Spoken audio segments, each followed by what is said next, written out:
Okay, let's try this again.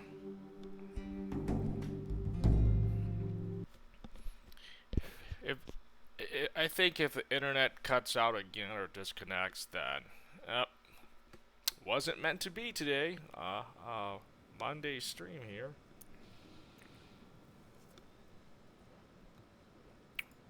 Not not gonna be playing any Expedition Conquistador. That's that.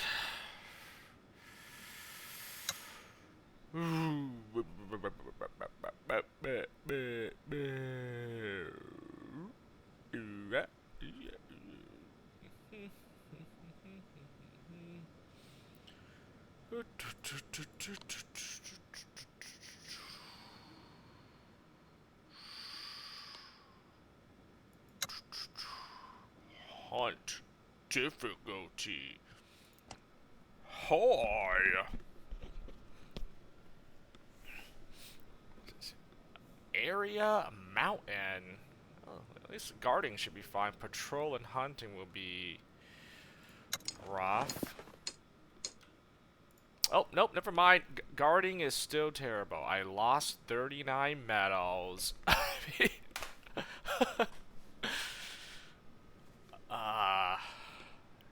I mean,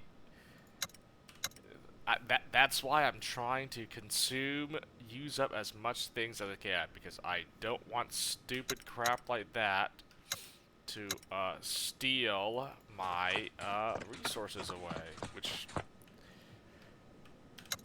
93% guarding and it still gets stolen. Something still bad happens. Effing crazy.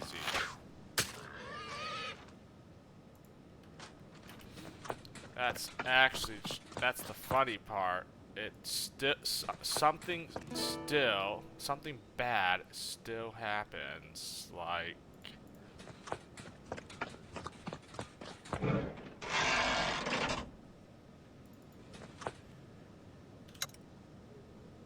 I mean, I shouldn't even bother. I actually shouldn't even bother.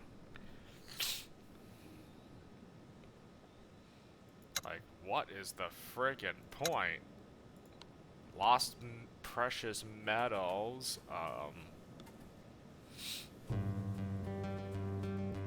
making barricades, right? Let's make some nets.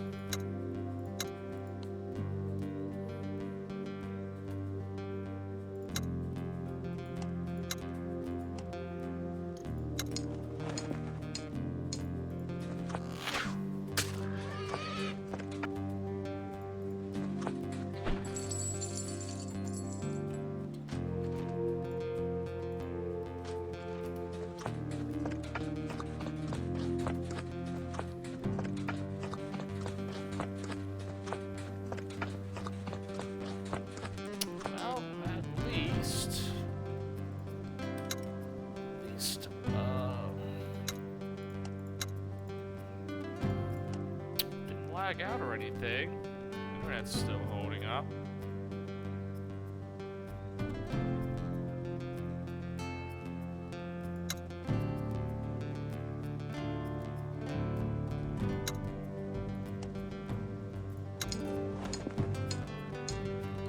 Stable is finished.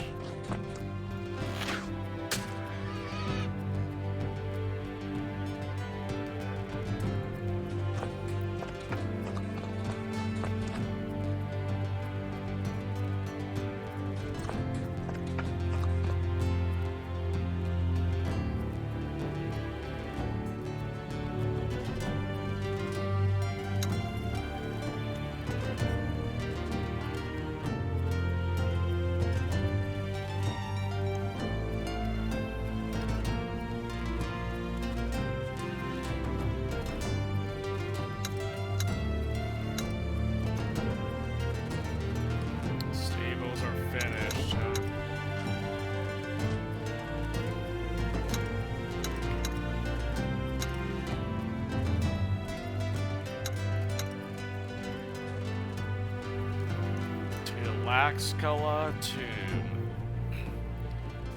Kuwatan is a quiet old woman who prefers to keep to herself on the journey, even though she seems to speak a few words of Spanish. The only time she speaks to anybody is to communicate the way to the meeting place. The tomb is a small pyramid in the middle of a burial ground a little way inside Tlaxcala territory.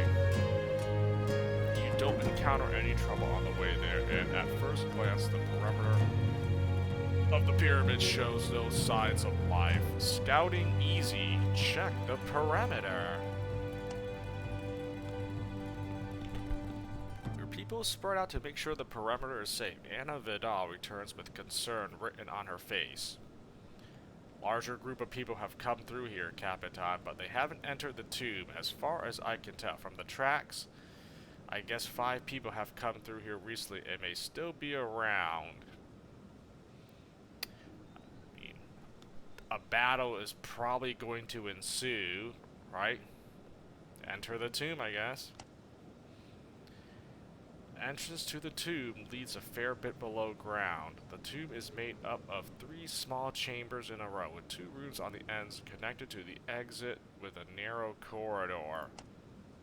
Now I bet you they're leading me into this tomb because it's a trap, and they're like, whoever these Tlaxcala people, they'd be like, "You're not leaving here alive, son." Tlaxcalan elder Eloxajo is waiting inside the central chamber. Astonishingly, he seems to have come here completely alone. That's false. That's a lie. People spread out to thoroughly check every corner of the dark tomb and return to report that everything seems clear. This is clearly a trap. It's a trap and an ambush. There's no way. Bernardo Trevino seizes this moment of calm as an opportunity to lay out his analysis of your options. These are pretty cramped quarters, and that could work in our favor if the meeting comes under attack. The way I see it, we can either assemble everybody in this central room close to the diplomats, or we can split up and leave a couple of people to fortify the entrance. If you want to trap it, or put up some barricades. Scavenge the tomb for barricade materials. Oh. Take up positions around the meeting room. Send a few people to fortify the entrance. Well, I mean, I have tactics here. Boom! Order your people to look for anything that can be used as barricades in a pinch, and they get pretty creative, knocking over pillars that don't seem load-bearing, tearing loose stones off the walls, even collecting some of the old weaponry left on the graves. Received 4 barricades. Nice. The whole thing only takes about 10 minutes, and at the end of it, you have enough salvage materials for 4 barricades, should you need them. Definitely gonna need them. Definitely going to need to. I mean, this is clearly a death trap, an ambush. Like I said, someone's not leaving this tube alive. Take up positions around the meeting room, or I send a few people to fortify the entrance. Well, the only way they're going to come in is through the entrance, right? So if I send some people to fortify the entrance, I'll know if a battle is going to break out. Rather than, why would I surround myself in a cramped up space where I'm literally a sitting duck? Send a few people to fortify the entrance. I think that makes sense. I'm going to do this. You assign a couple of troops to watch the entrance while the rest of your people quickly fortify the tomb, and then you allow the meeting to get started. The 2 elders chat casually at first, but when they get to the heart of the matter and their voices are gradually raised. Just as your people are starting to look bored, a commotion from the narrow corridor makes everyone jump to their feet and draw their weapons. Much to your surprise, you seem to be under attack by 5 Totonac warriors. For a moment, your people seem unsure of what course of action to take, but then Sihuatan screams in broken Spanish that echoes off the walls of the small chamber. That is men of Sampala. They not want Tlaxcala join with Zalapa. Fight them. It occurs to you that if this is a Rivo Totonac faction, which has come to spoil the negotiations between Zalapa and Talaxcoa, your cause is lost if they manage to kill either Sihuitan or Ilaxchatel. A rival faction trying to they're trying to stop my alliance here. Nah. Not gonna happen, son.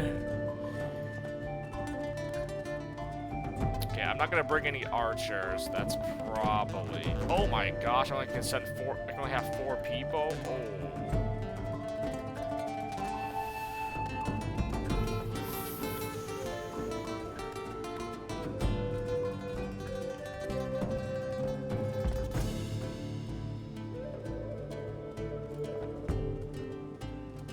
Okay, I mean, 1 healer, I guess. A scout, 2 soldiers.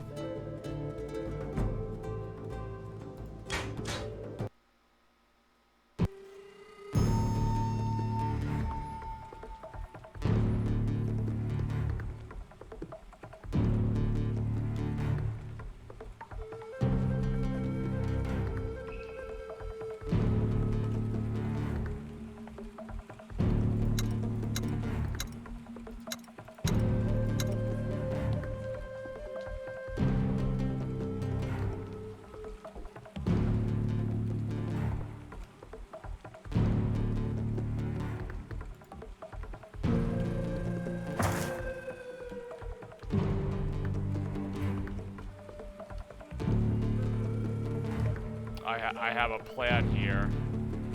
I'm gonna barricade and spike trap these fools.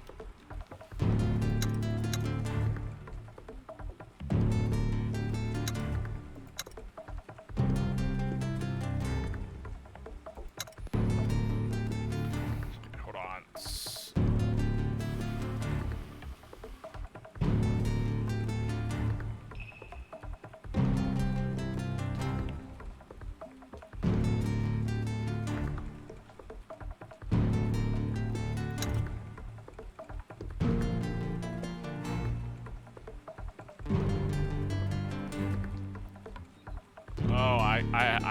I have a good idea. I have a good idea here. I'm going to place a barricade right there. I'm going to place all 4 of my spikes right here, I think. Boom, boom, I think.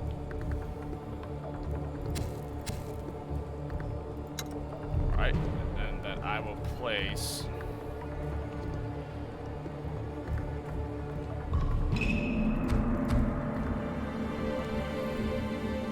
They're gonna walk into death, basically. Oh.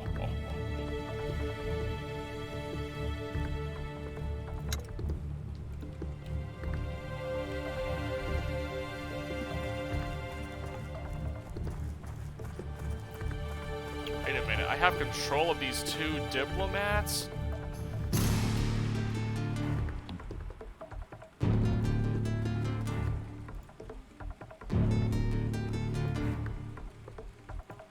They're completely useless. You guys are legitimately useless.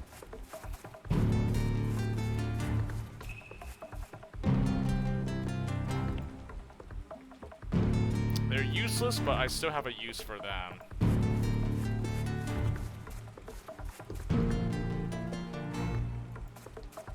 Okay, if either one of these guys die, I'm in trouble. I can still use them. They can still attack, right?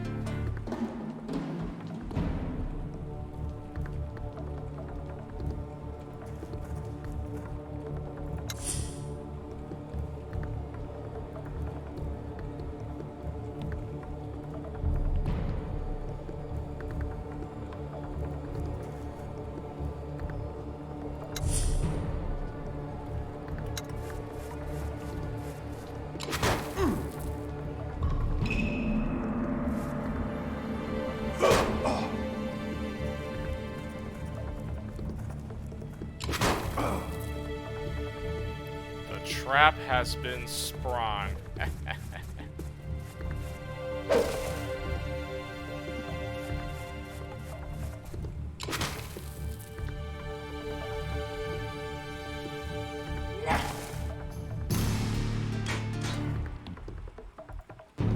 The trap has been laid. These guys are these guys are done for.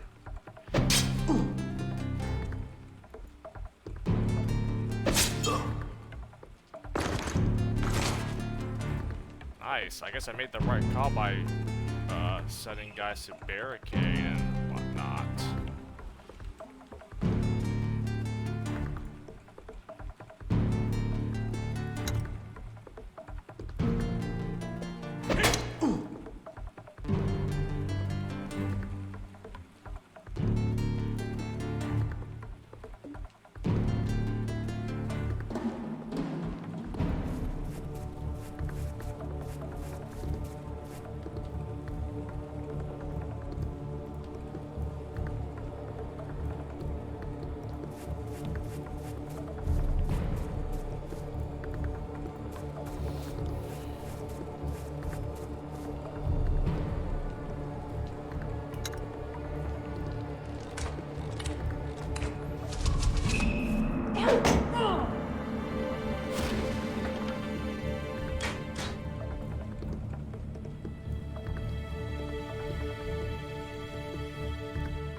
This is kind of a risk, but I'm having my Doctore attack as well.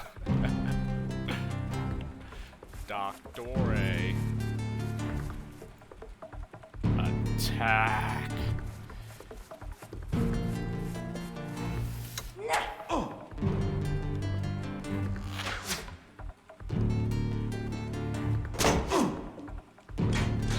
What the F was that?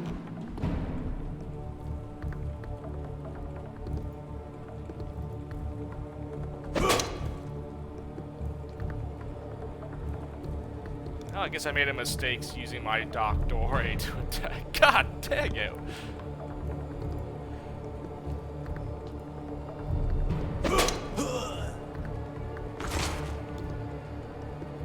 I can't get out of this unscathed. He's going to get dropped. Yeah. Unless...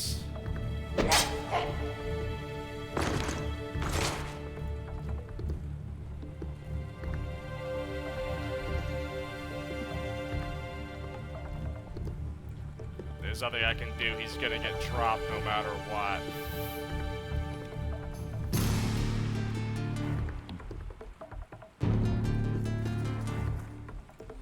Dang it. Could have gotten a flawless victory if I...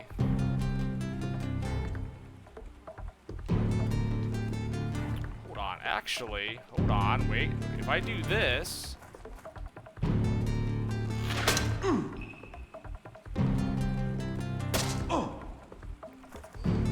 Oh, there we go. I baited that. Yes. Yes.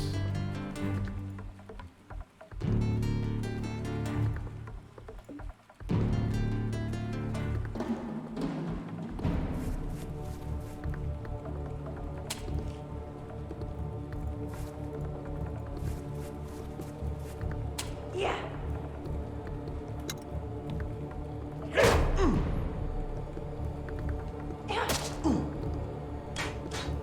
Nice. I actually baited that perfect. Alright. Flawless victory.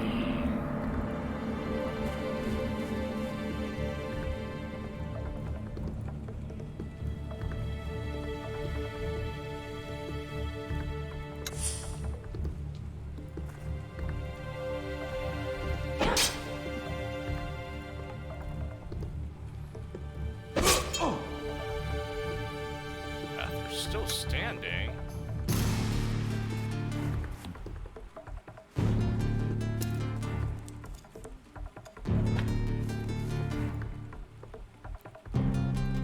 Just die already.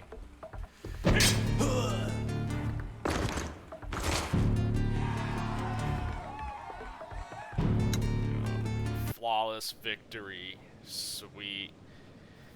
After a brief but brutal battle, you stand victorious and both envoys are still alive. You order your people to search the corpses of the fallen enemies and they retrieve a small amount of valuables and a few pieces of usable equipment.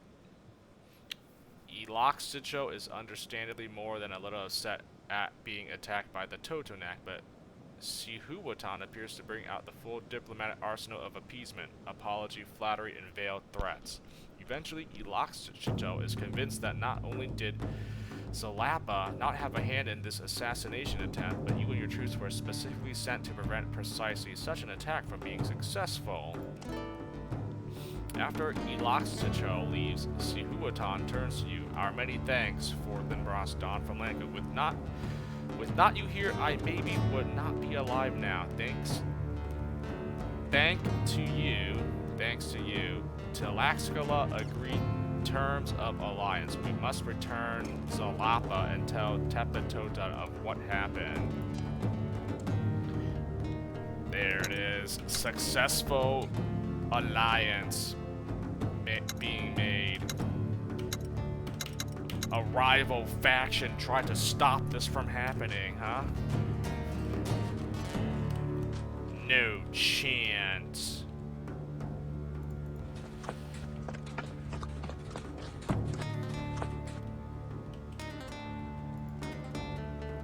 Where am I going, by the way? I should probably head back. Oh, point of interest. And I kind of see something over here, but actually.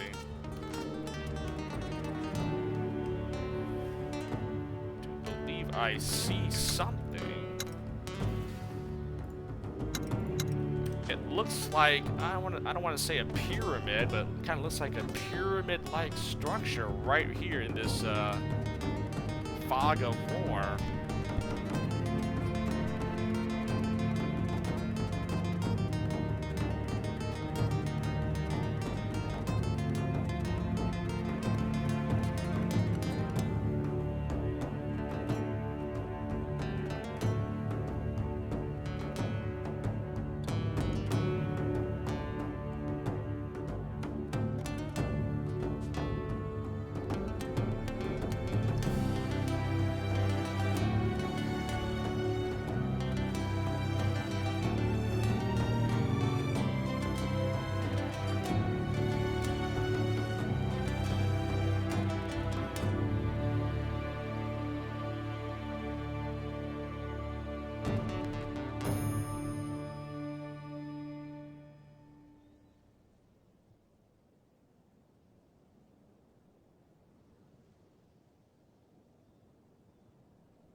those 4 barricades I got helped out, and then yet my spike traps did the job. Gonna make some more spike traps to restock. That was a pretty good battle. I think it was obvious. It was obvious to me that there was something was gonna happen. An ambush of some kind. Like, dude. There's no way it was not going to be like. No. Everything went without a hitch. Yeah, right. Of course, I was gonna be like some sort of an ambush or something or another.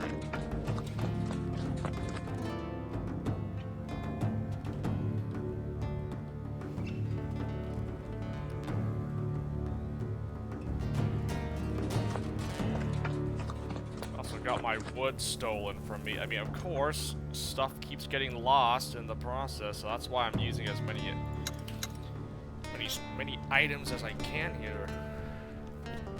Can't guard the campsite properly, of course. I have plenty of barricades and spike traps. What do I really need? I mean, you can only use 4 of each, so having more of these, I mean, I should be good for a while.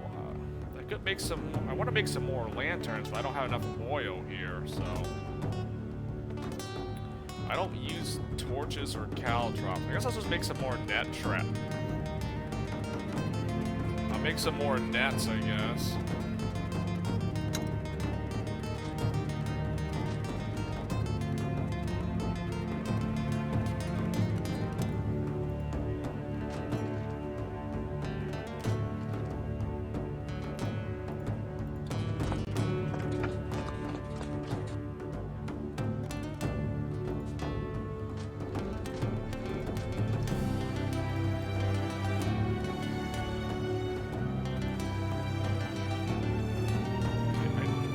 I want to go to this, what appears to be a temple of some sort.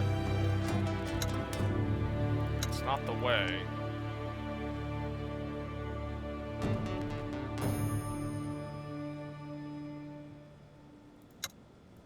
Tinker, you will make me some nets here. He only uses ropes, that's fine, yeah, just make some nets. The nets are, these could be good. The net trap, it's not bad. Make some more of that. Herbs into medicine. Whatever.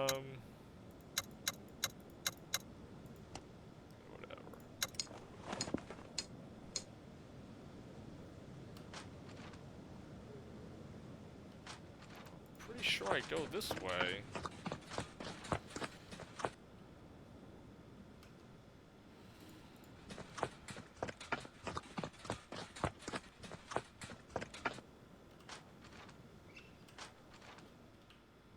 There's definitely something here. Like, there's no way there is not something here.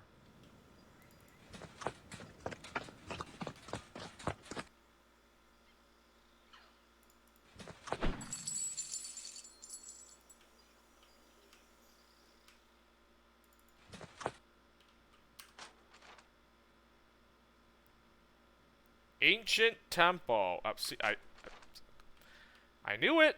I knew there was something here. Ancient temple. How do I grab this? Camp.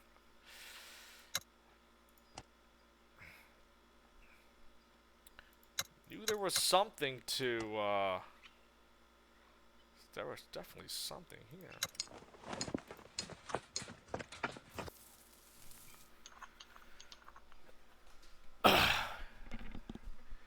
Of course, sadly, the ancient temple is, yeah, it's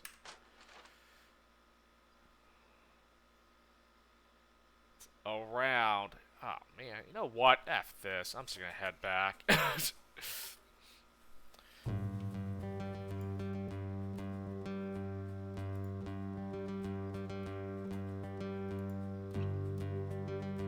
Really? That's the fastest way back to Zalapa? I guess it is. I am gonna pass this ancient temple. You know what? I'll just come back and go to this ancient temple. I just want to head back. I need to head back to Zalapa and head back to my my home base here. So, you know what? I discovered the ancient temple. I'll check it out later. For now, we just head back. We head back home.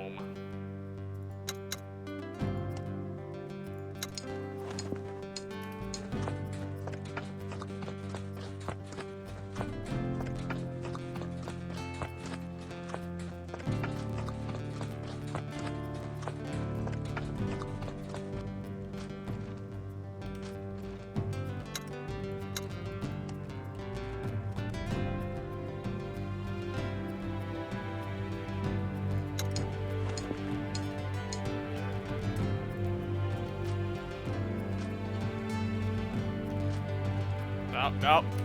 That's to the ancient temple. No. Go to Zola. I'm skipping all this. I'm just heading to Zalapa.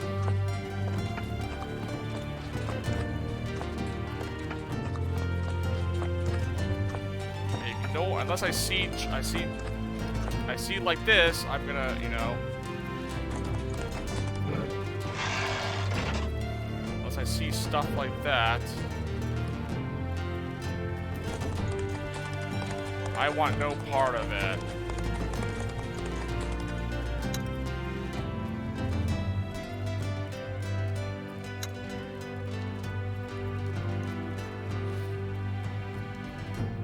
Low on rope here, huh? The heck? Night thieves! You're sitting in your tent poring over maps and charts when Bernardo Trevino jumps in, a clear urgency in his voice. Captain Don Flamengo. Thieves have snuck past our guards. They're stealing our supplies. Who are they? Man the defenses! Don't let them escape! And who cares who they are? They're thieves!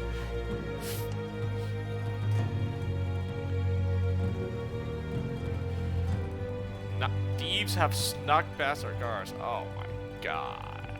Oh my god! I haven't saved in a while. God dang it! Alright, night thieves. What? Let's see. This is at night, so my hunters will be less accurate. So, wait, who has night vision? Adriana or Gabriella? Let me check real quick. Adriana has night vision. Am I really gonna use an archer and hunter for this?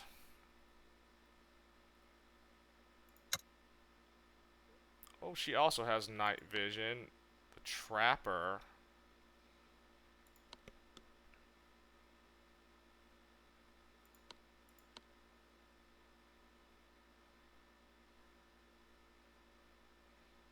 Poison sting. I could try that. I kind of want to try that. You just have night vision and what, the quick shot. That's trash. It's not even good.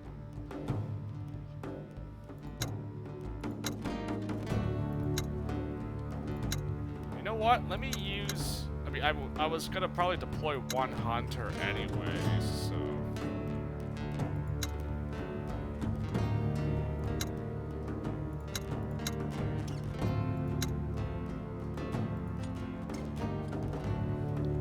I'll try her, see what the trapper is all about.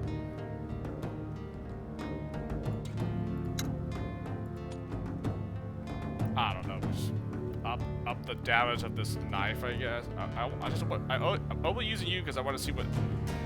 I mean, poison sting. I mean, I want this though, the hailstorm ability, but I do not want to promote you to a veteran.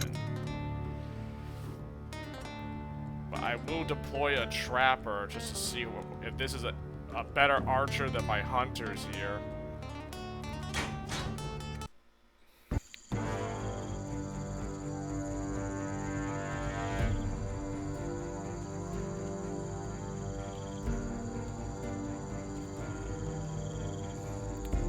prevent any enemies from escaping. The food?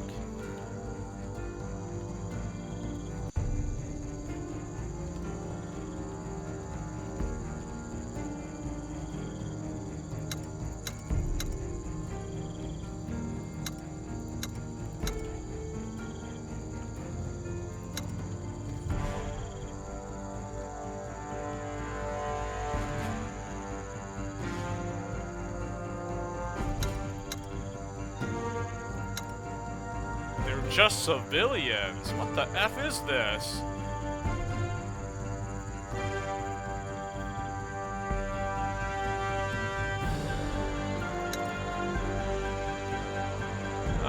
Maybe I should have asked who these thieves were before I, oh no.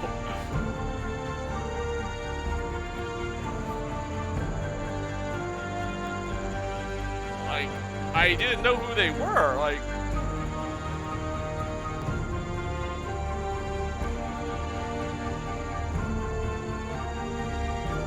Bunch of civilians? What the F is this?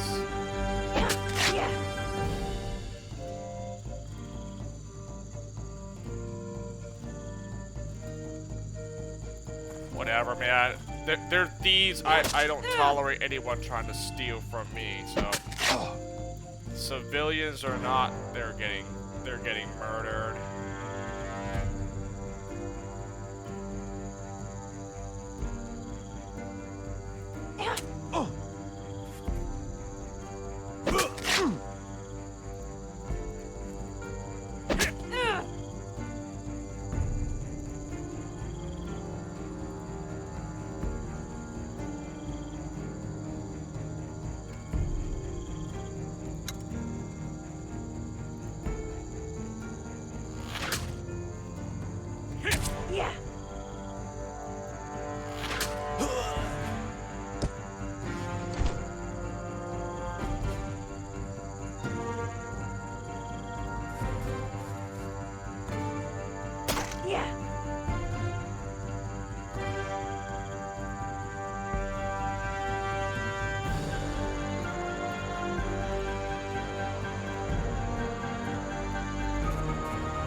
They are running away like the cowards that they are, huh?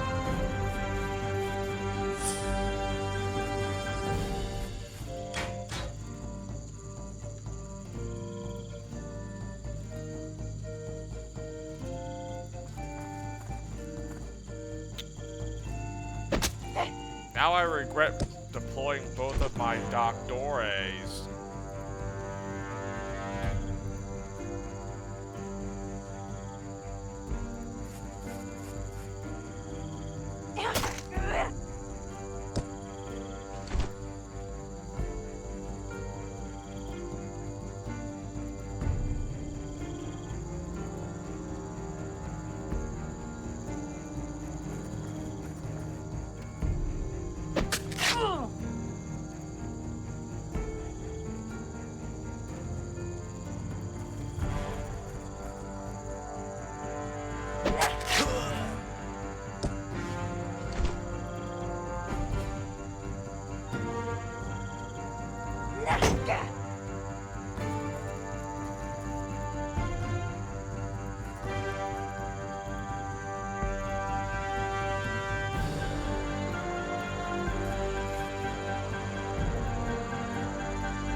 I can't catch this stupid thief. Oh my god. No, one escaped.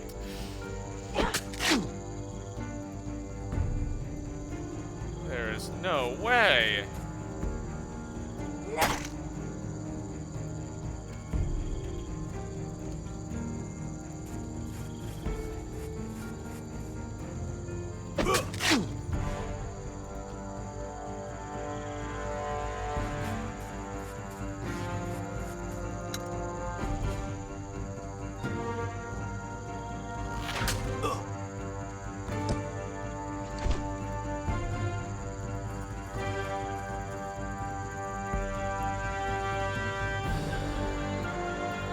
God dang it, dude. I'm actually upset. I'm actually upset.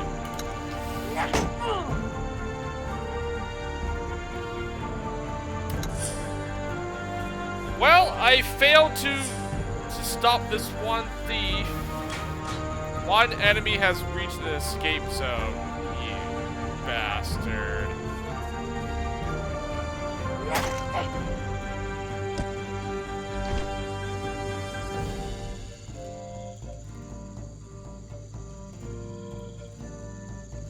Oh, wait a minute, what?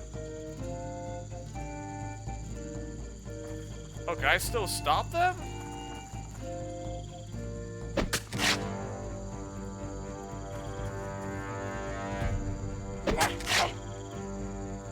Oh, I guess they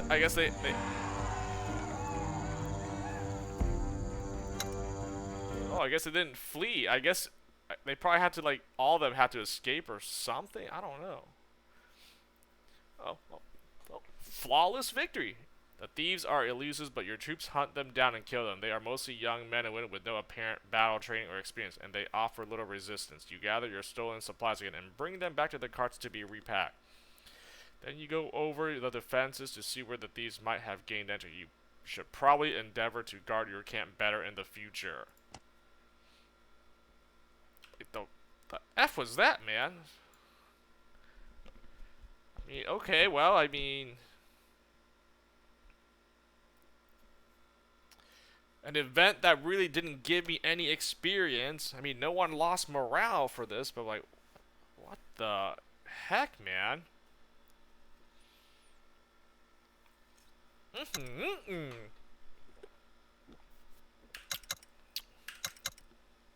I hate to think what would have happened if I allowed anyone to escape, and I probably would have lost. I don't know. Well,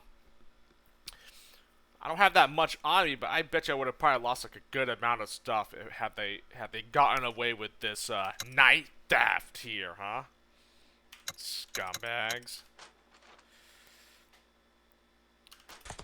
Like I already know that would have been like, you lost half your stuff.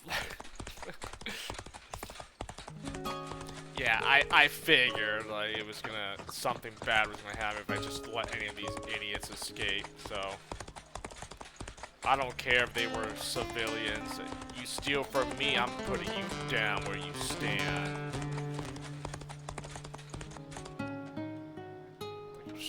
I'll let that go.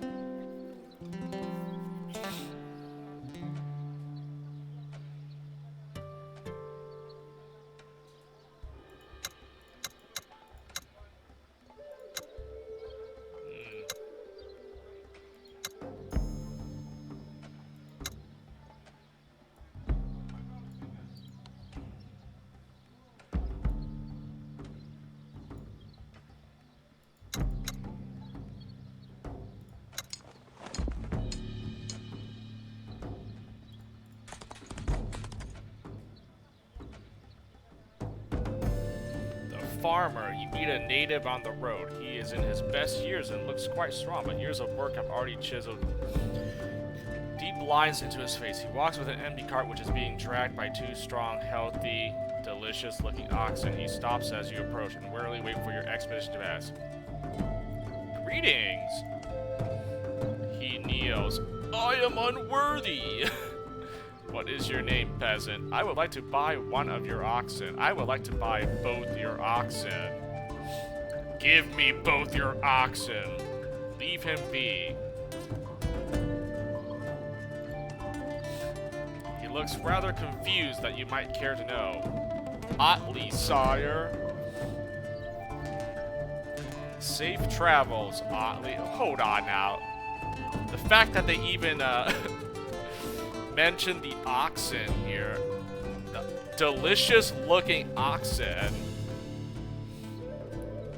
Oh, so it's probably to get meat or rations or something, right? Do I even want to, like...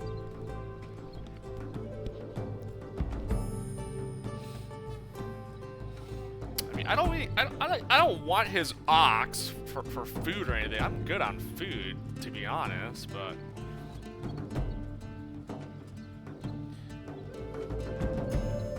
I mean, just for curiosity, I'll see if I'll buy one of these and see what I honestly don't. I'd rather just end the event here, like, but I would like to buy one of your oxen. He thinks for a moment, then he pulls one of his oxen for. If you will pay 200 valuables, I will give you this one as you wish. Diplomacy medium, I will give you 150. Let's say 300 for your trouble. I've changed my mind. Take his oxen by force. Never mind. Goodbye.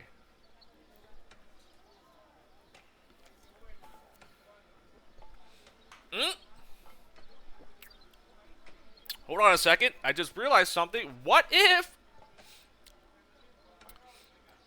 I was going to, you know, like 200 valuables? Oh, that's nothing. Okay.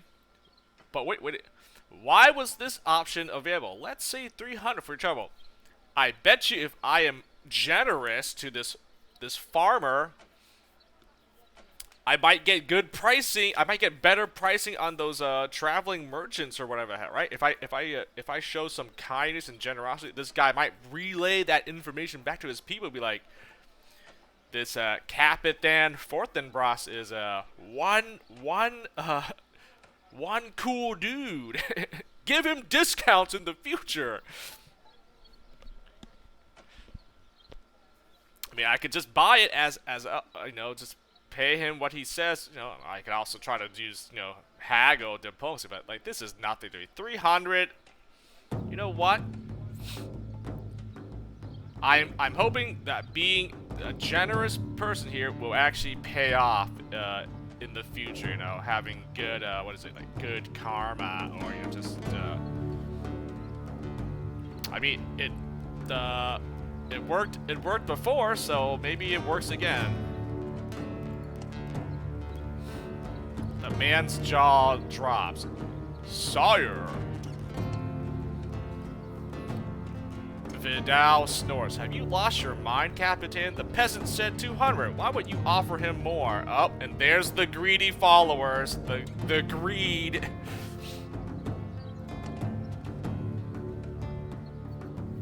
Pay no attention to Anna. This is a noble gesture. This poor man does clearly need the treasure more than we, and 300 valuables is not an unfair price for such a fine, strong ox.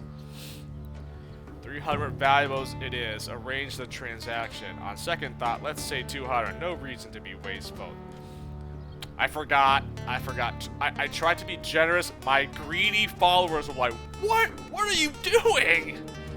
But my other followers, the altruistic ones, the people that are all about generosity, I do have some greedy followers in my party. Well, you know what? I guess someone was bound to lose morale, so.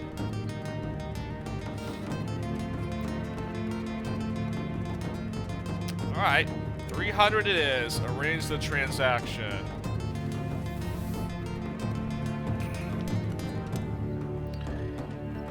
Servants bring 300 valuables from your carts to the farmer, and he gives them the ox in return. The ox is immediately brought back to the caravan and slaughtered. Its meat added to your stores, while the ecstatic farmer leaves the way he was going with his remaining ox. I mean, I didn't need the food, but I wanted to see the event, you know? I mean, 30 rations, not bad.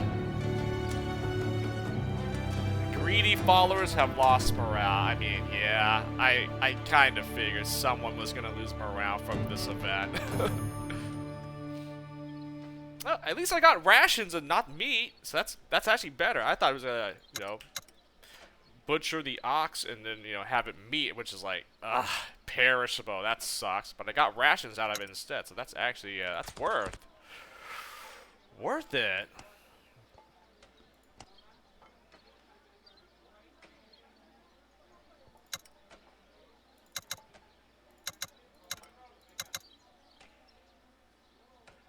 I mean, I just want to trade for treasure, so I'll just do it just because. 20 medicine, I don't care. I obviously need treasure more than anything.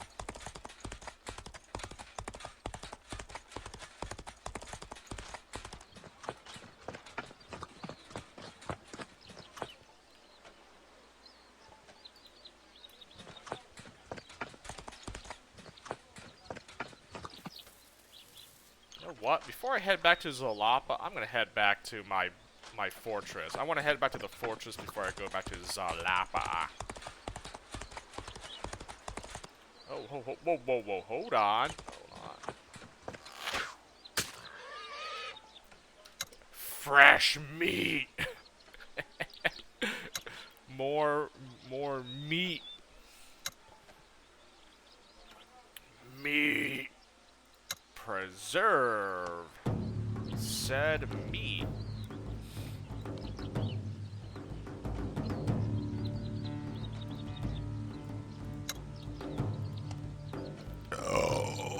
Oh.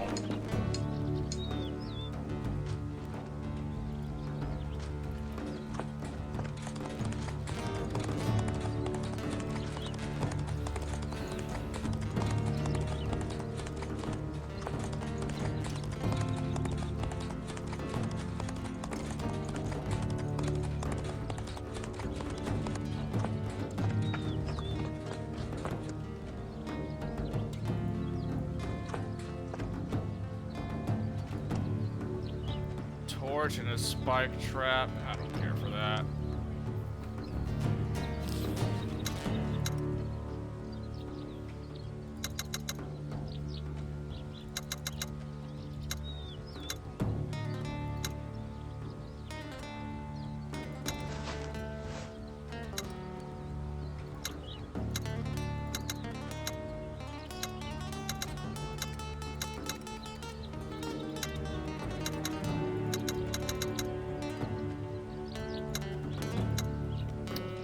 All my medication. I probably shouldn't do that, right? I should at least have minimum 100 rations of medicine, just in case. I shouldn't. Yeah.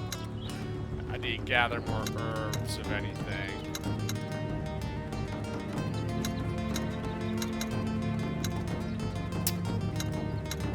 I do want treasure, but really have a lot of stuff to really trade for. Like, I mean, I would totally do this, but I can't kill all my medicine supply here, so.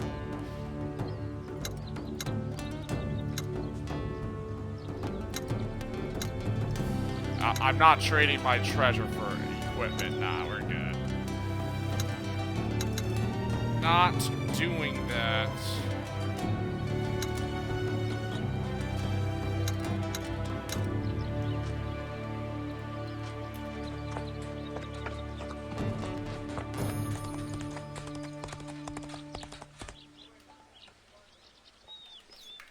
Saved in a while. I should probably save, right?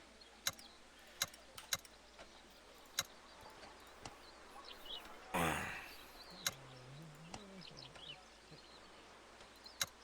are you doing, man? Tinker with stuff, spike traps. You know what? We're good. We're good on traps, man. I don't need to do too. I do have a lot of precious metals. You know, I don't want to lose them to theft, but the only thing I can make is like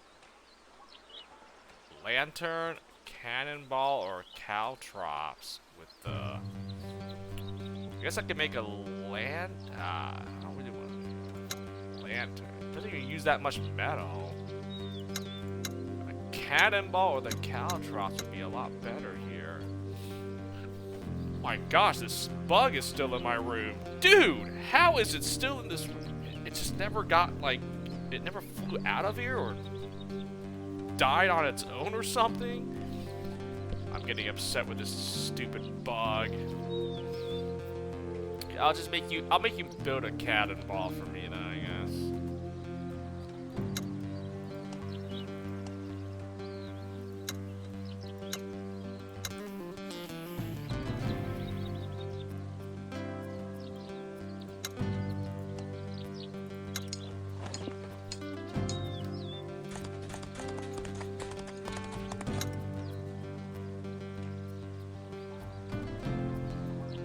Plenty of, like, different items here first up.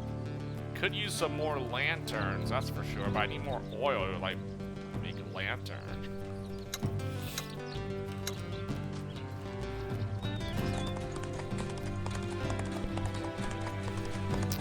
Ugh. I guess if I left the door open here, maybe this thing flies out of my room, but... Or it won't. This stupid bug is, like, pretty happy where it's what it's doing, huh?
Led by Umberto, your workers have completed your new stable, and they are once again at your disposal. Visit the stables before leaving the fortress to double your moves for the day. This will allow you to move twice as far from your fortress before you have to make camp.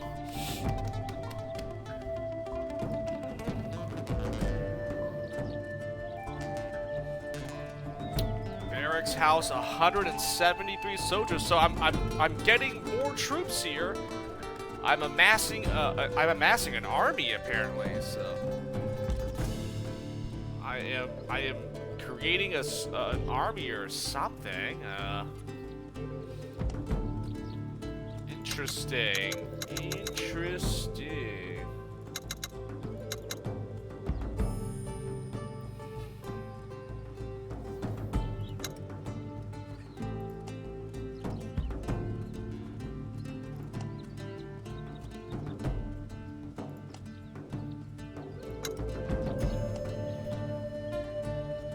Build a chapel or a workshop? I mean, the chapel's fat. I'll just build the chapel and then do the workshop last. I mean, it's the last two things you need to build anyways. I suppose it'd be good for morale to give the Lord's house their due representation here. I'll see to it.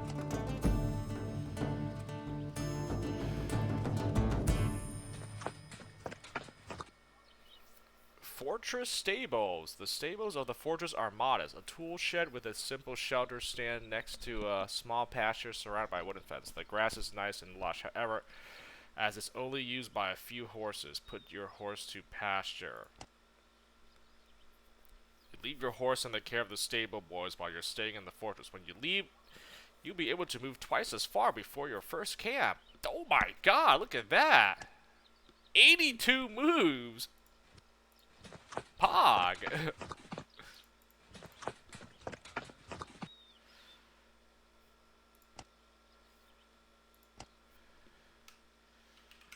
Nice. The stables. There we go. There's the tavern. This is the market, the trading post, right?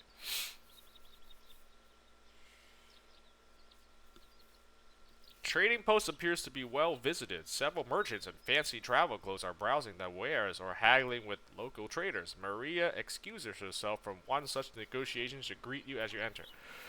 What can I help you with today, Senor Don Flamenco? I would like...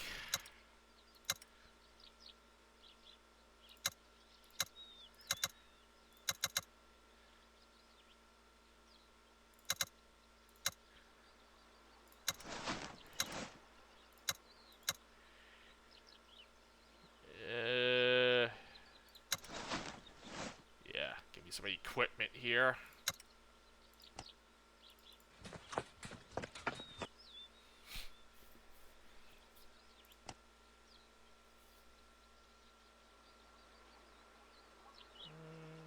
Oh. Alright, never mind. Oh, I'm thinking the tavern. Okay. Okay, I'm building the chapel, the little church here, and then I have the workshop, right? Okay. Alright, well, the chapel should be fast, right? 3 days, 3 turns. I could explore down here, see what's down here, then I'll head back to the chapel. I mean, or I could just go to Zalapa and then go back. Oh yeah, I forgot my stables. I have crazy move. Oh shoot. Oh my gosh, I can actually move friggin' far. Look at that. I mean, I should probably just go to Zalapa, report this, and then head back anyways. I mean... It's going... I forgot, this is all in one turn, one move, so, I guess I should probably go back to, Zalapa, right? Where is it? Protect the envoy.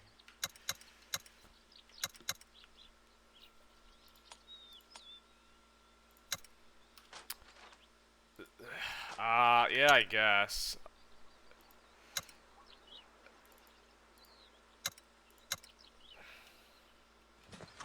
And then that's still one day's worth of movement. I still need to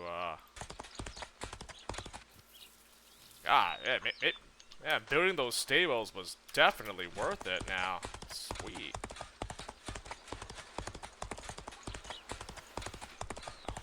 Just watch as I'm literally I'm riding this marathon, this sprint here.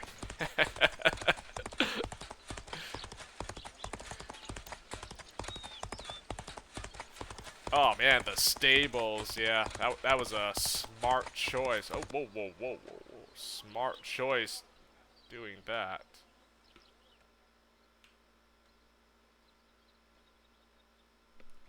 The F? I couldn't do anything else. I had to wait for these guys to catch up to me.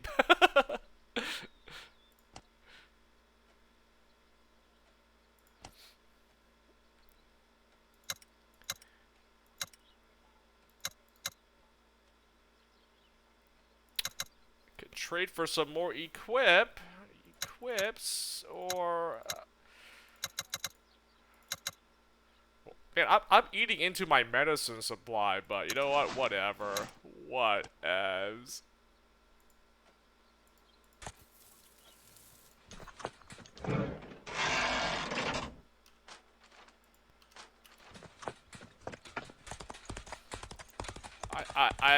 I should be fine. Plenty of,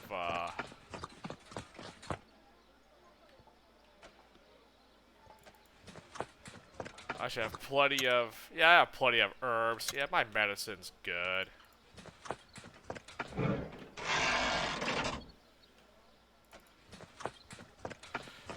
We're fine.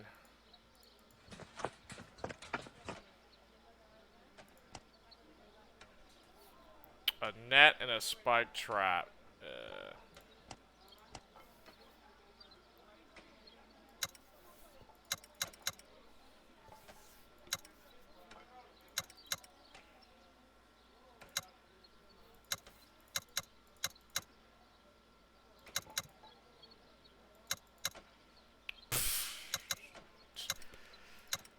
Well, I thought the equipment would, like, net me more stuff, but man, trading equipment doesn't really give me anything.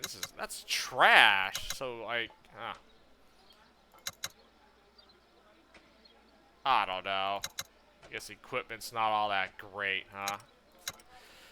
It's valuables, then it's like medicine, rations, and equipment if you want to trade for stuff here, huh? Thought equipment would yield a better...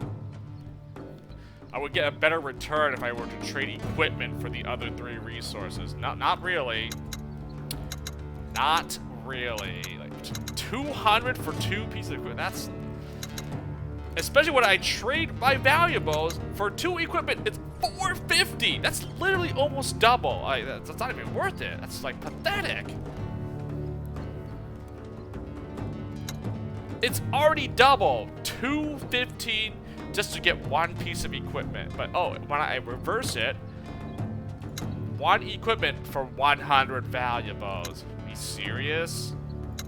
That doesn't seem like a fair deal at all when I'm trying to trade valuables for equipment, but vice versa, it's actually just tragic.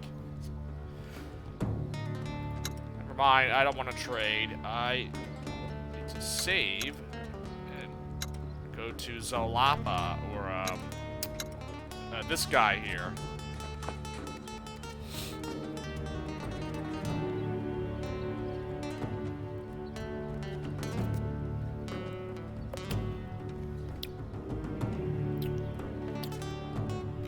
Epic Totot has returned from his diplomatic tour of the Totonac tribes. He welcomes you back to Zolapa with a smile on his face so big it reaches all the way from his left ear to his right. I have some great news for you, Fortinbras Don Flamenco. Although there was a small disagreement with Sambola, all the Totonac chiefs have agreed to join me against Tanachalan. With the combined might of our tribes and the military aid of Tlaxcala, we now pose the most significant threat to their power that the Aztecs have ever faced. Did you talk to Cihuatan? We were attacked by warriors from Zambala. Tepetoten's grin phase. That conniving old bastard. Did you deal with it? We killed the attackers and kept the envoys alive. The meeting concluded quickly after that, and it seems Talaxcala are on board. Thank the gods you were there to help and protect Sihuatan. I will have your reward brought to your servants as soon as our business here is concluded. Why would Sambala sabotage us? Perhaps it's time we move directly against the Aztec. No, wait a minute. I've already discovered the Aztec guys. I'm doing some missions and quests from them. Let's not attack them right now, please. I am more than down to topple the Aztec Empire here, but can I do some quests from the Aztec folks before we try to like destroy them? Dude, you know what? If I had discovered the Aztec Empire, you know, Montezuma, if I had found them first before you even found these Zolapa tribes, and you know, help them with their Aztec problem. Man, it would have been the other way around. I would have been helping the Aztecs. I need your help to wipe out these native tribes and put them, and we can enslave them all and rule this land. You know, like it could have gone either way. It actually was. Luckily for them, I found this city first, and I'm helping Zalapa now. But if I had found the Aztec Empire first, I would have helped them and been like, no problem. I'll wipe out these smaller villages and make them subservient to your rule. I bet you that would have been the case. That would have been the case. I would have been like, okay, I'll do it.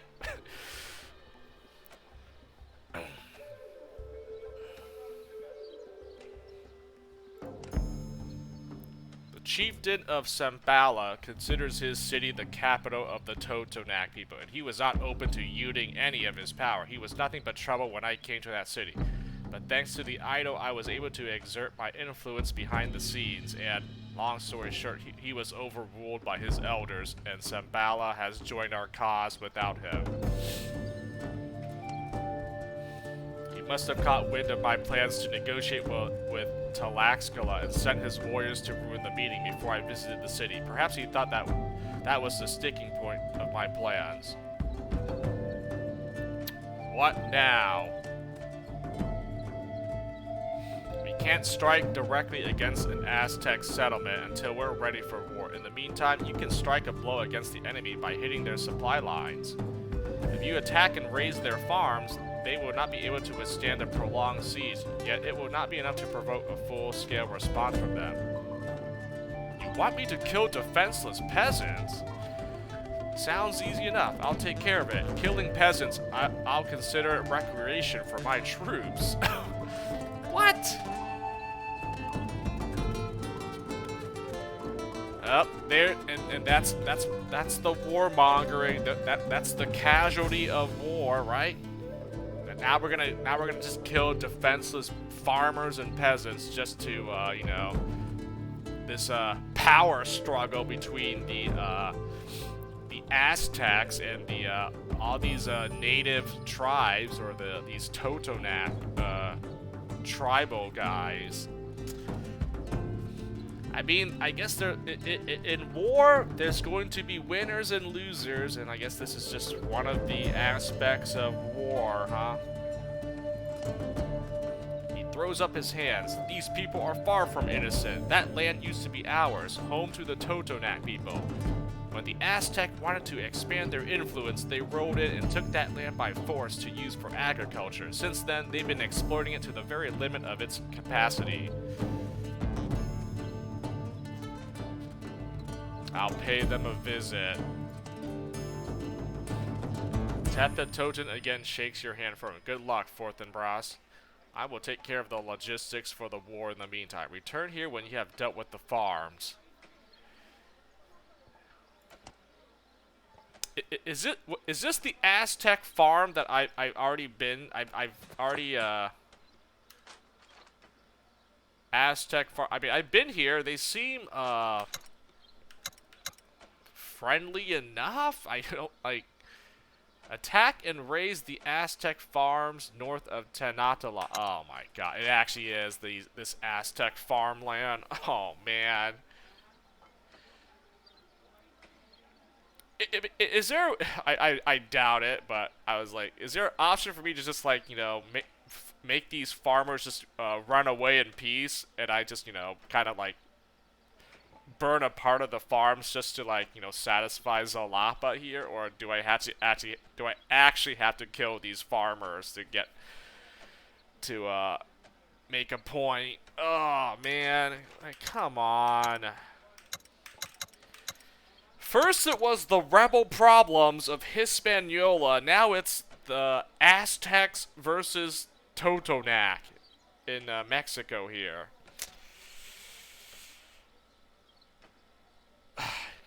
You know who the true winner is in the end? Me, the Conquistadors. The Spanish explorers end up winning in the end. Historically, they settled, colonized this place, and most of the natives ended up getting their way of life, their cultures slowly got phased out for I guess the to evolve civilization here in Mexico and whatever parts of South America. So I mean, if that's what happens historically, so I should try to follow as try to keep it as historical as I can, right? I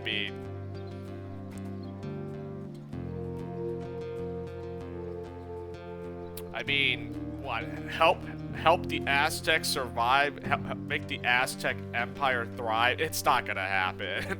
that's not gonna be the case. They're gonna get eliminated in the. If it's not gonna be me, it's gonna be like another conquistador that comes here to expand. So I might as well be the one that claims Mexico. All of this for the Spanish crown. I'll get all the fame and glory. And, well, as for the Aztecs and maybe these natives here, well, sorry, I guess. They face a coming apocalypse. Apocalypto, if you will.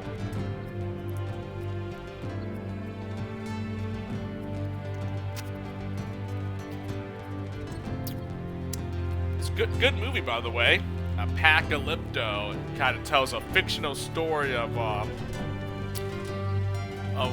something like this, right? Before the Spanish explorers came over to colonize and take the lands for themselves, the Aztec, Mayan, Incan empires, tells a story of what happens,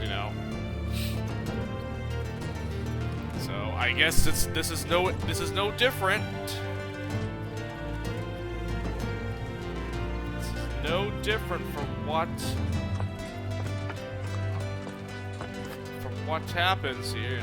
So I mean, it's just how it goes. Like, what can I say? I mean, once these explorers ended up traveling to the Americas here, they discovered new lands. Of course, they're going to try to colonize it and try to claim it for themselves. That's exactly what happened. And the native people that lived here before them, long before them, well, they obviously were not. They did not evolve fast enough, right? They obviously were poorly equipped. They were like centuries behind the rest of the known civilization when they were already getting technology. They obviously were well equipped and more advanced than the native tribes in Latin America here, right? The European, the known world obviously had much more sophisticated things versus these different tribes here. That's actually that's fact, right? It's historically it's there. If it was the other way around, but no, most of the known world, most of the civilization and anything from ancient world history, it all took place in like basically in Europe, Asia, in part of like in that region was mainly where most civilization started, right? There could have been others in other parts of the world, but history books, they mainly talk about stuff that in that region, Eurasia, I'll just call it that, right? Like, I mean, just throw out there, I'm pretty sure, like, like the since biblical times or whatever the heck, I don't know, but most of all the stuff happens in that part of the world, anyways, right? Don't we have much going on in like North or South America, I don't think Australia really had much. I don't really know the history about that. Africa, I don't know. Northern Africa probably had stuff. I don't know about the rest of that continent, Antarctica, that's irrelevant. There was no one living in that, so yeah. So it's mostly Europe and Asia, basically, where like a lot of civilization, a lot of human history was well recorded. So it makes sense that would be the first place where a lot of things would evolve. So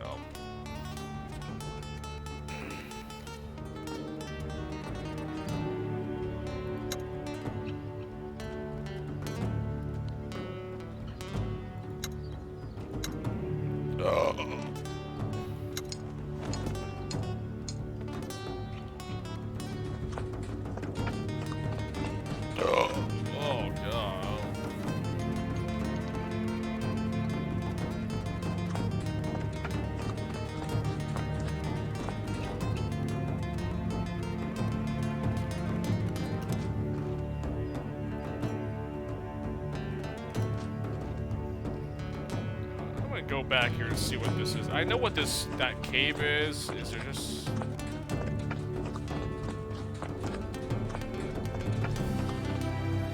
This is where I captured that panther or that jaguar thing, right?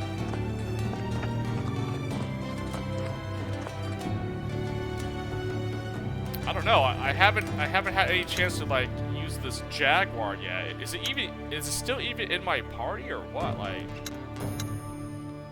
I got an achievement for taming that jaguar, but is it ever gonna come in handy? Like, who knows? Who knows at this point? Tinker, Tinder, Tiny Soldier. I think that's the name of another movie as well. But caltrops. I'm just trying to craft different traps here because I don't want to lose any of my resources due to theft.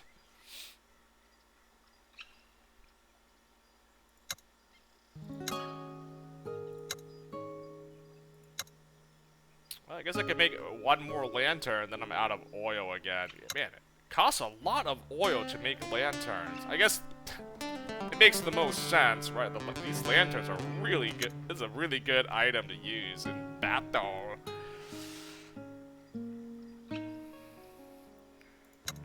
Lead me to battle.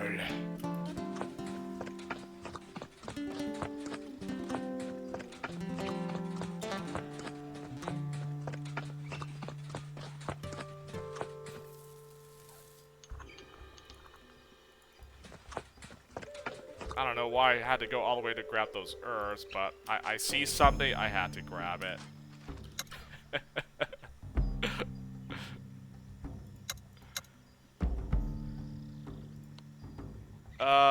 Man, I'm kind of done. I'm done with you tinkering. Why don't you just go like patrol or how many? Just patrol or something, man. Kind of done tinkering with stuff for now. Tinker.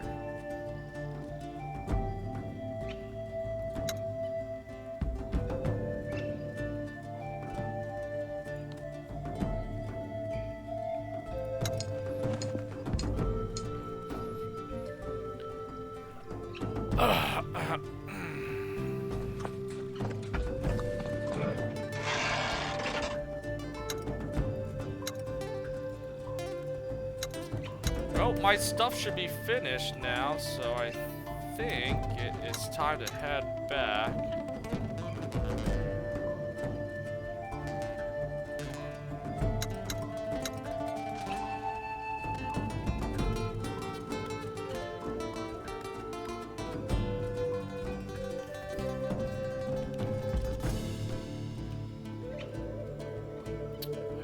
Back to my fortress here. Also, can we rename the fortress? Why does it still have to be called Gutierrez? Fortress Gutierrez. Oh my gosh, it's these guys again. The Aztec slavers. This is my chance. This is my chance to get my revenge on these Aztec slavers.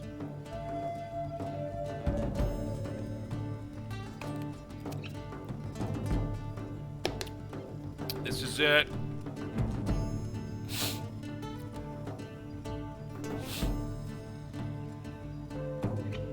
Here's my opportunity. I saved, right? Yeah, I should say. I saved. Okay, so.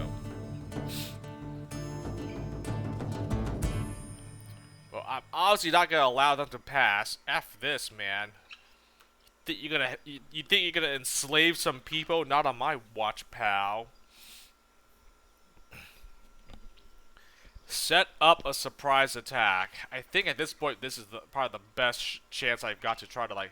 This is a hard battle, by the way. I've lost twice because, you know... Man, these guys are super strong, apparently. I don't know. Set up a surprise attack. You warn your men to prepare for a fight. Then wait for the Aztecs to pass you. As their column almost aligns with your men, they suddenly raise their weapon and charge their ranks. They must have figured out what you were planning. God dang it! God dang it! Ah, that's it. I know exactly what has to be done here. I need to go all out. Both soldiers. Ana Vidal, Daniela Herrera, both scouts. Both doctores. I do not have... I can't put an archer in here. I mean, Raphael would be really good here if I can just point blank shot enemies.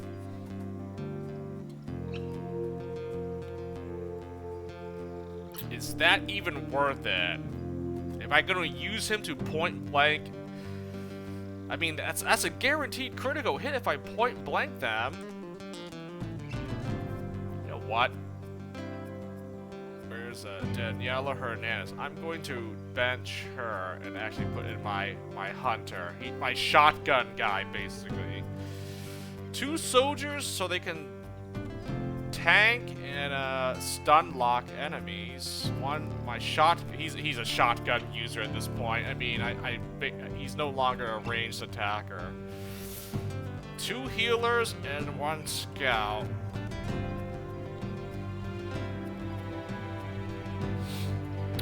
What up, Z Godin? How goes the expedition? It is, well, I'm battling.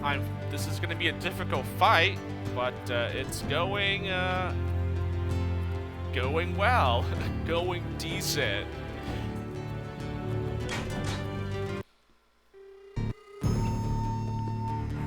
All right, this time I know exactly what to do here.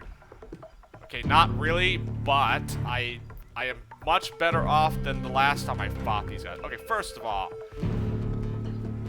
what am I dealing with here? A trapper, veteran, warrior, man-at-arms warrior, veteran. Okay, see, these are like high-level enemies here. That's why I struggle. Veteran, sergeant. Oh my, champion. Oh, see, this is why I struggle. They have these guys here. These champions. Okay, these guys are super hard. The champions, they're really strong and tanky. And they have a lot of veteran warriors and trappers. Oh god, so there's 1, 2, 4, 5. They have 6 melee and melee units, and then what? Okay, these 2 these two archers are irrelevant. Okay, not really. They're still annoying, but they have 6 frontline units and then 2 archers. So that is why I struggled fighting these guys twice already, because I didn't realize that they're mostly veteran units. So, and then they got 1 sergeant here, so this guy needs to be killed first. He needs to be killed ASAP.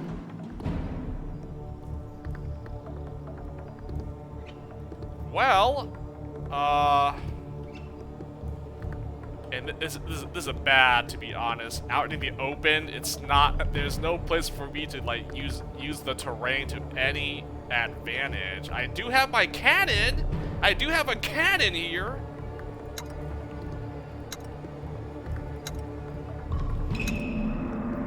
Okay, you know what? The best bet, what I can do.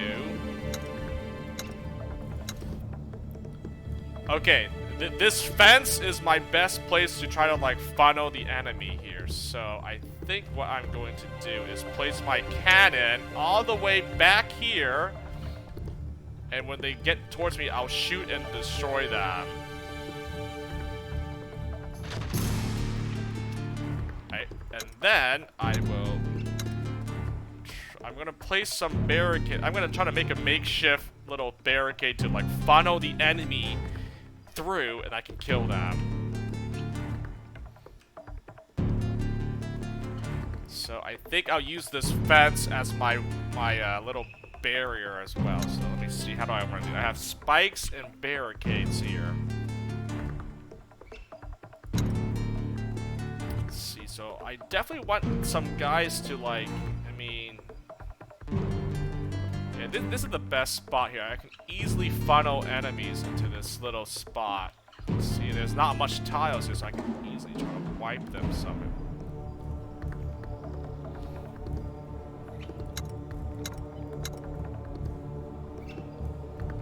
First of all, let me move.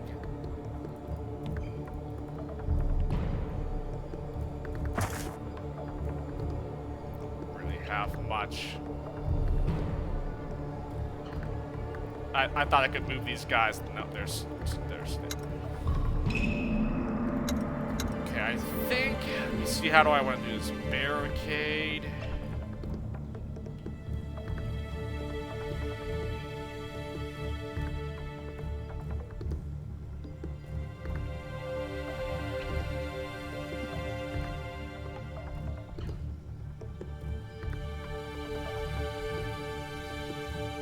Only place four of each here, so let me see how I want to do this.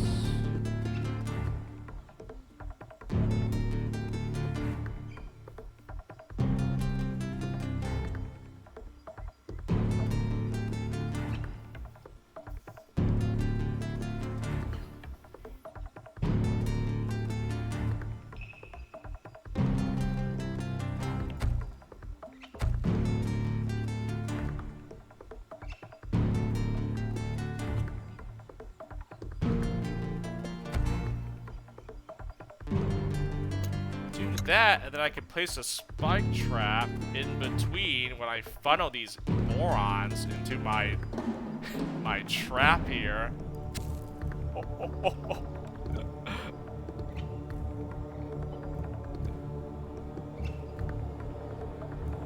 Wait, I got this. I know exactly what to do.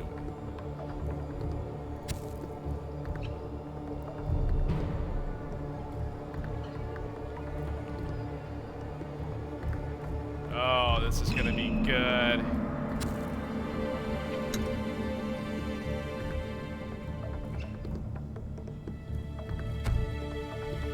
There we go. And then I'll once I get close enough, the cannon's going to wreck them. Alright, I know what to do this time. This is gonna go either very well or I'm going to cry and be upset. Alright, so I just need to funnel these guys towards this trap I laid out for them. They're off. I mean, the AI is obviously stupid, so I can easily do this, right?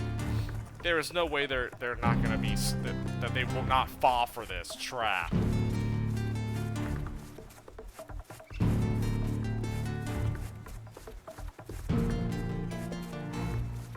They got 6 melee units though, so that's the main problem. They have 6 frontline fighters, which is really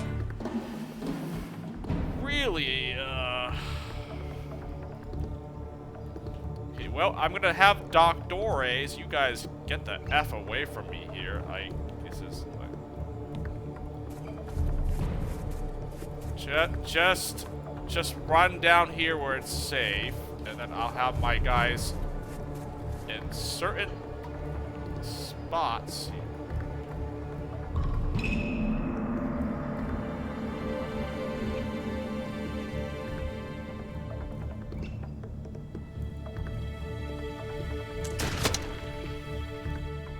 Nice, got a shot off. Cool, man. I will have you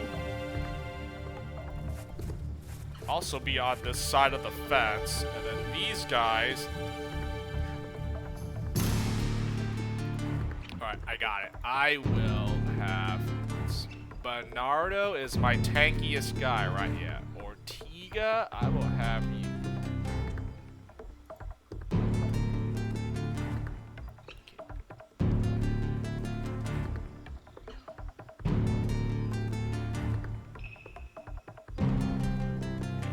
How do I, okay, wait. Okay, I definitely want them to spring the traps here, so I would have this guy stand guard in between this.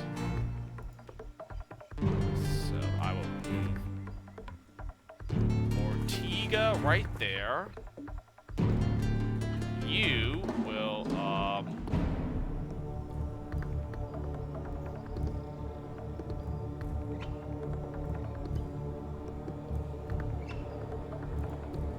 oh, you know what? I should move him here so he can bait out these guys stepping on the traps.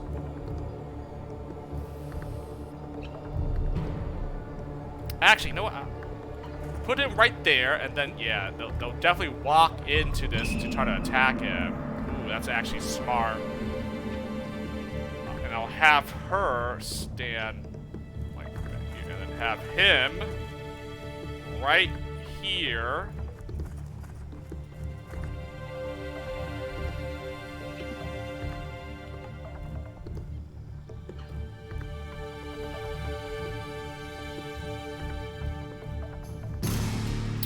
You know what? Yeah, just do this. Flawless defense, you know. Armor up. Armor up.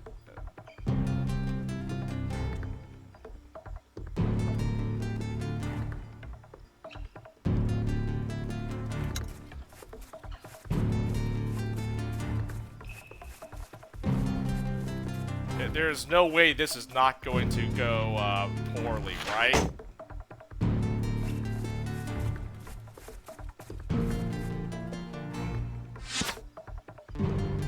Okay, why are these guys just stopping short of triggering my traps?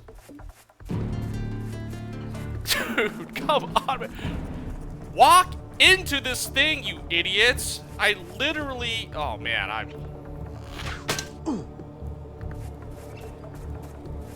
This is not going as I thought. They're not walking into an obvious. I guess I answered my own question. It's an obvious trap. They know. They know better.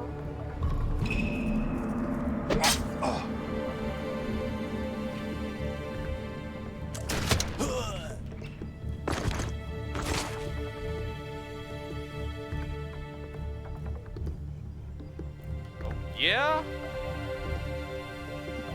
Oh yeah. Freaking A, man.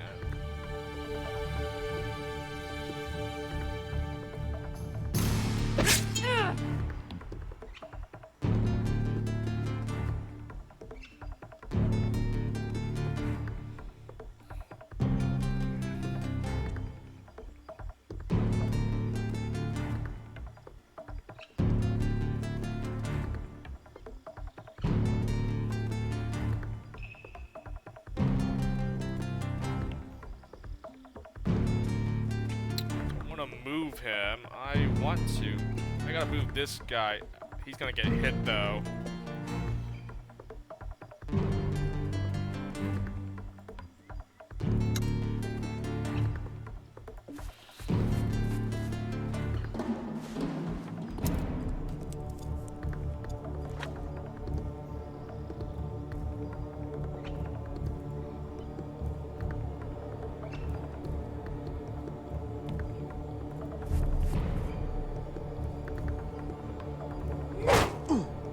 That's fine. I want to move him here and then have you.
Don't really want to use my cannon. They're not clumped up yet. And if I use my cannon, I might end up blowing up one of my barricades. Do I?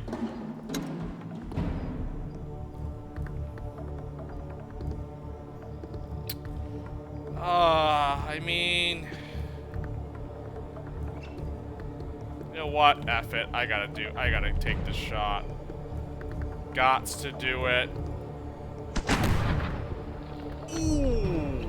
There we go. Okay. It didn't destroy one of my barricades. It hit them both as well. Pog.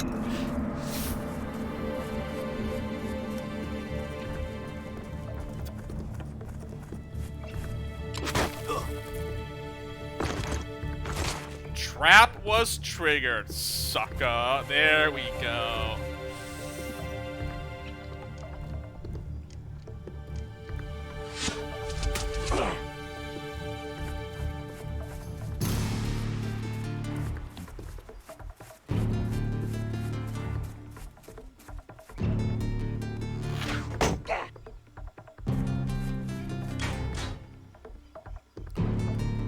Sergeant Champ. Oh, this guy has to die. This guy has to die.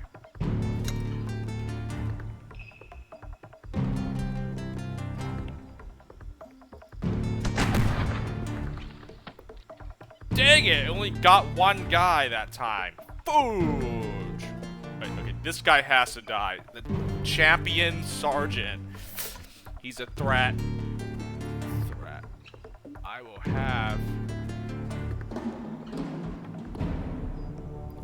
Have you kill this guy.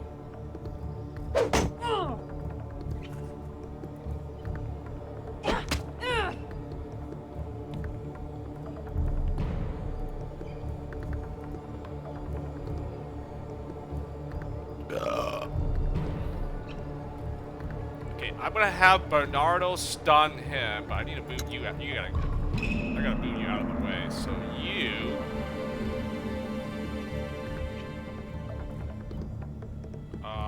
Heal up Sanchez. Heal my other doctor, please. Have you,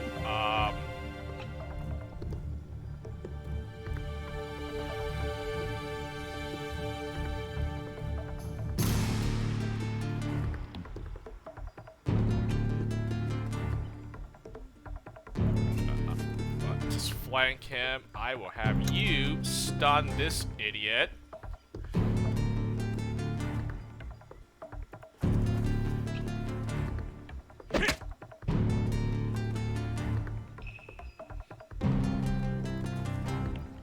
You point blank shot. Come on.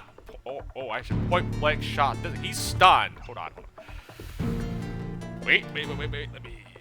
Okay, this guy's dead.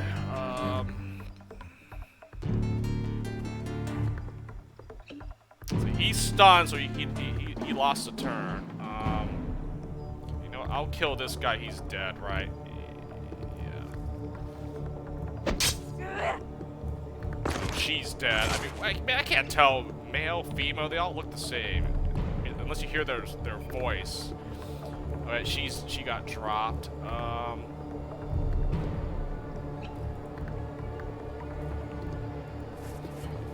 You run there.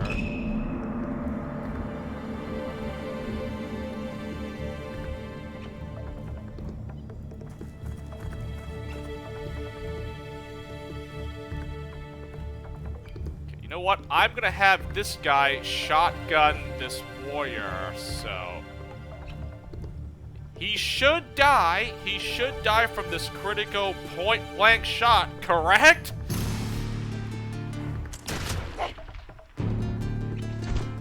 Yes! There we go. And you're dead. You just lost a turn. You're stun locked. I will actually move you here. Okay, so you're flanked. You're flanked, and so you're pretty much dead.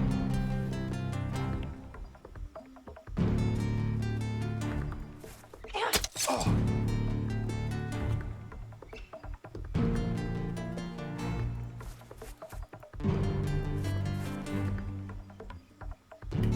Perfect. Oh my gosh. I will teach you the basics of strategy. Yeah, there. Oh my gosh, this battle went so much better. Well, once I used my traps properly, and I realized that the enemy that I was fighting was an actual threat, this went a lot better now.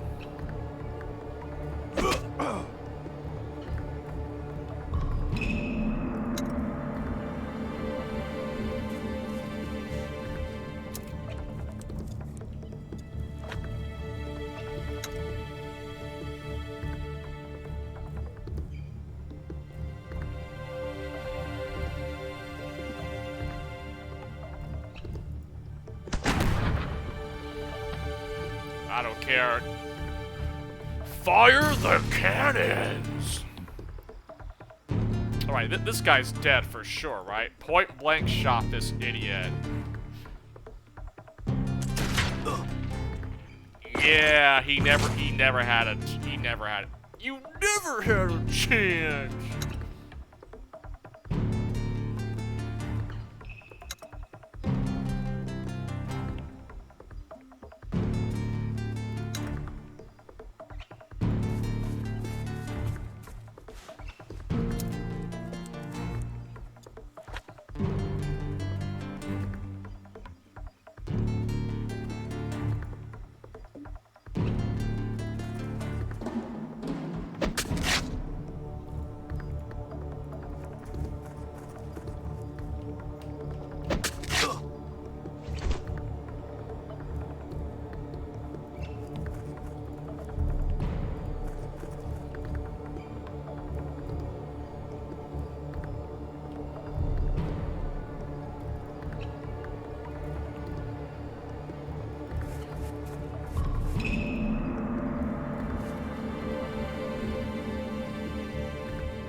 Alright, it's over. This battle's won.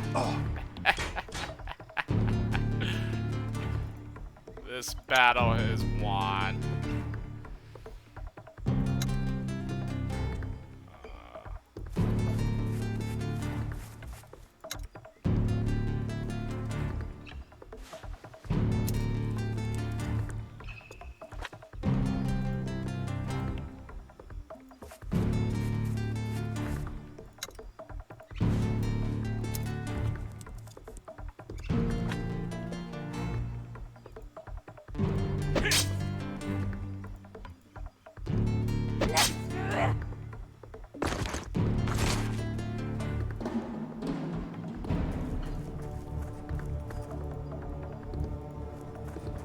and you are surrounded and dead, my friend. Oh.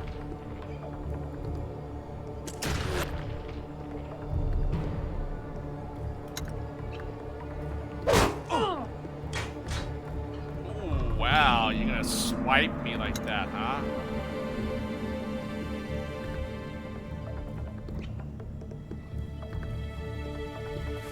No problem.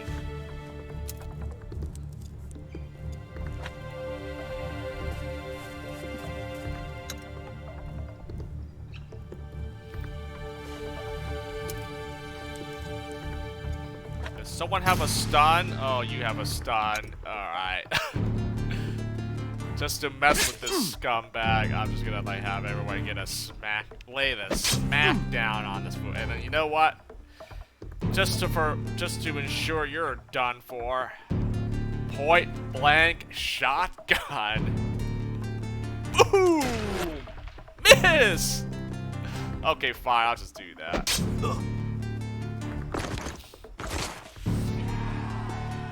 Flawless victory. Oh, so much better there. So much better than last time. Last time I got obliterated. This time, flawless victory. When the smoke clears, not a single Aztec warrior still stands. The tribal captives mostly consist of women and elders, and they regard your people with blind fear.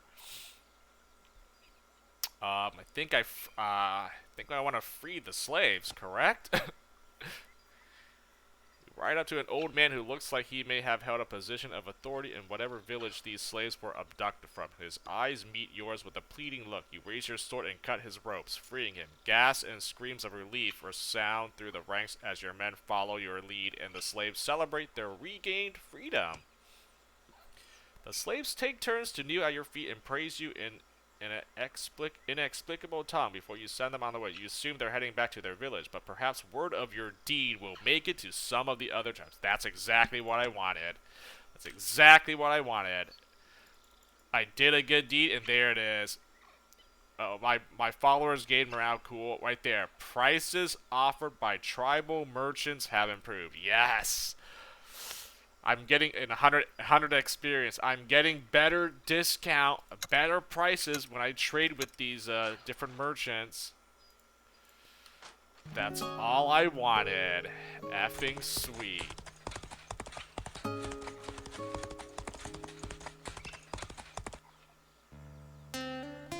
Oh, I should probably save.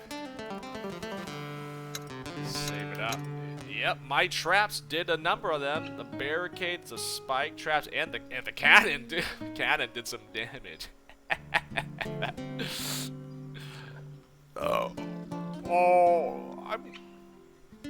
I'm pretty good on this. You know, you can only use it 4 times. So I have 9 of these.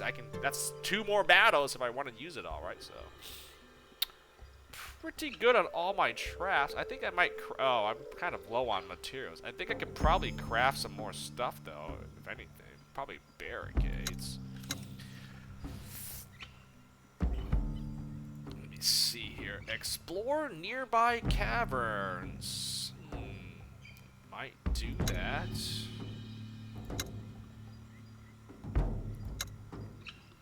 Tinker. What do we got here? We can tinker with spike or barricades. Let's see. I think I'm gonna go with spike traps. It uses metal, which I kind of want to use up some metal. Cannonball also uses oil though. Man, the cannon! What a great weapon I found! A cannon, cannon fire. I'll build some more spike traps here, and then I will send someone to explore nearby caverns.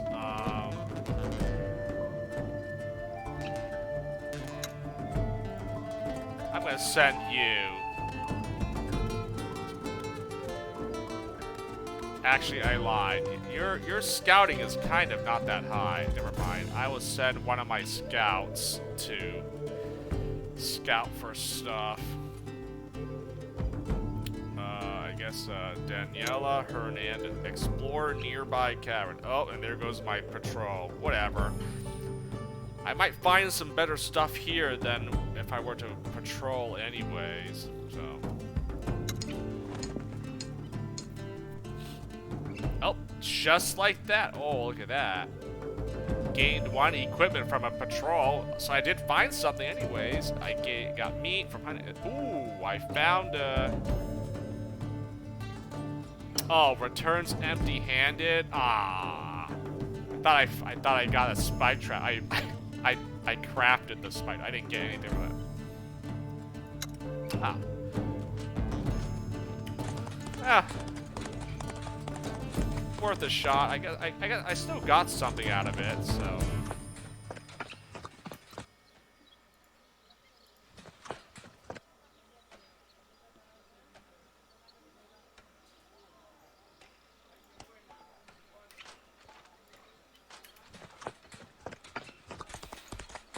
Alright, well, let's head back. I constructed that chapel, so that should be finished. And I have one last thing to make, the workshop, right?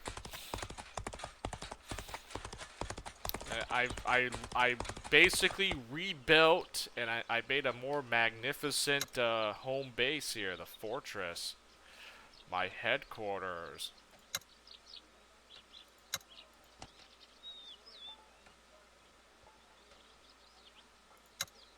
What are you tinkering? Another spike trap? That's fine. Tinker. Trade. Oh, there it is. As your reputation among the Totonac is generally favorable, the merchants offer you a pretty decent price. There, see, helping them with some stuff. Now they're giving me better deals with trading with them. Nice.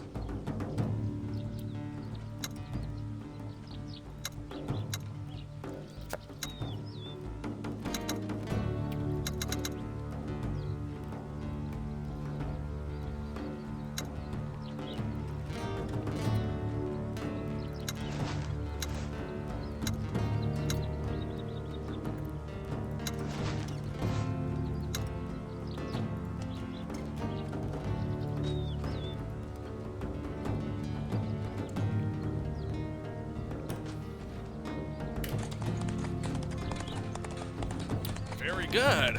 Very good. I got better deals. I was able to trade for some more treasure and some equips here. I want to grab this. I want to grab some extra meat from this thing, from this boar.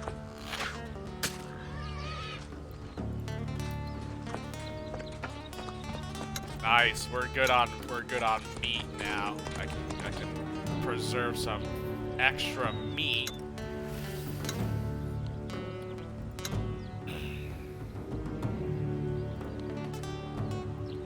Fresh meat.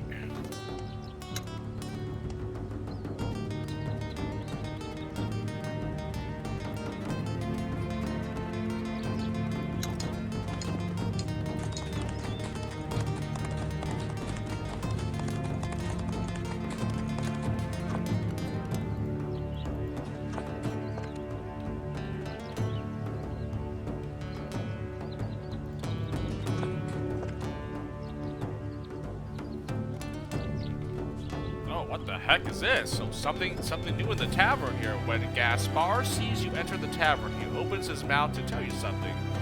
But he is immediately interrupted when a young man runs up to you from the back of the room with an eager gait.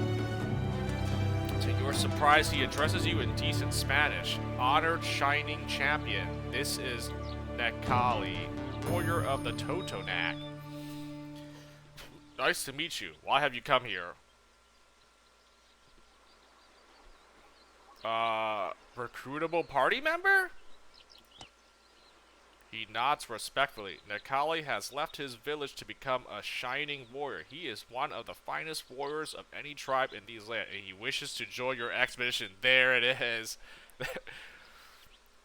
There it is. Wait, you are Nakali, yes? Yes, Nakali is among the greatest warriors of the Totonac. Oh, he smiles, slightly confused. You refer to yourself in the third person? He blinks, uncomprehending. You have a hunch that he may not be the most keen student of grammar. What can Nakali do for me? What do you expect in return for your help? Why would you leave your tribe to fight for me? That's a good question. Like, yeah. Nakali has been told of your strength in battle and your ruthlessness towards your enemies. He admires such qualities more than anything else, and as he sees the weakness growing in his people, so too does he see your strength grow. Oh, I looks like I'm gaining respect and adulation from these guys now.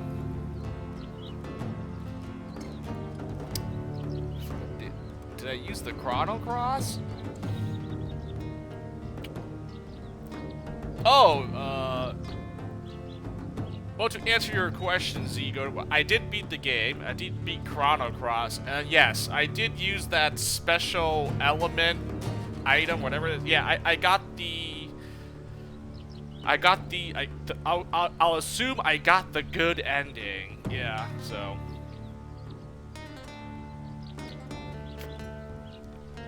Oh, you didn't see me beat the game like what, last week or something? Yeah. Chrono Cross is concluded. I finished the game. It's over and done with.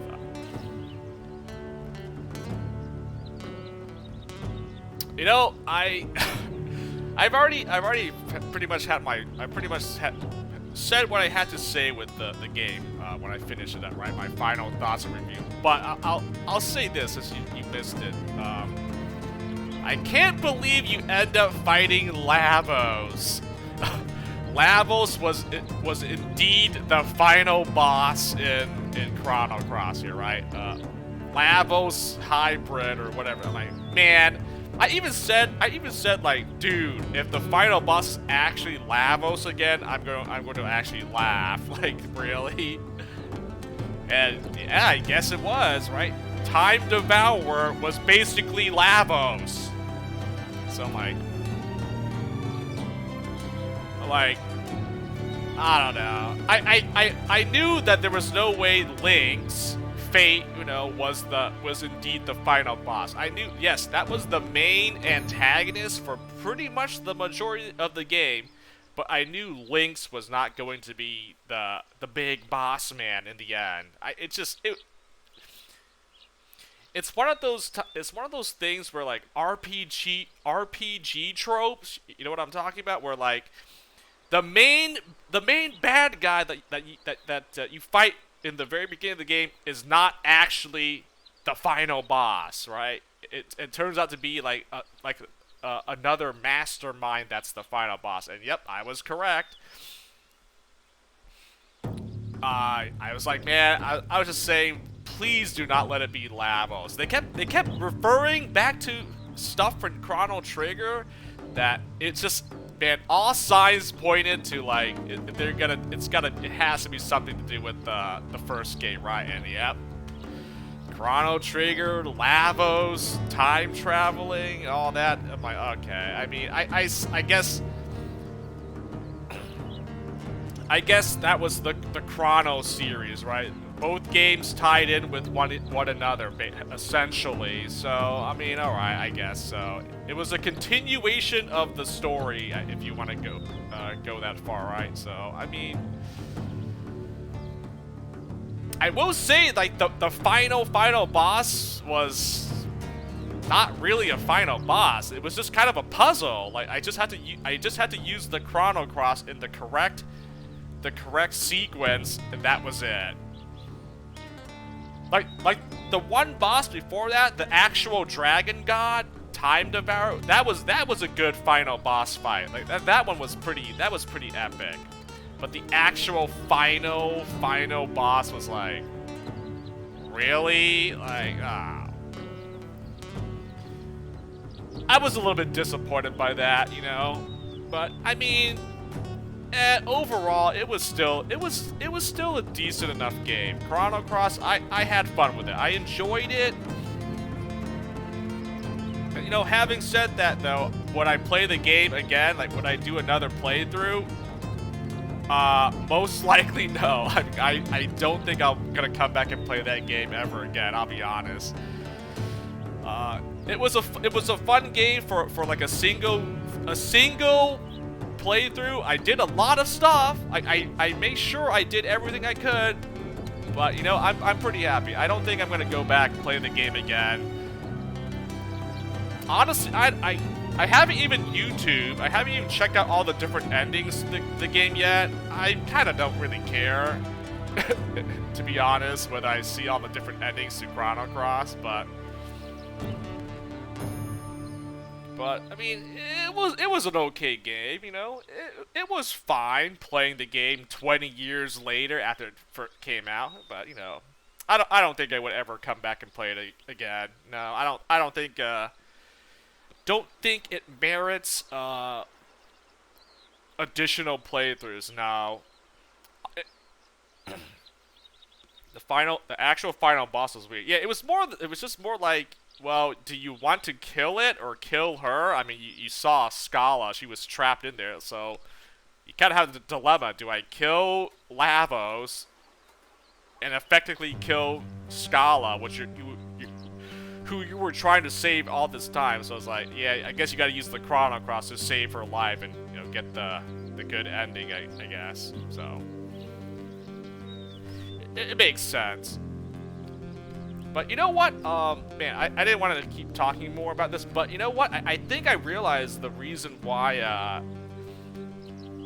at least for me, why the game doesn't merit, like, I would not play this game a second playthrough, where maybe other people would, like, swear by it. Like, this is the greatest game, you got to play it, like, multiple times. I think I know why. I think for those people that, like, this is, like, their favorite game or they love Chrono Cross, it's because they played the game originally when it first came out. So for those people, it's nostalgia for them, right?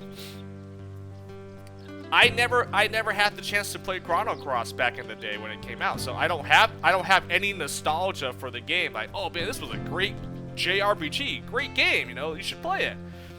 Whereas I played Chrono Trigger, you know, back when it came out, so I have nostalgia for Chrono Trigger. So I regard Chrono Trigger as a much better game than Chrono Cross because I played it.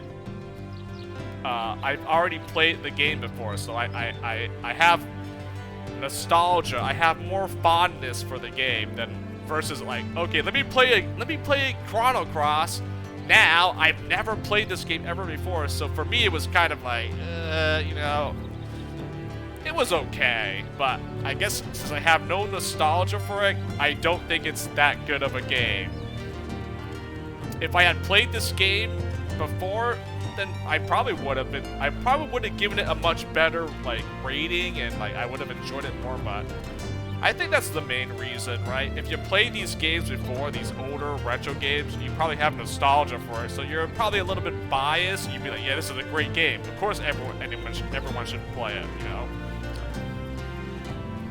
But you know, I never played Chrono Cross, so I can't say the same. But yeah, some people probably think it's like their favorite game. Yeah, all right, you know, good for them. But for me, it was all right. All I know is I've noticed some definite like flaws with the game as I'm playing through it. Like these could have been they could have been done a lot better. But other people who have played it before, and they have nostalgia for it, they'd be like, "What are you talking about? This game's perfect. There's nothing wrong with it. Chrono Cross is, you know, top tier game."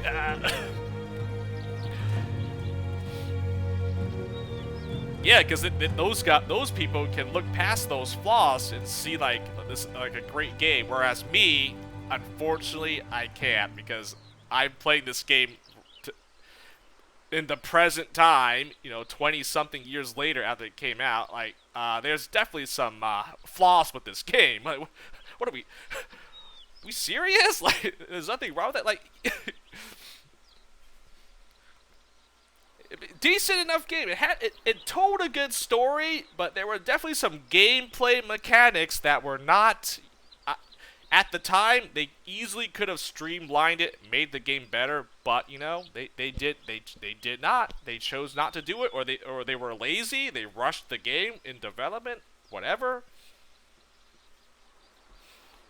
So that's it. You know, it had a good story. You know, good script. You know, soundtrack is awesome. I definitely love the soundtrack. You know, you can't go wrong with the soundtrack from any Square game back then. Most of their games had pretty awesome soundtracks. So Chrono Cross was no exception. But there was definitely some gameplay mechanics that were they needed to be fine-tuned or better or something. Because I did not like leveling up system and the use of these different elements, like, and no inventory management of any kind. It just really kind of, those were the downsides to that game. So, but I said it was it was a good game for one solid playthrough, but that's it. I would not play this game multiple playthroughs or go for multiple endings. It's not worth it. So, but that's just my review of the game. But you know, everyone else has a different opinion on it, right? Sure. Anyways, back to a game that I definitely can see replay value in, Conquistador. What are you talking about here? What's this warrior guy, Nakali? What is it? Blah, blah, blah. Oh, he's a warrior, so wait, oh, he might be. Let me see. What can Akali do for me? He's a warrior, so he's probably he's basically the equivalent of my soldiers, right? A pretty strong frontline unit, right? He's definitely not an archer. There's no way. He's probably a soldier or like a scout character. He strikes his chest with his right hand. Nakali will serve you as your courageous warrior. He is fast in battle and unmatched with Makuhitu. I think that's like a club and shield, basically. He will help you fight the Aztecs and bring glory to you and your shining warriors. What do you expect in return for your help? Very well. Consider yourself part of my expedition. Oh, I'm definitely going to recruit this guy. For sure. We have no vacancies. You'll have to fight one of my people. To the death! The F kind of option is this? We have no vacancies. You'll have to fight one of my people to the death. No! What? I'm sorry. You cannot join. Oh yeah, that's a pretty funny option. Hey, you want to join? Fight one of my followers.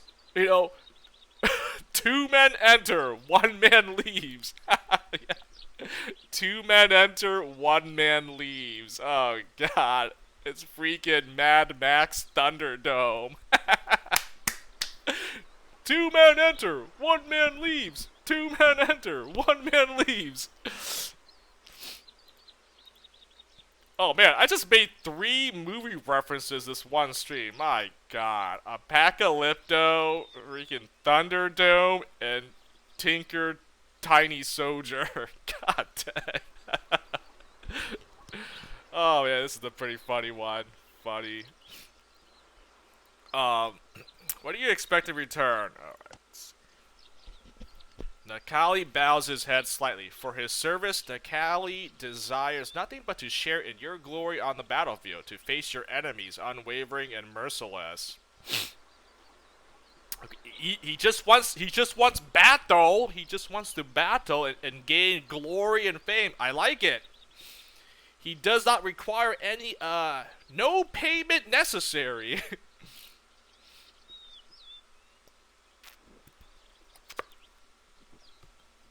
Dang it. I wish I had saved before I before I went here, but I wanted to try the option here, the fight to the death option, but I don't think I saved when before I entered my thing. So oh well. Very well. Consider yourself part of my expedition.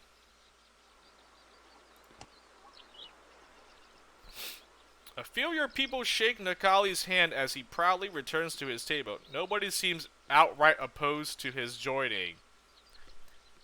Of course not. I have no racist party members anymore. I have open-minded people, so they'll definitely greet him with a warm welcome.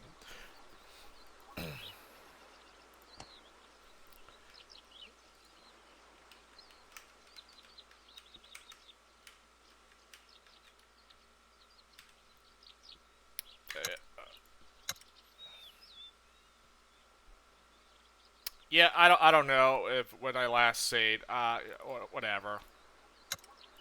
That was a pretty funny option where you could choose to select a follower and have him fight to the death.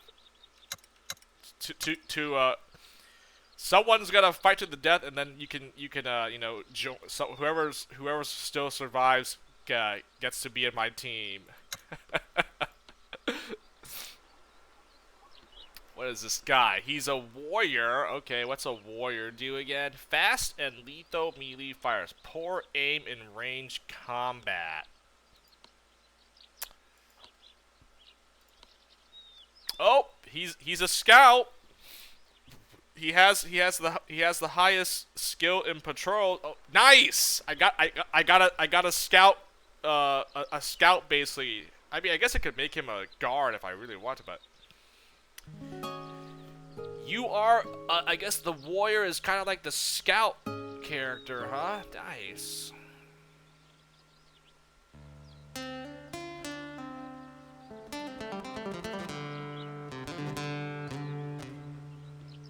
Oh man, this guy, movement 8 spaces. I mean, yeah, yep. He's highly mobile. He's a scout. Oh, and he can use ranged attacks as well. Oh man, nice. A scout that can use a ranged weapon. That's I like that. I think I actually might have a use for this guy.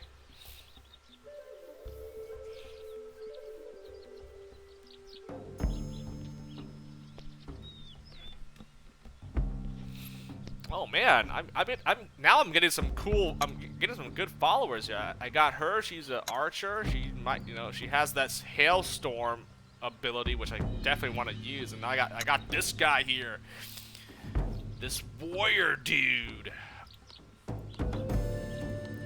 Oh man, I also saw how much experience points I have. Ooh, I could promote another guy to sergeant.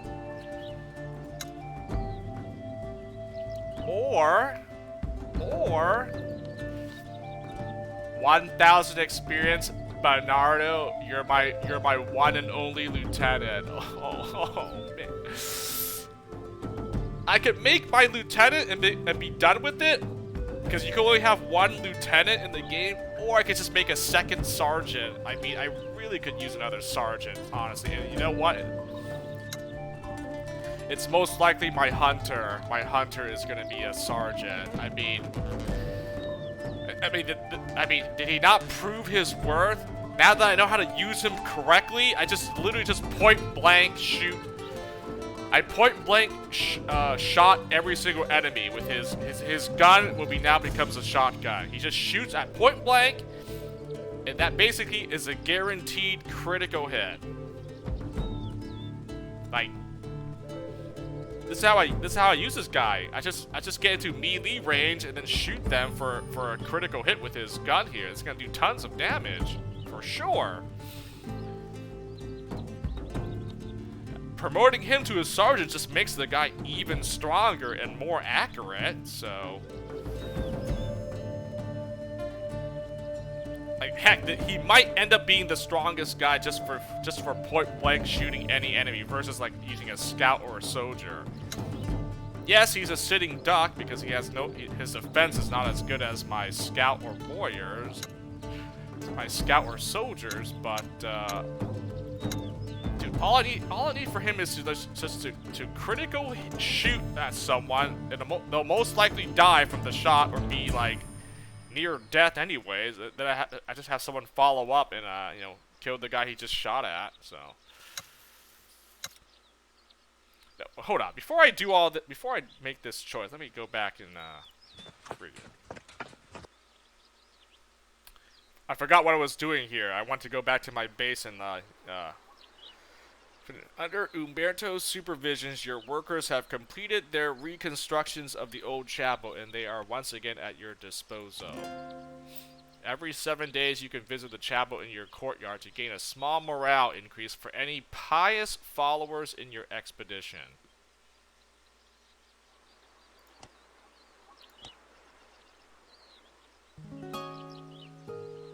$198 soldiers, so they're slowly increasing. I'm increasing my army here. I mean, I feel like I'm getting soldiers. You know, I'm increasing my soldier count. I guess I'm gonna have to. I mean, all signs suggest I'm gonna fight this Aztec Empire. I'm gonna like wipe them out or something. Like, why else are they? It's like the game is leading me towards wiping out the Aztecs here. I mean, I'm pretty sure I still have a choice whether I want to fight or save the Aztecs, but like, man, I think it's just, you know, historically I should just wipe the Aztecs outright. Be like, nah, we gotta destroy them to start the Spanish, you know, Spanish dominance here in the Latin America, right?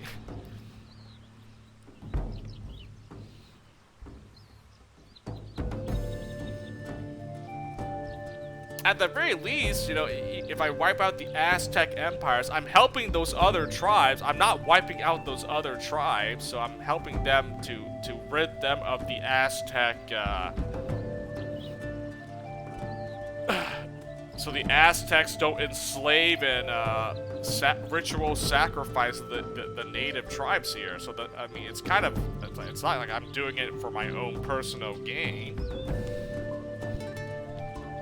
Or I help the Aztecs and I have them and I wipe out the smaller tribes. But I mean, I think I feel like I've already sided with the natives here, the Totonacs or whatever, right? Zolapa. So I think I might take on the Aztecs, you know, in this playthrough here.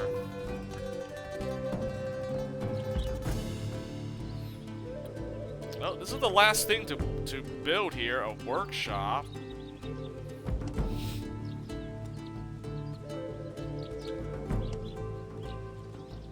Our artisans would appreciate having a proper place to work. We'll get started immediately.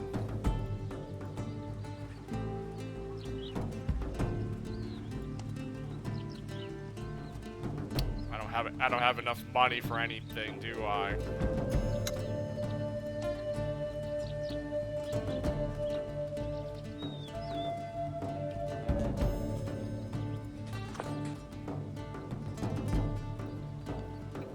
Fortress Chapel. Well, here's the church that I built. The chapel is watched over by an old monk from the same order as Hermano Garo in Santo Domingo.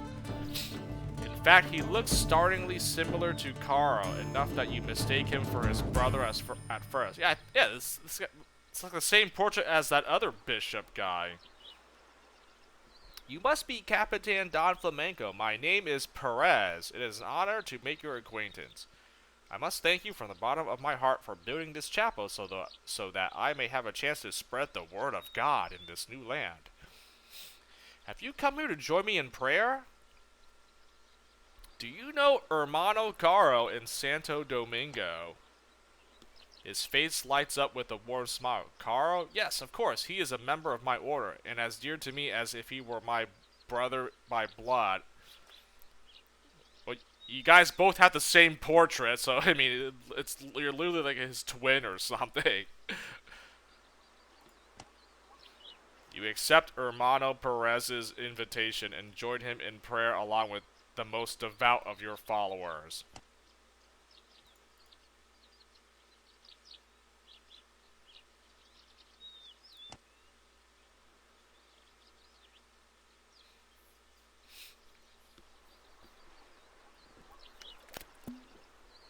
Though it hasn't been long since you last joined Perez in prayer, you still take the time out of your day to pay your respects to the Lord. Did my followers get any morale boosted or something? Doesn't look like it. Oh, this guy did. Well, he joined and he gained some morale. So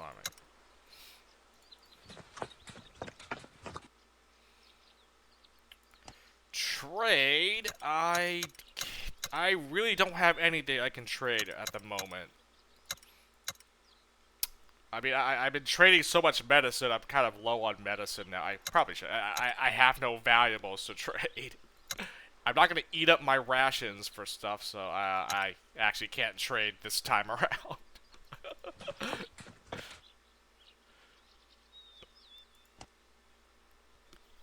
Yep. Nice. I went to the stables. Boom! Doubled my movement, my move speed for one turn.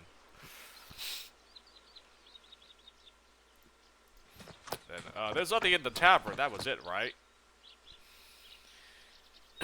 You enter the tavern to find that a couple of peculiarly mismatched gentlemen have made themselves the center of attention. They sit at a table in the center of the room, surrounded by a group of workers and off-duty guards who are smiling and laughing at their tall tales. Responding politely to your arrival, the two men introduced themselves as Freiherr von Tapp and Jonkheer van Sicko. The gentlemen are from Germany and the Netherlands, respectively, and have arranged an expedition to the New World. Oh man, I'm getting explorers from different countries here. That's pretty cool, you know. It was Laszlo Pollock from Hungary, and now we have a guy that Umberto. He's from Italy. He's Italian, an Italian guy, and then we have Germany and the Netherlands. Nice. A little bit of culture, you know. It's just not Spanish explorers only. By their own admission, the purpose of their expedition is mostly to annoy the Spanish, as tensions are mounting between Spain and the Habsburg Netherlands back home. Oh, whoa, what the heck, guys? Buy the men a drink. I mean, that's the only option here, so. It very quickly turns out that Van Sicko and Von Tapp have just as little interest in the conflict that secured their funding as you do. And their oddly antagonistic friendship makes them terrific company. Van Sicko never wastes an opportunity to poke fun at Von Tapp, who gets back at his Dutch counterpart by calling him Van Snicko, which for some reason he seems to find fantastically annoying. What?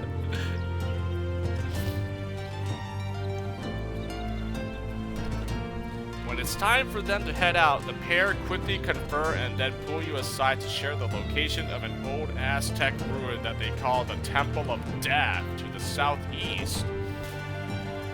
Apparently, they learned of its location in a small native village deep in the jungle, but in their attempts to reach its inner hall, which is rumored to overflow with treasure, they lost more than half of the members of their expedition to its fiendish traps. Ooh. Temple of Death? Temple of Death, huh? By their reckoning, if you manage to claim the treasure, you may consider it a show of good faith from their respective nations. If the traps kill you, they invite you to regard their information as a small victory against Spain.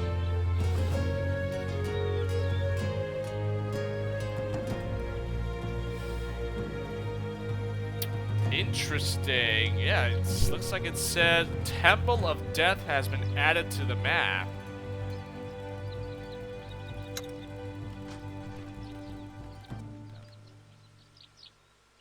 Oh, right here? Oh, what the heck? I thought it was gonna be like all the way down here or something. Temple of Death. I like the sound of that. Temple of Death. I have an ancient temple right here. Ancient temple right here, and then I have a Temple of Death.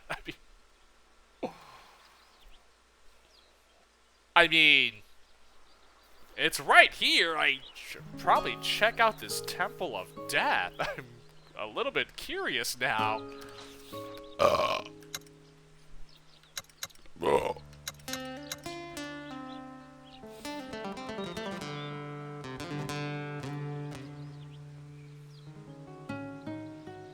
Okay, that's it for the tavern. There's nothing else here. Okay. Okay, you just keep entering it and see if anything happens. So I recruited this one guy, this warrior guy, and I got info from these two European dudes here, you know, Germany, Netherlands, and they giving me a location for a Temple of Death. Interesting.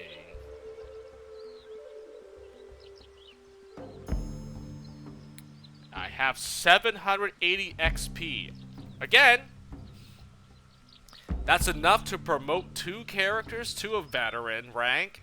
I can promote another guy to sergeant, 1 guy to sergeant. I could promote this guy.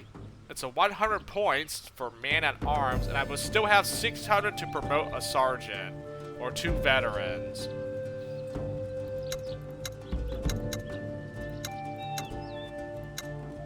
I mean, 2 veterans does sound nice versus just 1 sergeant, but man, I really want my hunter here to be a sergeant. That would be so good if I did. Oh, but man, you know what? I definitely could have my other Doctore veteran, and then I have my other scout here, also a veteran scout. Oh my gosh, it's... Dude, it's so hard. Do I get another sergeant or 2 veterans? Like, I mean... I don't deploy him all the time, but if I make him a sergeant, I'm probably going to deploy him all the time now for battle purposes. Like, him and Bernardo, like, they're like... Like, why would I not deploy Raphael? Unless I can't use him for whatever reason. I think it just makes sense to get the guy who has sharpshooter and point blank. Like, you can't go wrong with either one of them.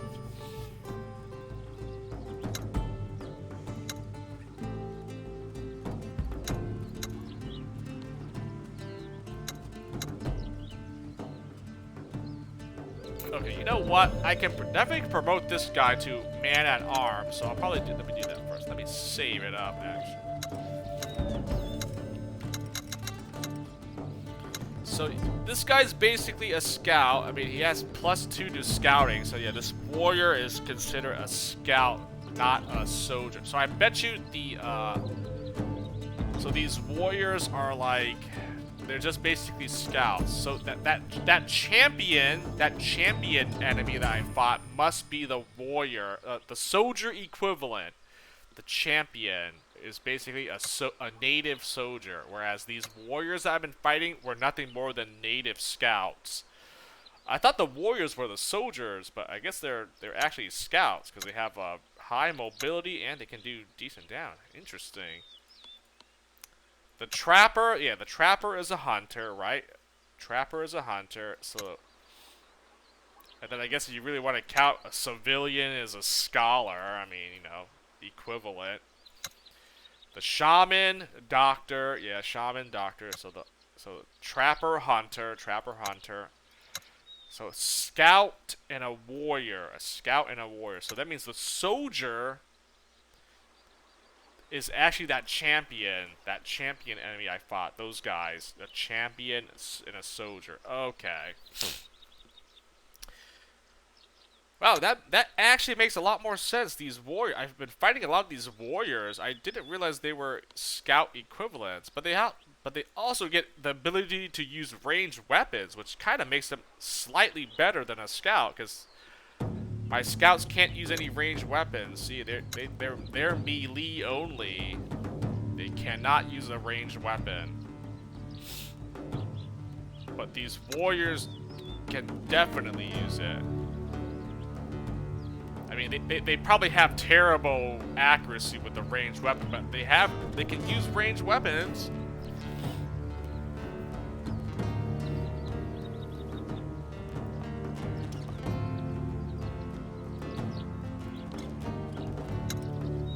Oh, all right, I'll promote this guy. What he has? He gains the ability to taunt someone, huh? Okay, that's interesting.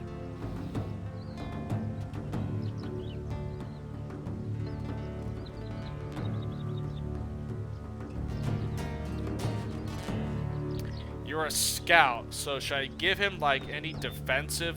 I mean, I can give you block, dodge, or evade. That's nice. Or I just give him bloodthirsty here, huh?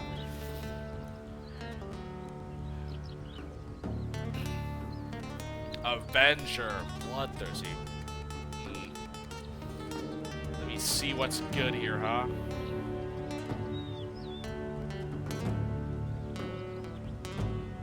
Good patient. I mean, I guess you get more healing. Oh, what if I give him this? Keen Eye. Attacks ignore up to 7 points of armor. That could be good, man. So he even does more damage, even if they have armor. The Keen Eye would be very good.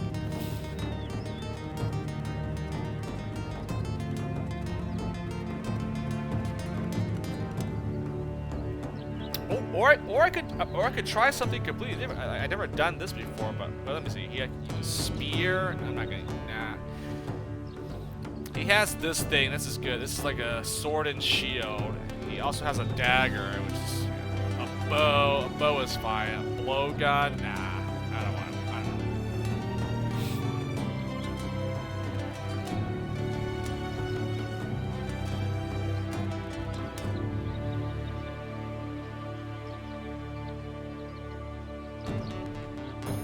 When making a normal attack, follower has a 5% chance of getting one extra action. That, you know, that could proc. If I can get this to work one time, it's already, you know, kind of the skill is worth it. Relentless. I could do that. I could try that. I could also do the Keen Eye. Attacks ignore up to 7 points of armor. That's not bad either. Follower may make one extra attack of opportunity every time. I don't like that. I don't like it. I'm actually tempted to try something different for this guy. I think I want to try this. Relentless. There's a small chance they get an extra action, which basically means if I use an attack here, I get another chance to do another attack or another action of some sort. You know, I'm gonna try for this guy. You know, just so it's different from my other characters. Relentless. Booyah! And I mean, I guess he's a scout, so finally, I actually have a third person that can scout for me. Perfect. Perfecto. Took long enough for me to get a scout. I've been getting guys that have good hunting. I've been getting no one that, I mean, I guess I have 4 soldiers guarding my camp for me, right? Now I actually have a third person I can devote to scouting or patrolling to find treasure and loot or whatever. Effing sweet. And I actually want to use this guy in battle and see what he's all about. He might be really good too. Like, I can try him over one of my other scouts, you know, use this warrior instead of both scouts. She's a decent archer, like try her as well. Once I get her to veteran here.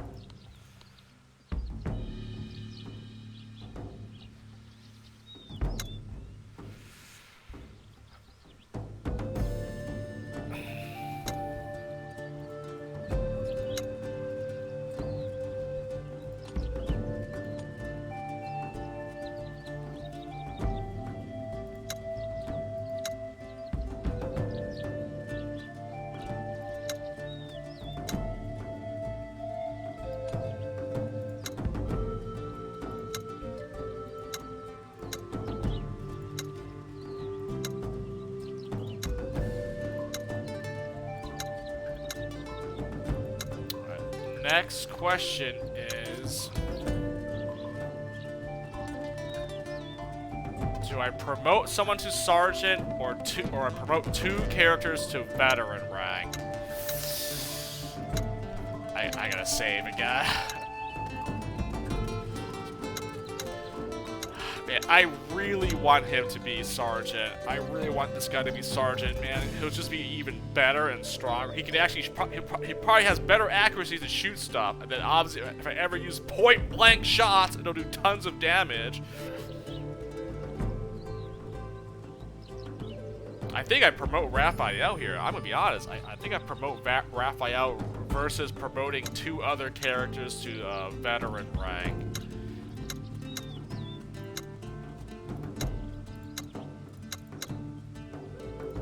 Like, these 2 would be perfect for veteran rank, so I can try them in battle here. But man, I really want another sergeant. I think I have to. Raphael.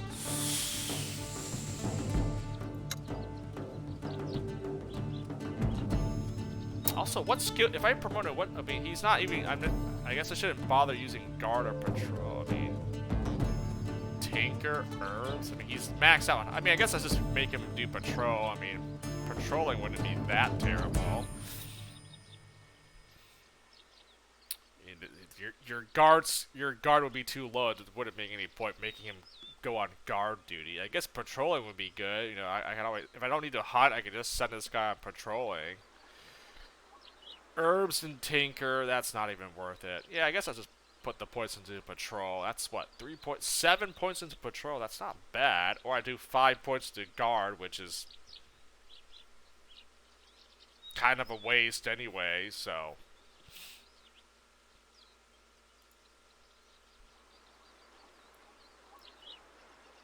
Let's see. I'm not gonna. He doesn't need any of these weapons. There's no point. Like, he's not gonna use a melee weapon. I mean, why would I ever give him a sword or a pole arm? It would be nice, but I think I'm just gonna use the gun here and just have him point blank shot people to death.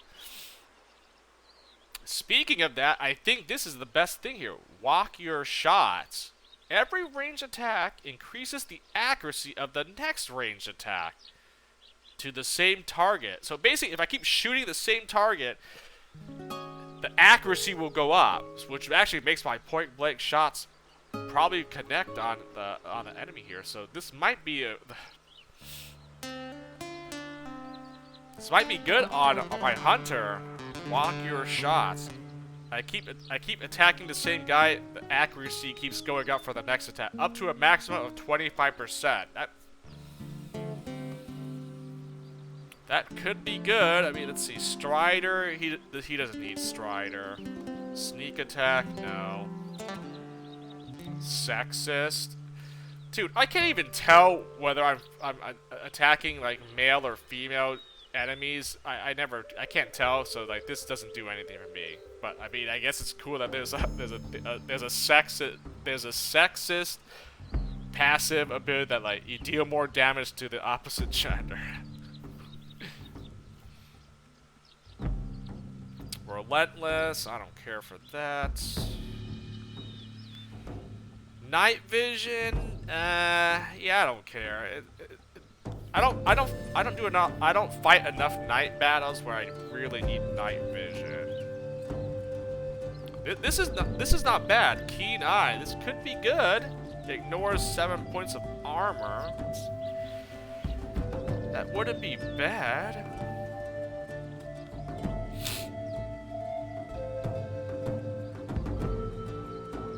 I don't know. I think I know exactly what I want here.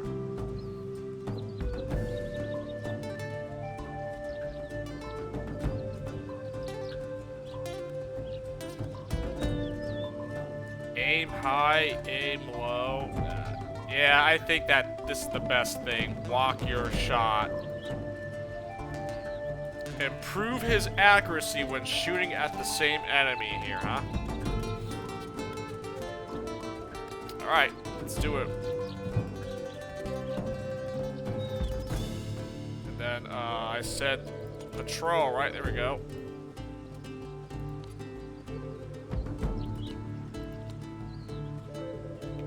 Sharpshooter, point blank, walk your shots, and he's using the gun, the arquebus. Yep, more damage, more accuracy. Oh yeah, for sure. Okay, I think now I might deploy Raphael to all battles out. Point blank shot these enemies with this gun. It'll do so much damage.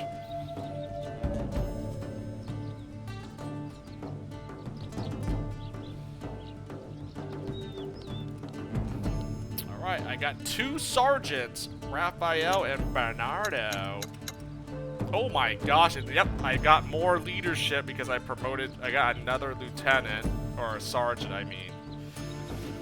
16 morale, and everyone can have a max morale. Oh my god, which improves their critical hit chance, because their morale determines their crit chance as well. So this is actually really, really helpful. My leadership is going up.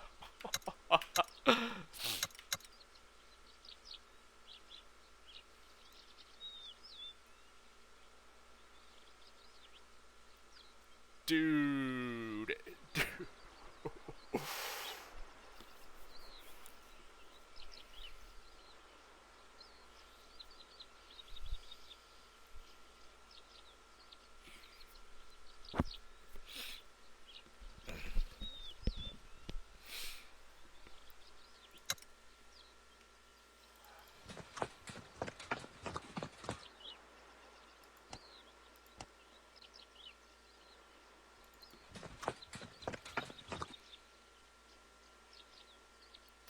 Workshop. Alright, that's a lot there. I think I spent long enough in my home base here. Temple of Death? I guess we're gonna check out this Temple of Death here, huh? There might be good treasure there, huh? I mean, if it's called Temple of Death, oh, it's gotta be worthwhile if I manage to not get, you know, killed at a place called the Temple of Death.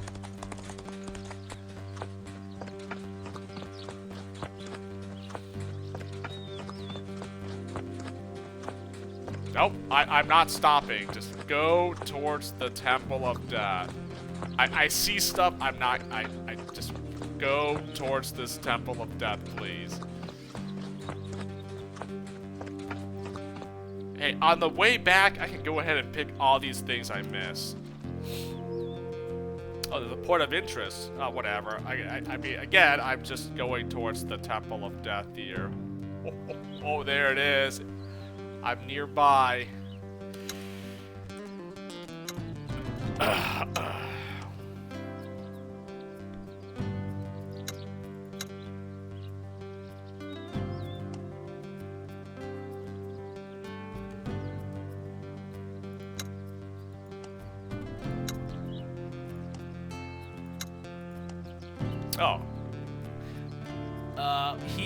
You can, wait, no. You hunt for me. This guy is patrolling. Okay, yeah. And then she also hunts. Okay. All these guys are guard duty. Scout. What are you tinkering with? A cannonball.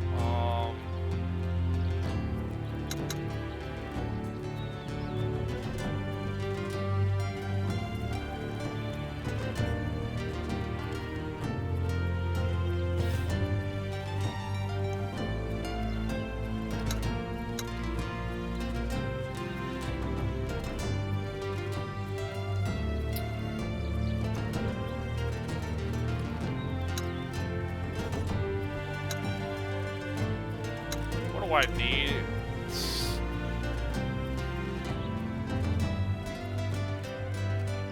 I guess I'll make more barricades or a spike trap. I think I'm good at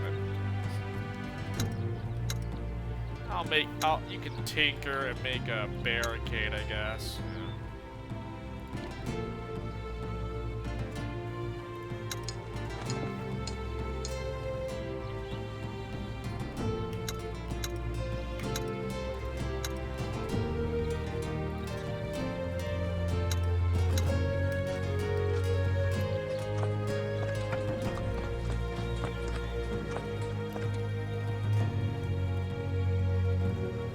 heck? There's someone here already.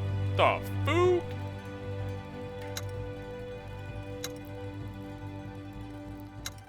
Probably hostile. What is it? Temple Guardians, of course. Of course there's gonna be someone guarding this place. Large area in this region is dotted with the ruins of very old buildings. It seems to be the remains of several small settlements, as none of the enormous pyramids that are characteristic of this region can be seen. Throughout your travels in this area, you feel like you are being followed, but you eventually catch glimpses between the dense trees of a small temple that looks mostly intact.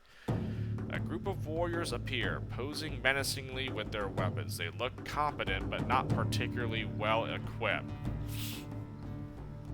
Diplomacy easy. Attempt to invite dialogue. Fight them! Back away. Well, it says diplomacy easy, so maybe I don't have to fight these guys. You address the warriors politely in a way that emphasizes that you have no intention to fight them. They seem to get your meaning, but they warn you that they will not tolerate your presence in this area under any circumstances, and though they will allow you to turn back, they will kill you if you proceed. I mean, I guess if I want to gain entry into this Temple of Death, I have to fight these guys, right? I mean, I'll back away. But I'm probably going to fight these guys. The warriors stay put and do not follow as you leave the area. When you are sufficiently clear of them to pose no threat, they scatter and vanish back into the jungle.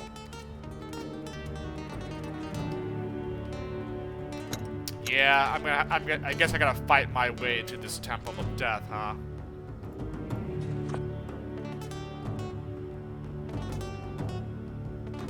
Wait a minute, what the heck?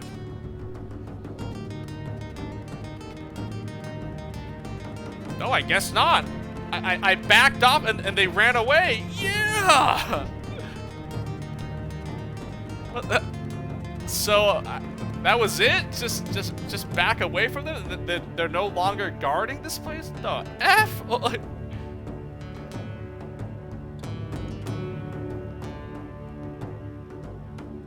You know, I'm kind of tempted to fight these guys only because I want experience points. And I feel like that doing battle is a lot better than not doing battle. I want EXP. So, actually, you know what? Nah, I don't know why I just got to this Temple of Death event here, but I kind of want to fight these Temple Guardians just for XP, so I'm going to actually I'm going to fight these guys. That was kind of weird. I don't think that was supposed to happen. I think they were supposed to just stand guard here, but I guess I must have tricked them into thinking I wasn't going to enter this temple, so they just like scattered or something. The food.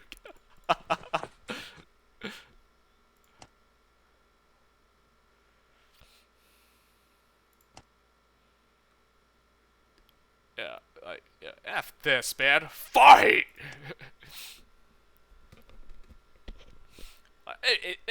Right here, the last sentence, right here, see? They will not tolerate your presence in the area, and though they will allow you to turn back, they will kill you if I proceed. So you know what? I want entry into this temple. They're blocking my path. I'll kill them. Easy clap.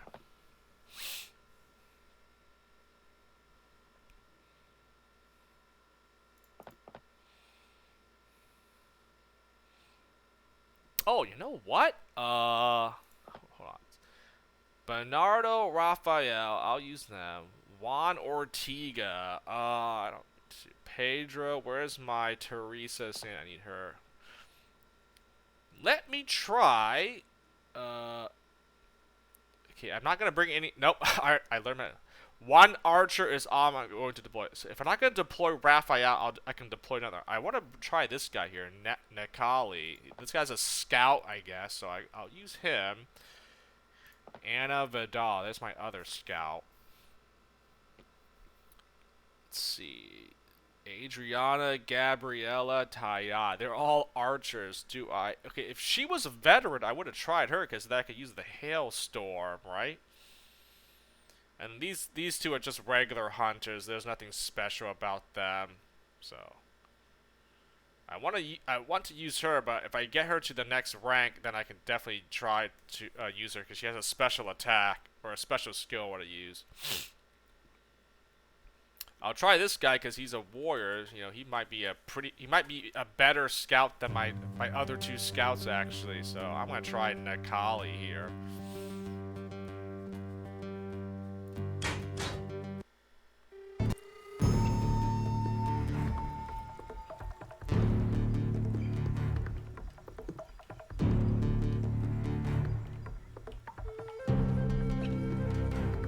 What was I looking at?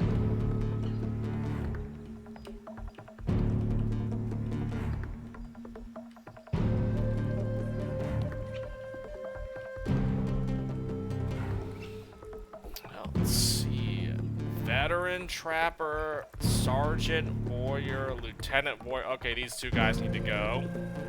Sergeant, Trapper, Veteran, Shaman, Veteran, Warrior. Okay, well. Well, I think we kill the Warriors, obviously. This guy's an archer, so there's 2 archers and a Shaman. I mean, this doesn't look that bad. I just kill their front line, and then that's actually pretty much it. I kill their front line.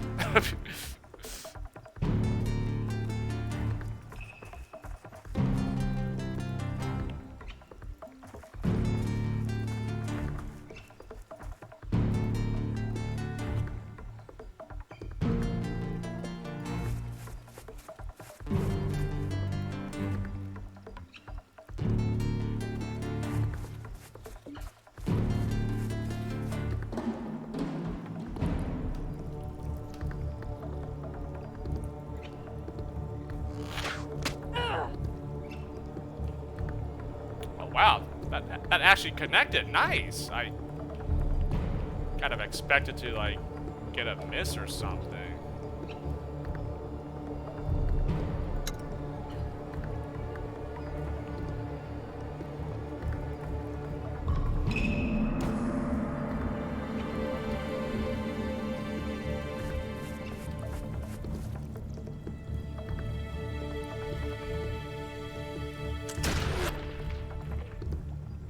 Oh yeah, walk your shots. Oh, I forgot about that. Forgot about that. Well, I'll let these guys march towards me and I'll kill them when they approach me.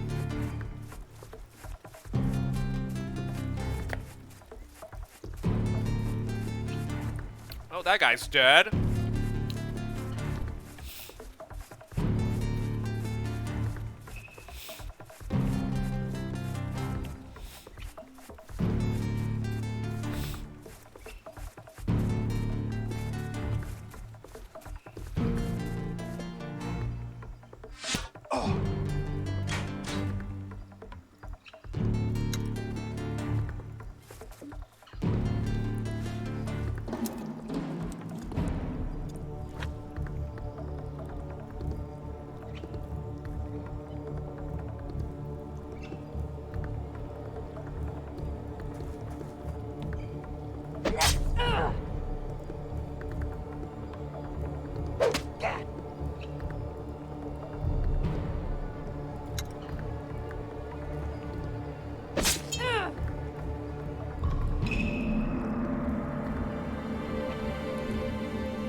Partial cover?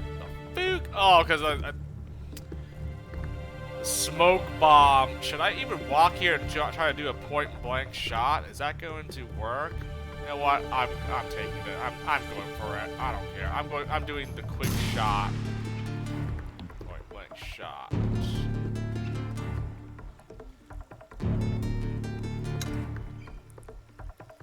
15% accuracy. Okay, that's not gonna work. That's not gonna work.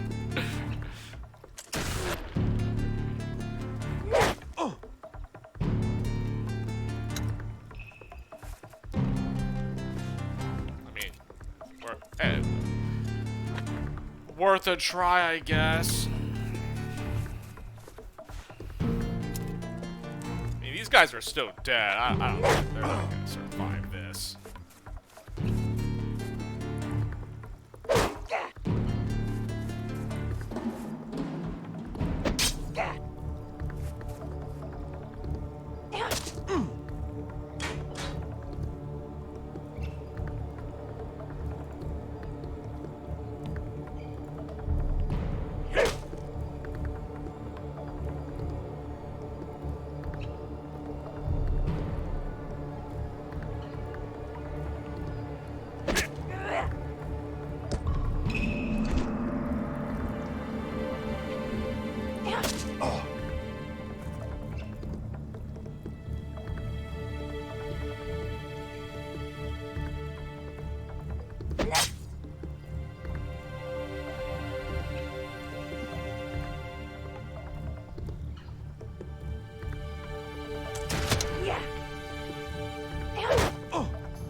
What's the point of that?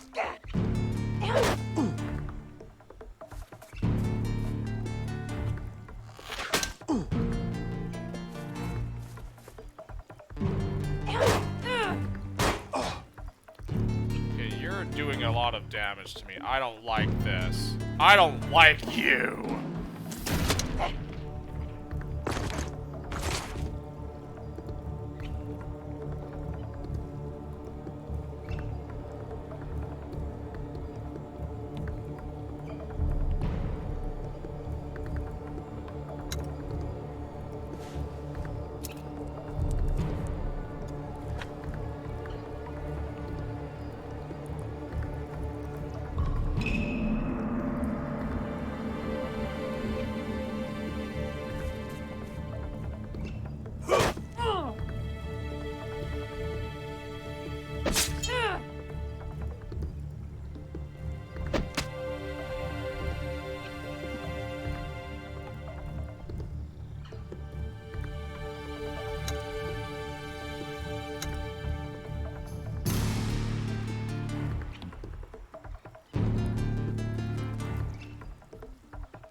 Him.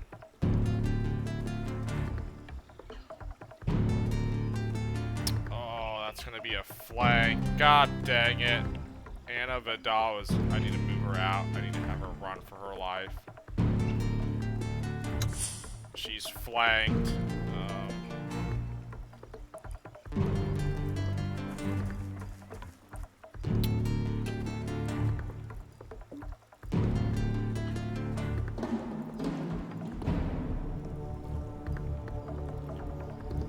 Shaman is. Thought about having him heal someone, but I think it's better if I back away.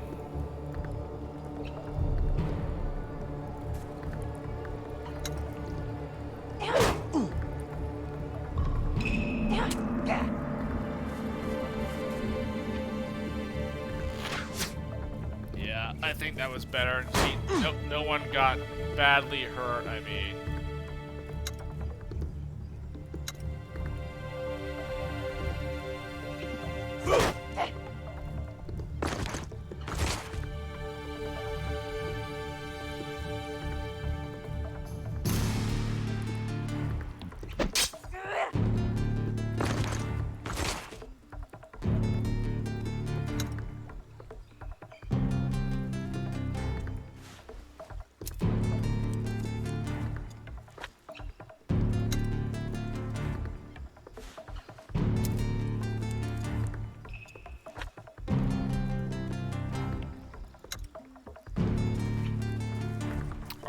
One enemy left, you're dead.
Yeah, just for good measure, I guess. Block your shots. Oh, they both shots connected. Boggers.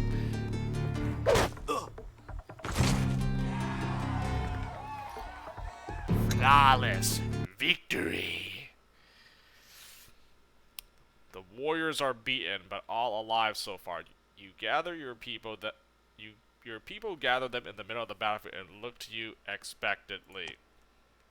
Anna Vidal waves her weapon casually at the defeated enemies. They try to kill us, Capitan. It's only fair we try to kill them back. Remember, mercy can be dangerous around these parts. Anna Kauna looks across the captives with pity. They fought well. They don't deserve to be slaughtered like animals. Let them go, Capitan. I think we got the point across. Isabella Uranus has been examining the wounds of one of the captives. Now she stands up. These are just young men and women fighting to defend their home against strange intruders. And now they're our prisoners of war. We should cut them loose and let them go. They're no threat to us anymore. I'll be the judge of that. Kill them all. Let them live.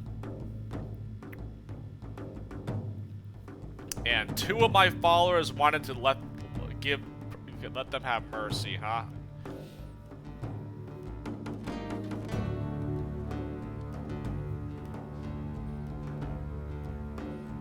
Well, some party members are gonna lose morale whether whichever choice I make, right? I guess my peaceful followers, right, and then my aggressive ones, right?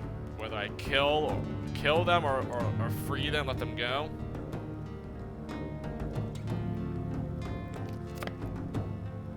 I'll make this choice when I be right back.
And the choice is... Hold on. Temple Guardian. What's their affiliation here, huh? Temple Guardians.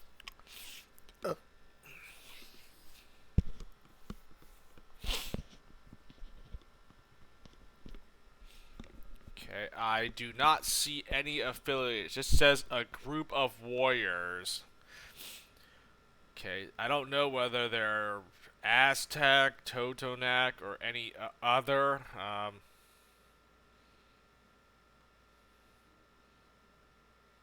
Temple Guardians. Well, I mean, guess I should show them mercy then, huh? If they were Aztec, I probably would have just killed them. If they were, what, like Totonac or whatever, I probably would have let them live, but doesn't seem like it specifies what their affiliation is, so I guess I can't be sure, but... Well, I guess 2 of my followers wanted to show mercy, right? So I guess, just by the majority vote, I guess let them live. Oh, there it is. Yep. Peaceful followers, aggressive followers. Yep, I knew it. You take what items you can use from the warriors, but leave them alive. You're fairly confident that they will all survive with each other's help.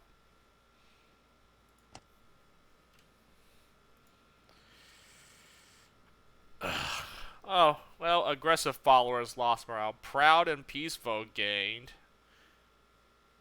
Yep. That's all I wanted. I just wanted the experience. I figured fighting them would give me XP. So yeah, it makes sense. I also gained 100 of valuables and 1 equipment. All right. The experience was pretty much what I wanted. I didn't really care if they had anything else on them. The XP was the most important thing that we got from said battle.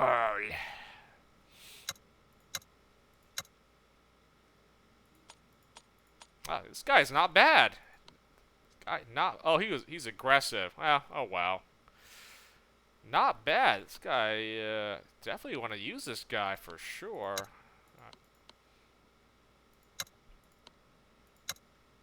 How many peaceful and aggressive guys I have here, huh?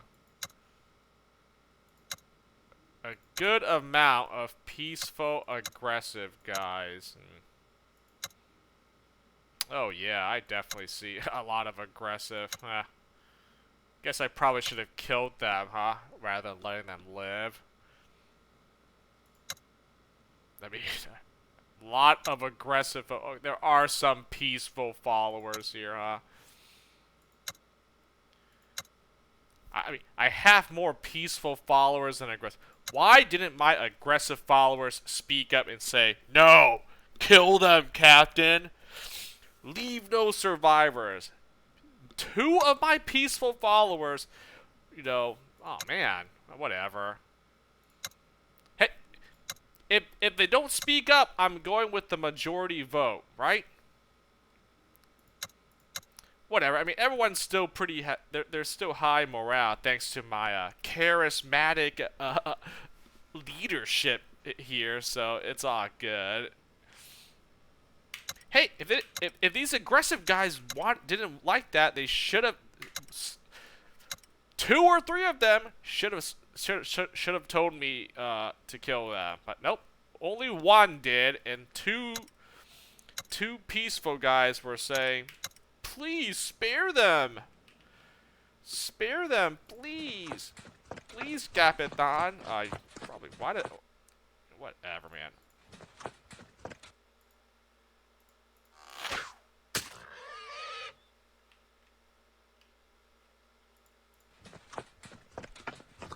I don't know why I'm doing this, but now I've gone off the beaten path because I saw some fresh meat that I wanted to grab before I entered this temple. God dang it! I couldn't help myself. I saw the opportunity for fresh meat. I went for it.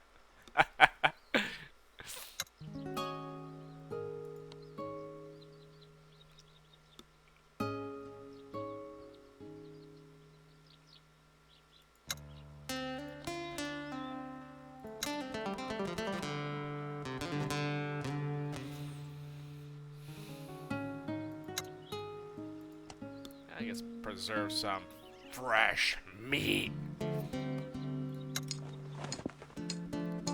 Lost 64 valuables.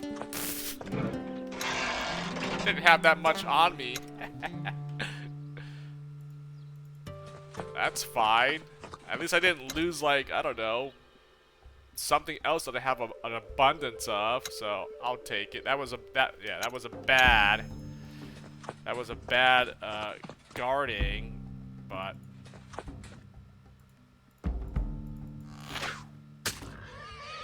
I didn't lose as much as if I was carrying more on me.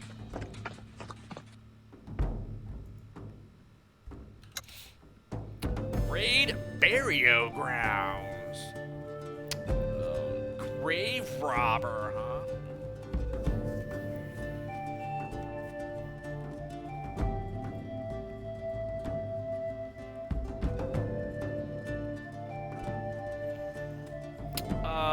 Nah, I don't want to do that. It's fine. No grave robbing this time around.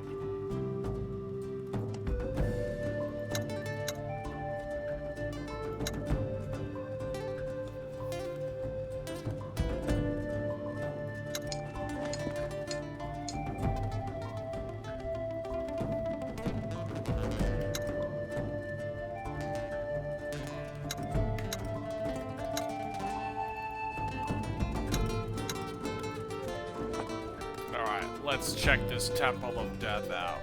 The Temple of Death lies in the middle of what must be the densest and most troublesome stretch of jungle on the continent. Your entire expedition is sweating and panting like fat nobles accidentally caught in the running of the bulls. The temple itself appears to be less of a temple and more of a dungeon. A very flat pyramid is all that stands above ground. Just enough to accommodate a wide set of stairs that descend into the darkness of the ground. More inscriptions encircle the entrance. Examine the inscriptions. Enter temple. Move on. You spend a little time scrapping the overgrowth from the inscriptions around the entrance and determine that the Temple of Death is not just an apt moniker invited by the tribals, but indeed the original name of the temple. As far as you can tell from the weathered glyphs, the purpose of the construction is to honor Quetzalcoatl by inciting brash young men and women to throw their lives away with the promise of untold treasure hidden somewhere deep inside. Anna Kauna grabs your shoulder excitedly. The treasures hidden down there must be great indeed, if the natives are willing to throw away their lives in the attempt to claim them. With our equipment and our training, it should be a breeze for us to beat those trials.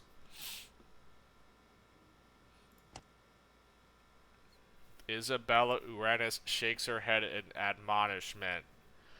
Such overconfidence will only lead to our destruction. Who knows what deadly traps await us down there? First of all, I beaten the Fountain of Youth already. What makes you think I'm going to shy away from the Temple of Death here? Huh? I probably still have other things. I still have El Dorado. The city of El Dorado. A city with nothing but gold. I gotta discover that. And I still have the Aztec Empire. There's lots of stuff around that area as well. So, you know, a Temple of Death. You don't scare me. Enter! The stairs seem to go on forever, but just as your people are about to give up and head back up despite your orders, the tunnel opens up into a large room with a checkered floor and holes all along the walls. Throw a rock into the room. You know what? You know what this reminds me of? Another movie reference. Indiana Jones and the Temple of Doom. Another movie reference there, but there we go. I mean, this does look like an Indiana Jones-like thing, right? A temple. It would have been funny if it was called the Temple of Doom. I would have easily made that reference easily. Indiana Jones. You pick up a rock that lies along the wall and experimentally toss it into the room. The air ripples almost imperceptibly from what you can only assume to be poison darts shooting out of the tiny holes in the wall. You toss a few more rocks and quickly figure out the pattern of the trapped tiles. Guide your people across the room. You firmly guide your people across the room. Thanks to your splendid leadership, everybody makes it through unhurt. On the other side of the room, you find a few golden trinkets. That's one down. What's next? Further down into the temple, you can make out the alluring glitter of more gold. Proceed further into the temple. Dude, I'm going all the way with this. I don't care. I'm going all the way through this temple of death, and I'm grabbing any treasures that I can find. I'm not. I do not stop. I'm all about the creed. After deftly passing through a hallway full of swinging axes, you reach a circular room that looks like some sort of theater or arena. When you reach the middle of the room, the heavy stone door slams shut behind you and smaller hatches open along the walls. For a while, nothing happens, and while your people collect the few valuable items scattered around the room, you begin to wonder if you've simply been trapped here. But then a curious animal sticks his head through one of the hatches and growls at the sight of you. Observe the animal. It looks like some sort of canine creature, but far sleeker than a wolf and far larger than any dog you know. Its fur coat is completely black and absorbs the dim light of your torches in an unnatural way. And its eyes have a red gleam to them. More animals like it appear from the other hatches and begin to circle you. Deal with the creatures. When the creatures finally attack, your people don't know how to react. They split up and some of them are pinned down. Anaconda receives a nasty bite in the neck before she can be saved. And when you finally killed the last of the dogs and the doors at both ends of the room open again, the civilian must be carried back out of the temple by a couple of your servants. I mean, I guess someone was going to get injured. You can see what appears to be a treasure room further into the temple. I mean, whatever. A little dog bite's not that bad. We can heal that back up. Proceed further into the temple. Past a spiked pit is a small room with a stone pit in front of the next door and an elaborately carved altar with a bowl and 3 wooden pipes, slowly dripping colorless fluids that smell of different herbs. The pit contains a lever, and the puzzle would be straightforward enough if not for the poisonous snakes littering the floor of the pit. Send somebody into the pit to pull the lever. Okay, let's think about this. All right. So there's a pit with a lever, right? But there's a lot of poisonous snakes in the floor of the pit, and I have to send somebody in there to pull this lever to open the door for me, huh? Well, let's see now. Well, someone's probably gonna get bitten here, so at first, I was probably going to send, like, my scout, because maybe the scouts can maybe outmaneuver these snakes and then pull the lever before they get bitten, but that might not be the case. I thought about sending one of my doctors because, you know, they can probably patch themselves up if they get bitten, but I don't think that's gonna work this time around, right? Not like in the Fountain of Youth puzzle. One of my soldiers, I mean, I don't think I think I just send one of my scouts to do with this. Oh, you know what? You know who should I send? My newest recruit, Nagali. This guy might be able to outmaneuver these things. He is a scout, is he not? He can probably he can probably pull this off. If not, you know what? You get a little bit poison. We can patch him up if anything should happen.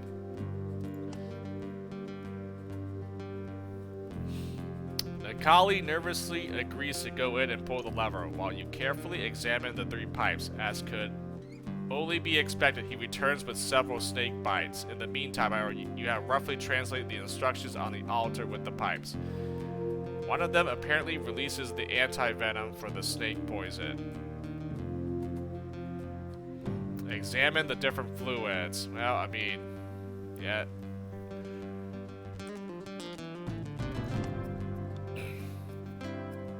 Your limited medical knowledge, you can't be sure which pipe, if any, contains the correct anti-venom, so Nakali chooses the middle pipe. Immediately after drinking, he clutches his throat, makes an unpleasant gurgling sound, and falls to the floor, writhing in pain. 2 of your servants pick up the groaning warrior and rush him back outside. God dang it!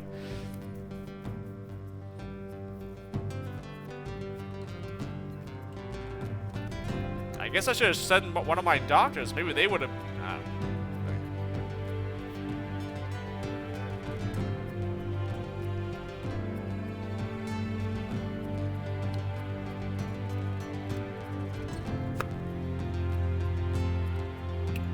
Oh well.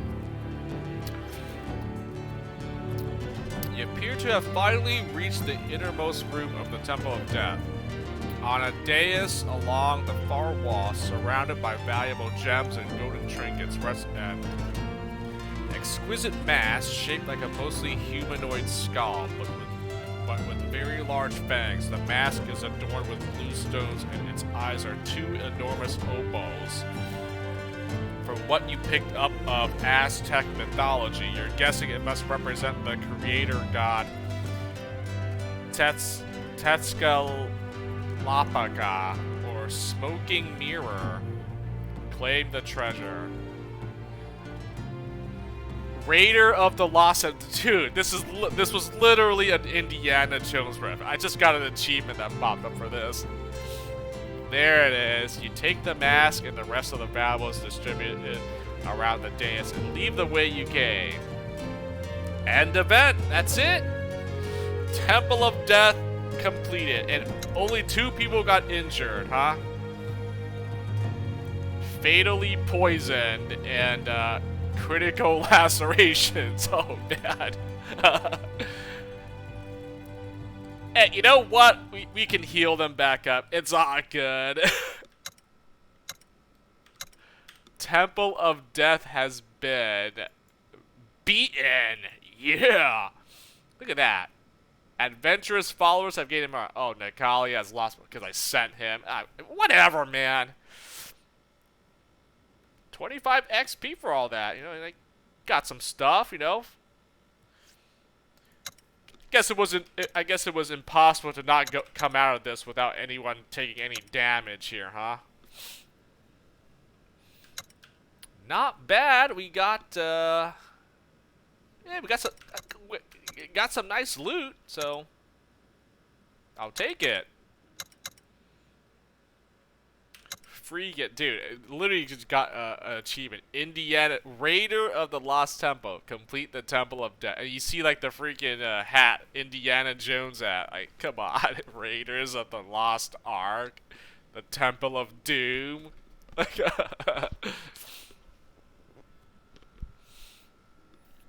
Indiana Jones. I'm surprised there wasn't a contraction where like a rolling boulder, you know, runs towards us. We gotta like jump out of the way or something.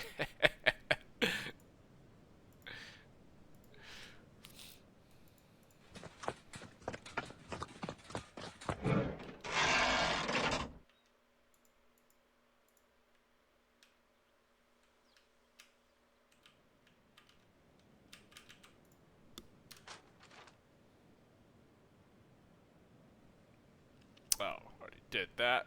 I think that was it for this area. I don't think there's anything else here unless...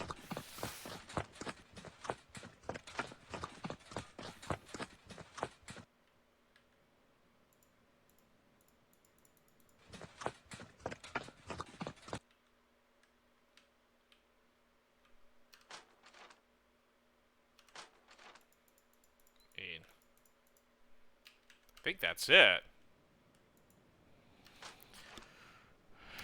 I don't think I can go down any further to like the left or south, so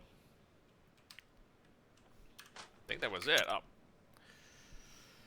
Should I save or let me actually heal my oh god, fatally poison. I should probably, yeah, if I don't treat him he'll die. She's in critical condition. Oh man. Well, I do have 3 healers or 3 doctores. I mean, I guess my guy counts as one, so like, alright. Yikes. That's not good.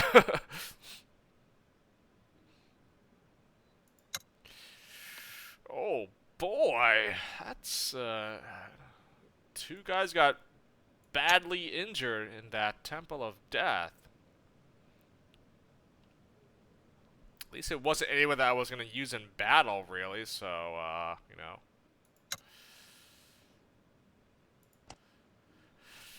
Oh, and, I have enough medicine, oh, man, oh. Uh-oh. I should have enough medicine to, like, cure them, right? Oh, God. Oh, God, no.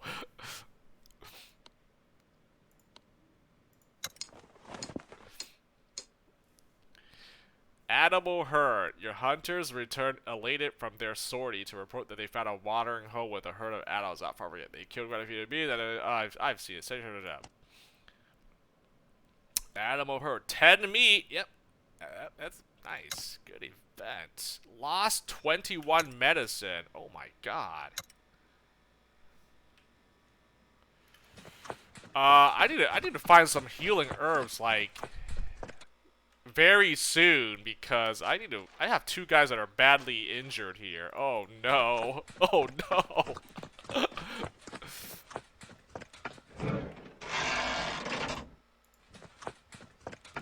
Okay, I see some herbs and okay. I think I should be good. I see some herbs here. Ooh. Oh man.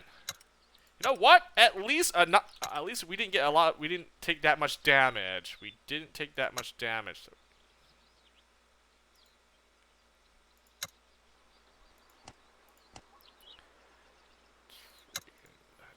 Do that.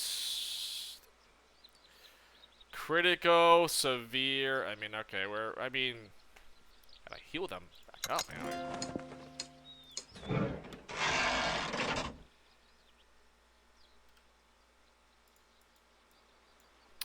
Severe, critical.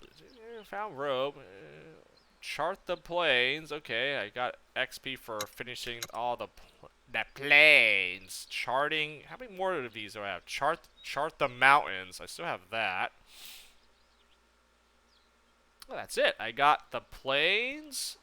What else? The lake, the roads, and the swamp. Okay.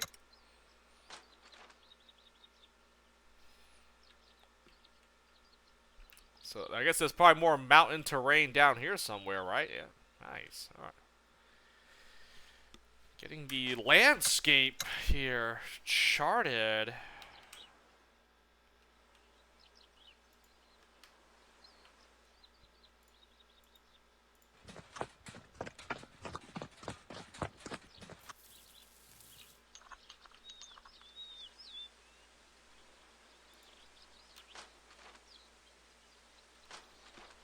I saw some more herbs this way, though.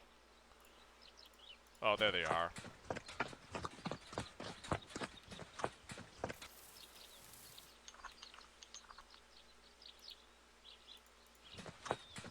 I gotta grab these to, like, you know.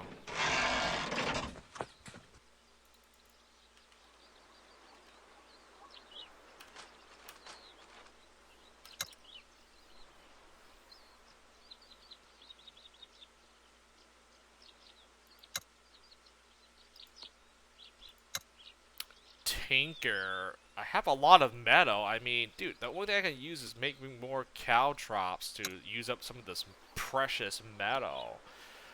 I can't really make these other things. I don't like that I have a lot of metal because like it gets stolen. I lose a bunch of it, so I might as well just. I mean, it doesn't seem like I lose any of my trap or items. They don't get stolen when like when guarding the campfire. It seems like I just lose resources, right? The only thing I ever lose when I fail to guard my camp is resources, not like items like traps here. So I should just keep making all these different traps, just because I can't lose them due to like theft or whatever.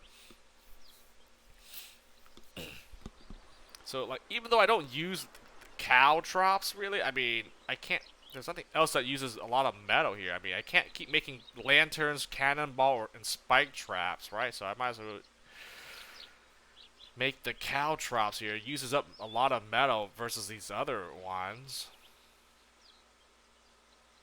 I don't have that much of the wood and rope and oil here, so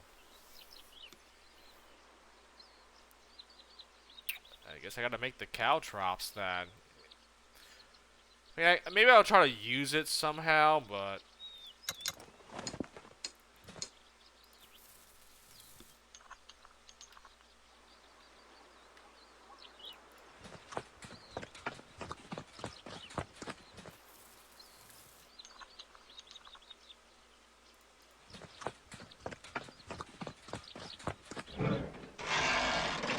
yeah, at least I'm finding a lot of loot, so I guess that's good.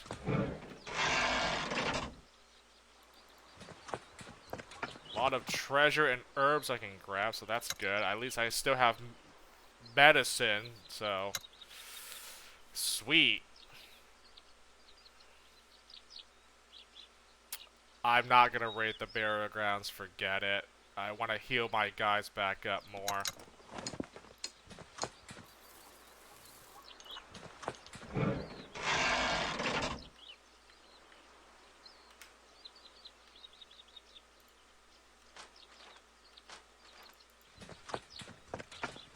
Then I kind of wanted to go like this way. Oh, nice. There's stuff here.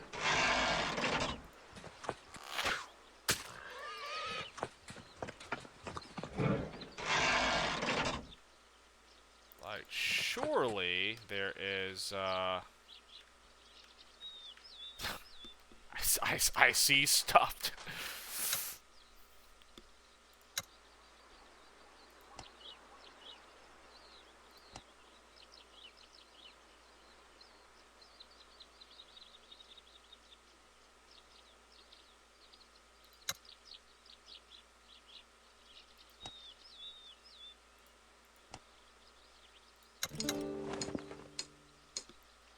Workshop has been completed. Alright, there we go.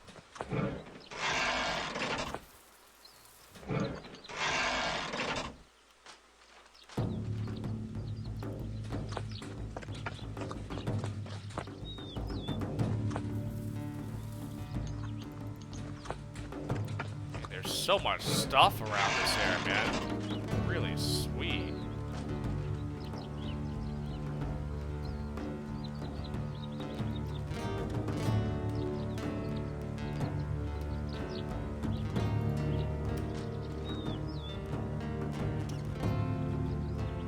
Hopefully there was something down here, but I doesn't seem like I can go any further in this direction. Like there's.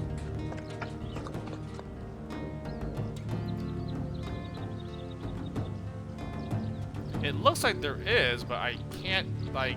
I don't know. I guess there's nothing down here, huh? Seems like a waste. I can't. I honestly can't tell.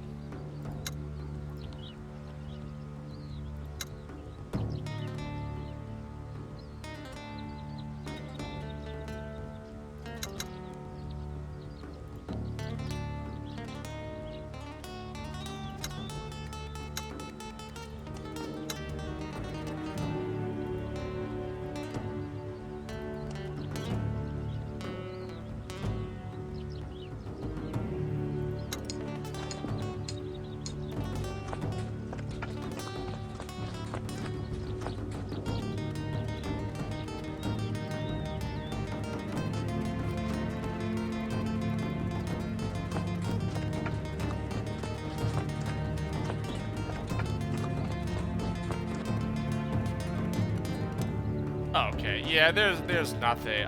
There's nothing else here. I can't go any further. It's literally not giving me anything here. I'm just going it. I'm just wasting movement. Yeah. I can't seem to go any further this side, so I guess that's probably it then. All right, I'll just head back to the fortress then. It's like there was nothing else for me to do.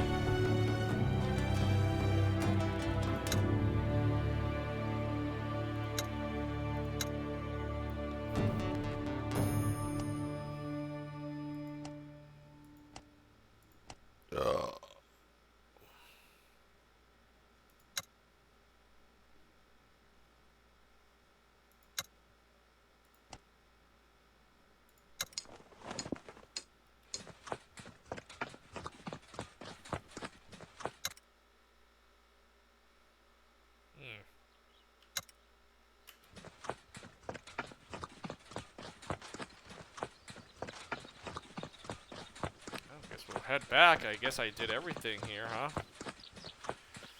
There's nothing else to do. What are you? Tinker. Make a cannonball or a lantern, huh? Actually make more cannonballs than anything. Let's do that.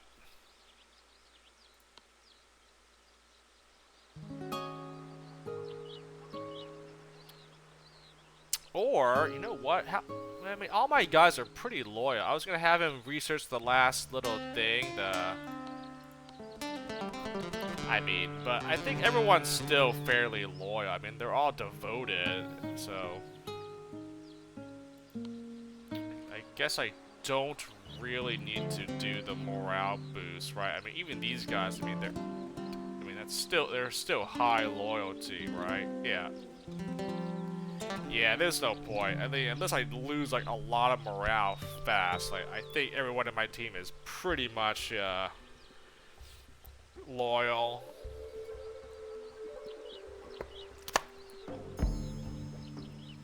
No one's really in never have any loyalty issues, not anymore at least, so.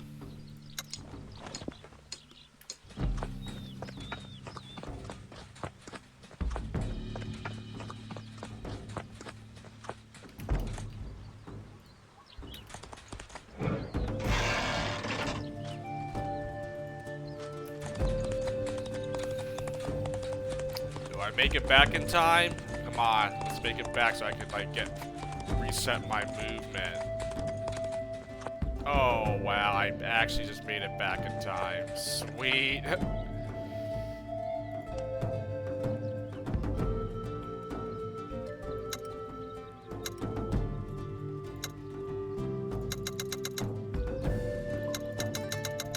Okay, you know what? I probably shouldn't keep eating up my stuff. I really want to trade for more valuables or equipment, but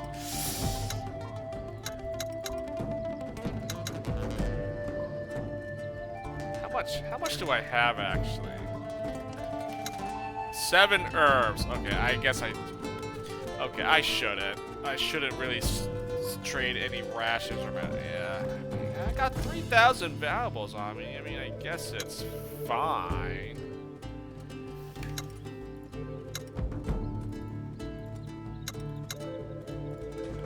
We're good.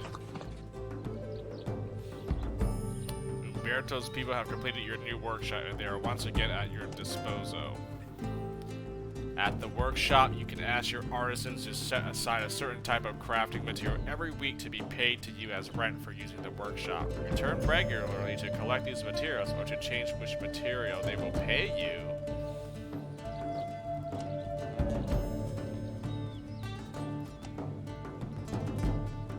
258 soldiers.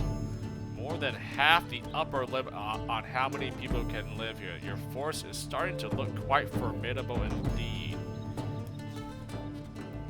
All right, I'm recruiting an army here, man. Something's definitely gonna happen. There it is. 10K. You know what? There we go. I don't need to hold any. I don't need to hold as much valuables on me, and I'm not using them to trade for anything. So I need to have 50,000, 50K. That's what I'm working towards. 50K by the end of this expedition.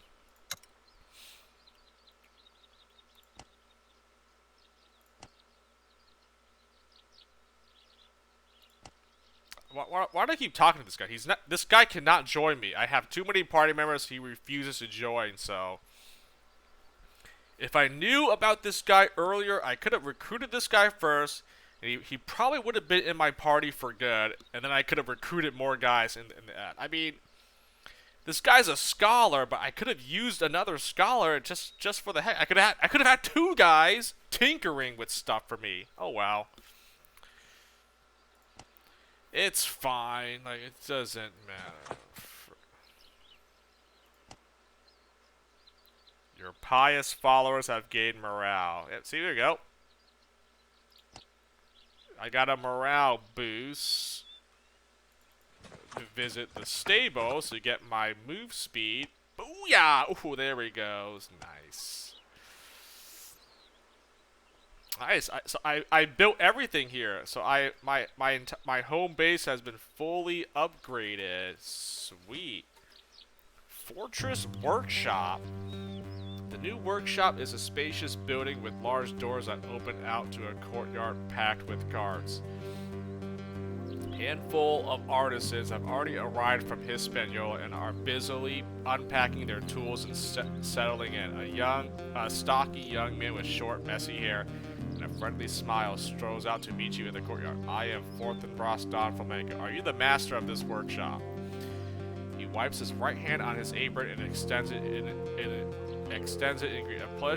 great pleasure to make your acquaintance, Senor. My name is Alvar de Montego, and yes, indeed, I am the master here.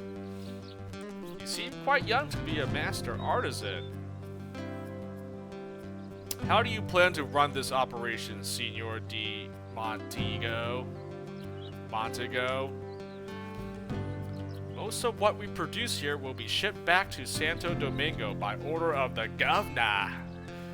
But we will set aside a generous portion of the materials for your contribution as rent for the workshop. If you tell us what material you need the most, we will apply ourselves to producing it. Return here whenever it suits you to collect your cut. Can you build things for me? Traps, barricades, and so on? Alvar rubs his chin pensively.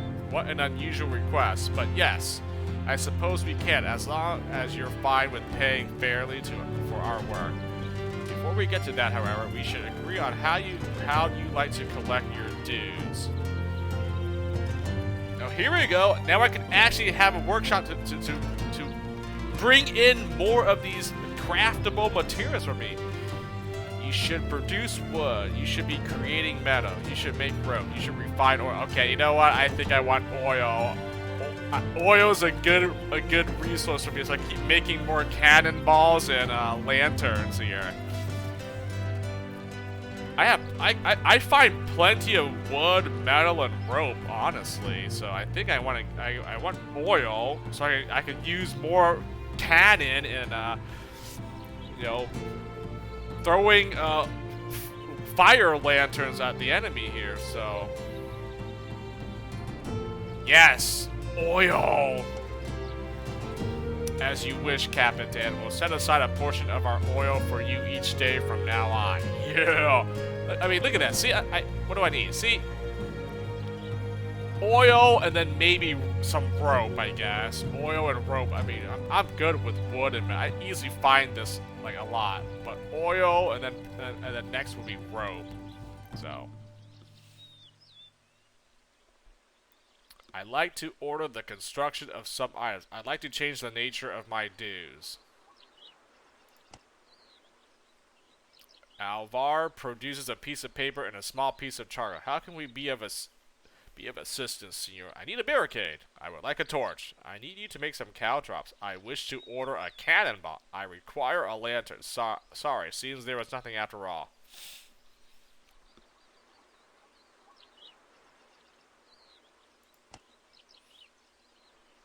One barricade will set you back 200 valuables.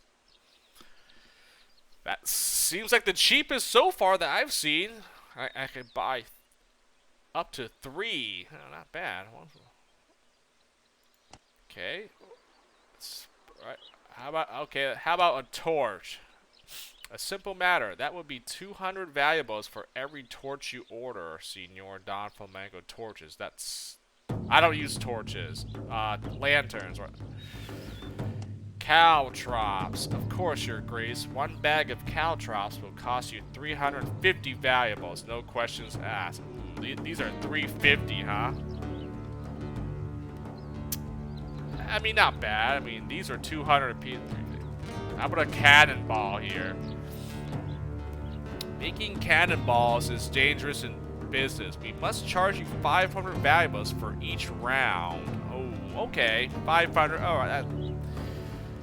Yeah, the cannonballs are probably gonna be all right. Let's see. Okay, well, what about this lantern? Wait, so they don't make any spike or net traps? I see, huh? Is that the only thing that seems like it's missing? Yeah. With this oil, lanterns are very volatile. They would be 700 valuables a piece, Captain. Oh man, lanterns are the most expensive ones to get, huh? 700.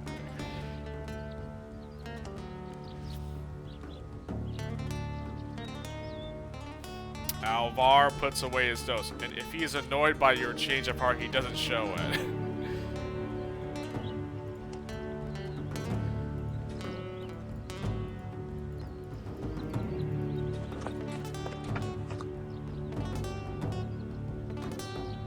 Alvar de Montego gets up from his workstation and greets you respectfully. Senor Doppelganger, always an honor to see you in the workshop. What can we do for you? Good. We're good. Give me extra oil.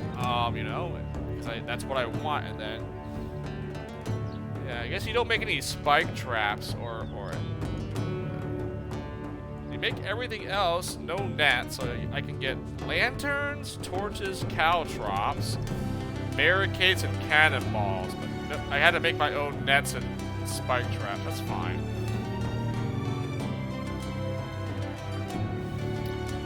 Well, I guess I'll just collect oil for now. That seems like the best thing. So I'll just come back, get some more oil, and I can make my own cannonballs and lanterns here, huh? But yeah, keep that in mind. If I just need to buy some of these on the fly, like more barricades or caltrops, I guess. I mean, never used though, but yeah. Buy it from the workshop. Not bad.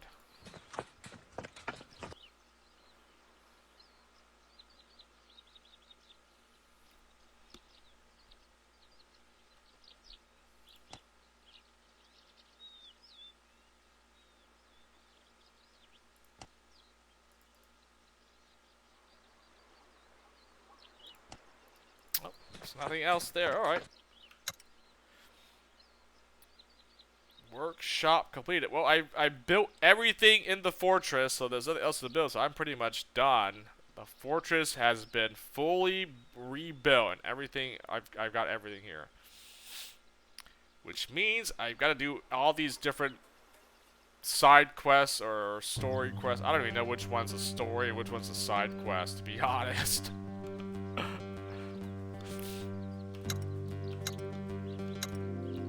What I would like is more things that give me experience. So I guess that's what I'm gonna go for. I do have 340 XP. I could promote one of these guys to veteran here.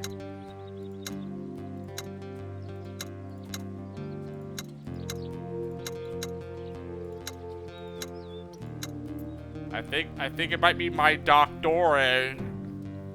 either my Doctore or, let's see, I do have a Scout that I definitely want to. The Scout, or I have this Trapper or this Warrior now. Oh, God, I think I should do my Doctore because I always deploy 2 of my healers and like it just it just makes sense to just have both healers at veteran rank. I just got this guy, so it's just like, man, I mean, yes, he looks really good. He's like he could be a much better scout if anything. But I just got him. I don't think it's I shouldn't. I definitely want to use her though, a trapper, you know, an archer class here, and it can use this hailstorm attack, which is it seems pretty good. I mean, it's been used against me, so maybe having a veteran trapper might be good here. You know, I kind of want to see the power of this hailstorm ability.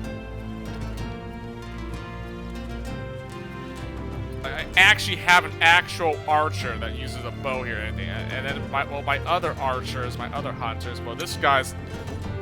I regulated this guy to be a shotgunner, basically. He walks up at point blank shots with his arquebus. It's basically a shotgun at this point because if I point blank shot, it will be a guaranteed crit, which is obviously going to do a lot of damage. So yes, like a shotgun, a gun should do a lot of damage at point blank. And then these 2 other hunters, it's like whatever. I mean, one of them already uses a gun, so there's no point making this other hunter with the gun. And, I mean, this guy's already better, so like I'm not gonna bother using her. I tried using her here, the archer girl, the bow girl, but like I didn't see anything better. Like she has the same skills that the other hunter would. It's like, so how does this even help me? Your accuracy still sucks, and it's like your skill, like what the aimed shot. Yeah, the aimed shot allows you to you know, it's supposed to give me better accuracy, but it really doesn't do anything. And the bow doesn't do more damage than the gun does, so like, what are you good for? At least that trapper archer has the hailstorm ability, which is going to be 10 times better than this aimed shot, so there's no point even promoting you to try see if your bow actually does could actually hit stuff. So there's like I honestly don't even. I mean, I want to promote them to veteran just to get more veteran units, but I don't see why I would ever want to use either one of these 2 hunters over him for one. And this other archer that I have seems like a better bow user than the other one because she has different skills that would be a lot better than another hunter with I don't know. Those skills don't seem all that great. So I have a hunter that uses a shotgun basically, and then I can use this trapper as my actual archer that could actually maybe do some decent damage and maybe hit stuff with their bow.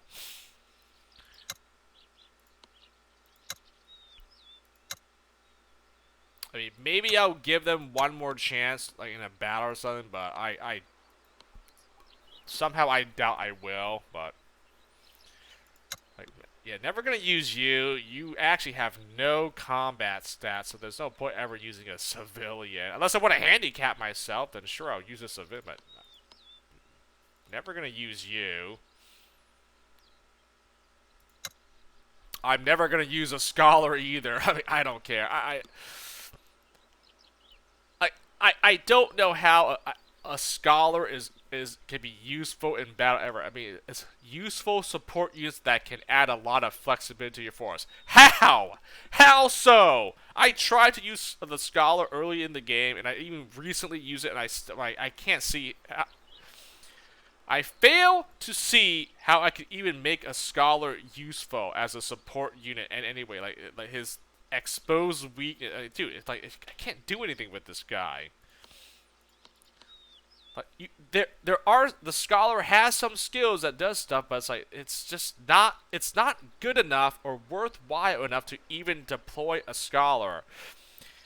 They're basically a doctor, you know, minus healing. like Like, what does this even do? Coordinate attack. The next attack on every enemy unit this turn will deal 10% more damage. Okay, so I can do that, and everyone on my team does more damage. 10% more damage. I don't know how much more damage that is. 10% more damage. Like, that might not even be significant enough to even... No. Just no. And then, what about this? Distraction reduces the melee and range damage of all enemies by 20% for 1 turn. Oh, so it's basically a global debuff for all the enemies. For 1 turn, they do less damage.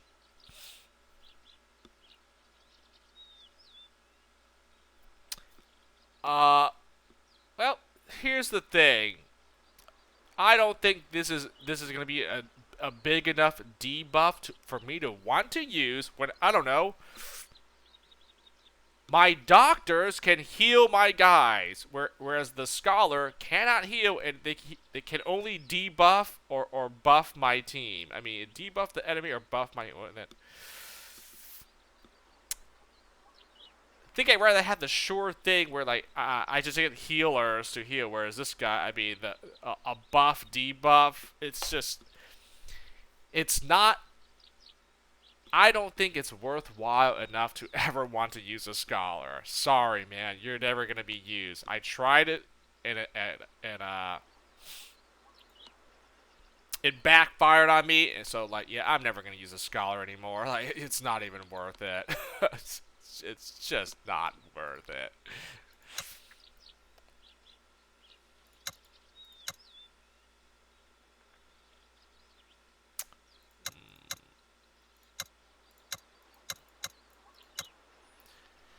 Huh, okay.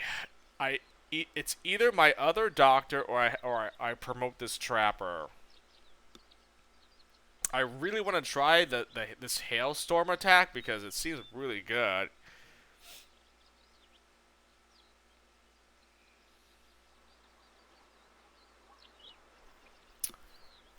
Or I promote my Doctore, and then next time I'll promote the Trapper, huh? I mean...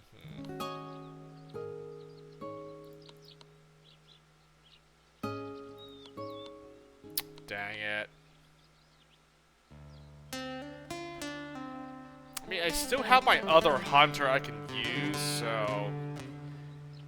it's not like I'm always going to deploy, you know, an archer anyways. I might not even deploy archers depending on the battle situation. I think I go with the for sure thing, Doctore. I almost always deploy both healers. It's just... It's proven to be the best thing. Just have 2 healers, no one in my team ever gets dropped, and I can for sure successfully get flawless victories by just having 2 healers here.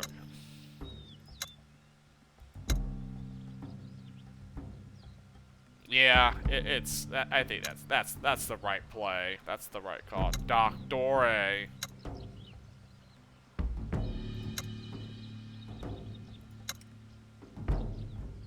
Hey, yeah, now I have both of them that can revive as well, so yeah. What am I giving her? Let's see. Actually, what do you have here? What is it? Dodge. Whatever. You have evade. Oh, I know what. I gave him the sword and shield. I think I'll give her the sword and shield as well.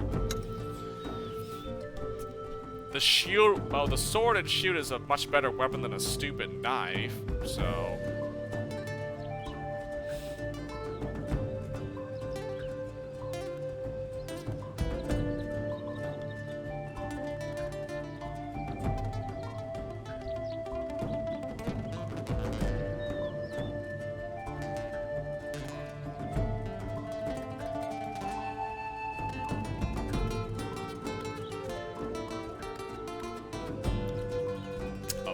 pole arm. Yeah, yeah, I'm never gonna... I think this is the best one, weapon sword, because they get the shield, and the shield can block some damage for them. So I know how to use this stupid knife. Where is it? Where's the knife? Or the dagger? Yeah, it's like...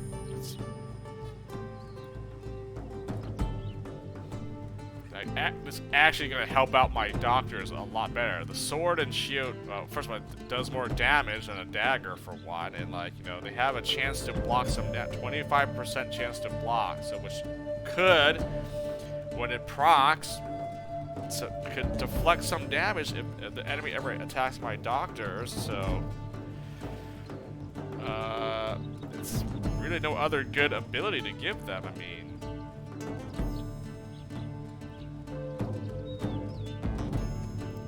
dodge or the blocking evade, I already gave them those. Yeah, it's not bad, but yeah.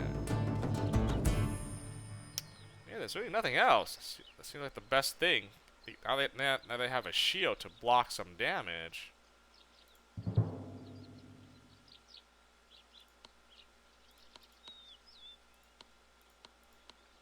And that, you know, I said that I only needed one of my guys to have 10 points in herbs, but the fact that I have a lot of characters with hunting, I guess I could just have both Doctores have 10 points herbalism. Just, why not? I mean, I don't care for Tinker, so.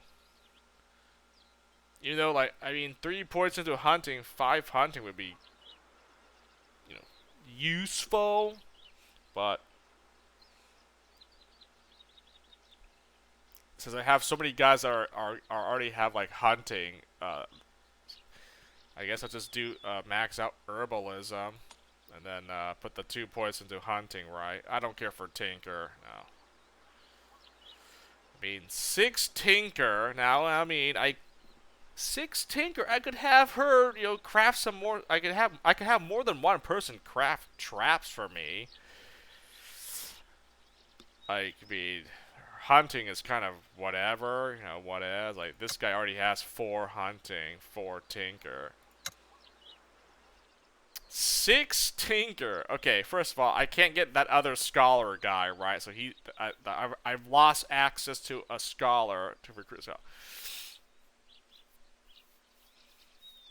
I mean, the only reason why this would be good is the Tinker, right? Because the higher the higher the skill points in this thing, it says here, decreases materials needed to construct items. So it wouldn't require much materials to make traps if I use my doctor to make traps for me, as well as the scholar, right? So, and the hunting, I mean, 4 hunting ain't gonna do much. Let's be honest, right? It's like, yeah, that's pointless, you know. So 6 Tinker. I mean, I feel like I'm pretty much good with hunting for rations and meat and everything, so man, I think I'm gonna do the Tinker for her. Tinker Tinder Tiny Soldier. Done. I mean, this guy has 4 hunting. I mean, it's alright, she can be the second person that does Tinker. Okay, oh, and I can give her, I can max out her weapon here. 6 pieces of equips. First of all, why am I even? Why did he say? Look, you know what? Give me your stuff here. I'm not gonna use Gabrielle. You know what? Remove Gabriella. She's not gonna be used at all. I might want to use Adriana one more time here once I get her to veteran, but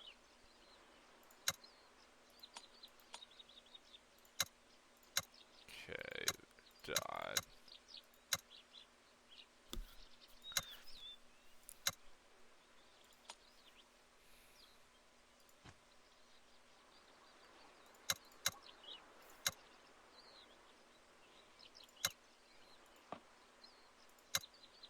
Oh yeah, switch to the sword and shield. Yep.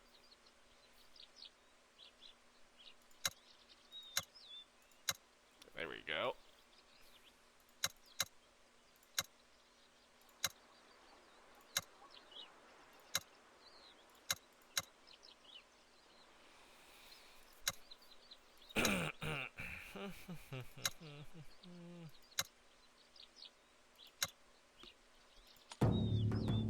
I definitely want to use this guy. Definitely want to use her. There we go. I might as well equip these two. And then I guess I'll equip Laszlo with anything left over. And this guy's fine.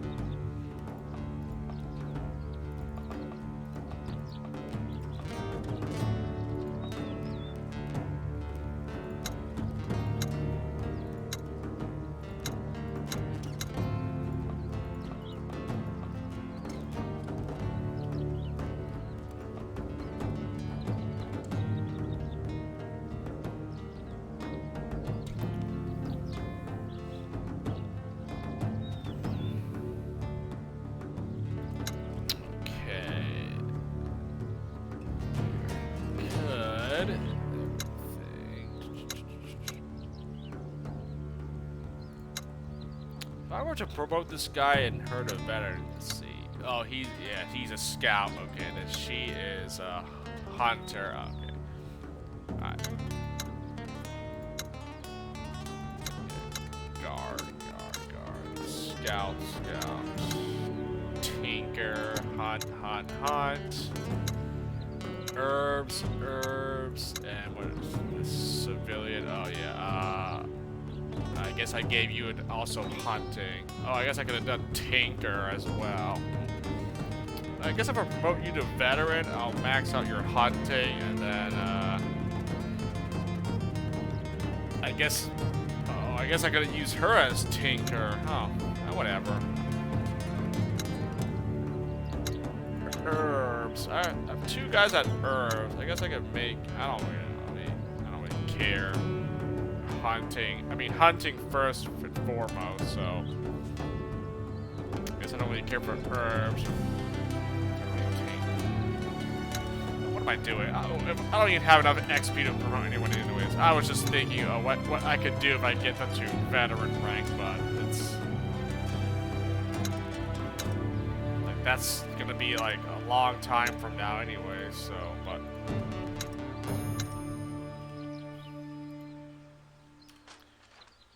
So, what am I doing now?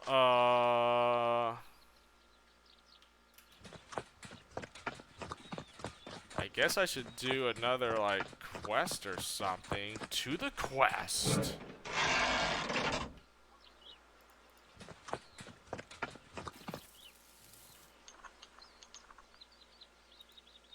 God dang it. What am I doing?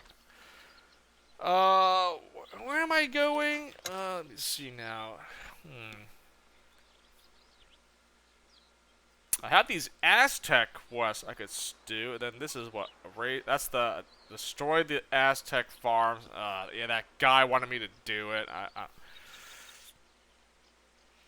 Curry favor with the Aztec Empire.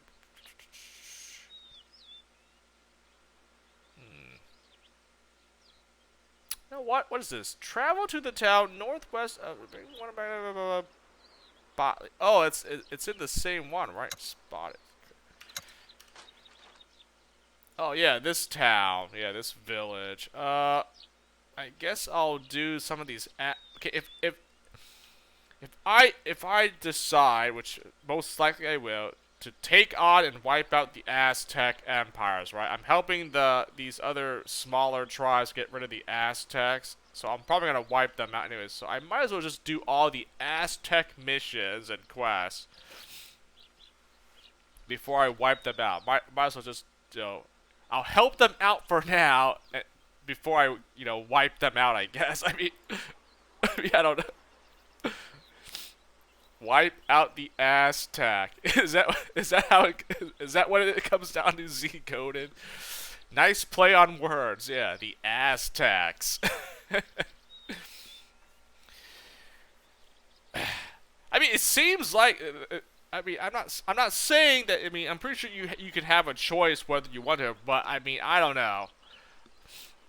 It's all signs point to, the game seems like it's wanted to point you into, wiping out the Aztec Empire. Why am I building? Why are my barracks garrisoned has troops, and it even says Your army is, you're building your army towards wiping out the Aztecs here, and I'm helping these other tribes with wiping out the Aztecs. I mean, so.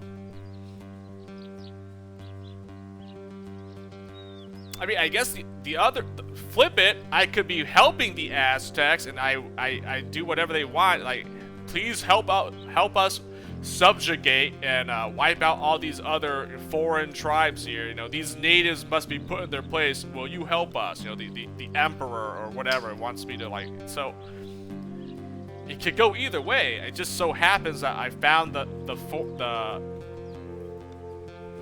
I found the native tribes before I founded the Aztecs, so I'm like, I guess I'm helping them out, so, you know, it's one or the others.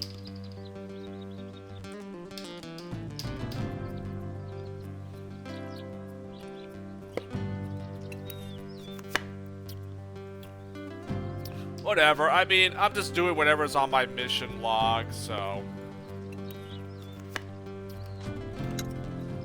Whatever, I mean, I'm just doing whatever's on my mission log, so. What the heck? I unmuted that for a second. Why am I hearing myself? Like, oh. Whoops. No, at least I'm not muted. Alright.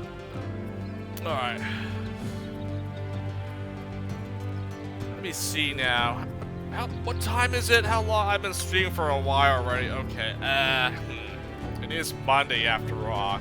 Labor Day. I probably should wrap it up soon too. I can't go overboard. It's a Monday. It's a weekday. Yeah, it's a holiday, but it's still the weekday, so I can't be. I want to do one more battle or something, then I can probably call it. I feel that'd be good. I mean, I think there's a mission right here. Kill this person here. A war chief. I mean, I guess I could do this. That's most likely a battle, so. Let's see. The war chief. Wait. No. I can't select this. I already selected an active go. God dang! Okay, well.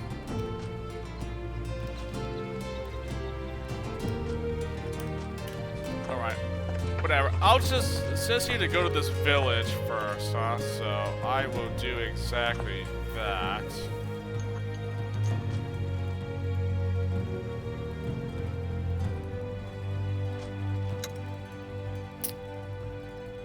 No, I don't really have anything to trade. I'm too low on resources to trade. Let's just travel to this. I need to travel to this city here, this village.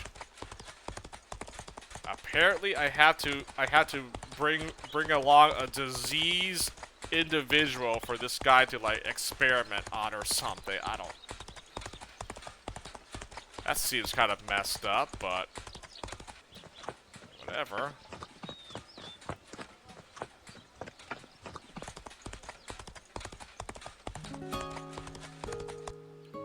Nice. That was a pretty big movement. I, like, halfway there.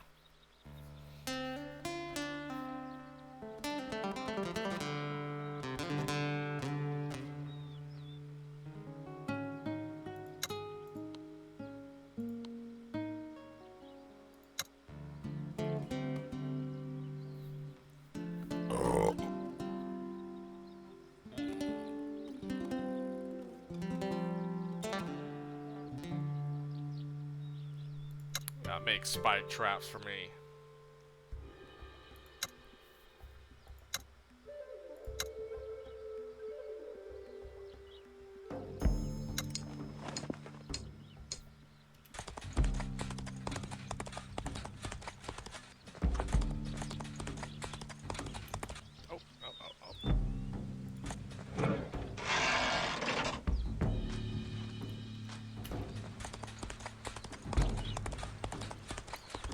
Make it in time. Come on.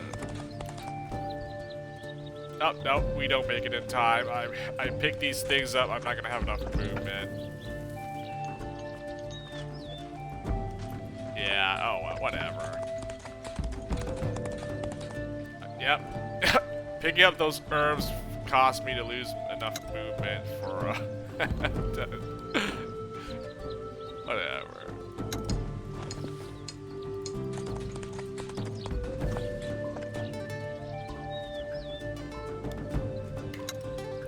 Alright, well, there should be some, I think that I have a few things to do here, quest-wise, so...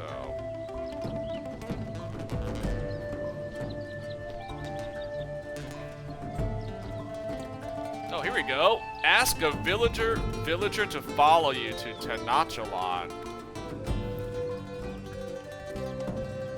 Before I do that, yeah, I don't have enough stuff to trade, yeah. Purchase items. Buy a torch for 200. Okay, that's the same as my back at the fortress. I can buy spike traps here, right? Yeah, I can't buy spike or net traps back in my base. So yeah, these would be. If I don't want to make them, I can buy them from this village. So okay. Wander around the village for a while until you find a young man with obvious signs of smallpox. You take him aside and ask if he would be willing to travel to Tenachalon with you to see a shaman. The young man, who is called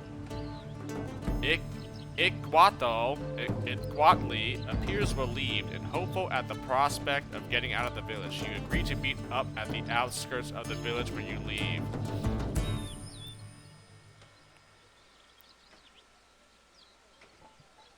I mean, I guess if this, I'm gonna call him a witch doctor, if he can help this guy who obviously has, the smallpox, I mean, surely what could go wrong here, huh? Bringing someone with smallpox to the Aztecs? Surely, what's gonna happen? What, he's gonna spread it to the other fine folks there, and spread the epidemic to the. I mean, what's the worst that could happen? Like, come on.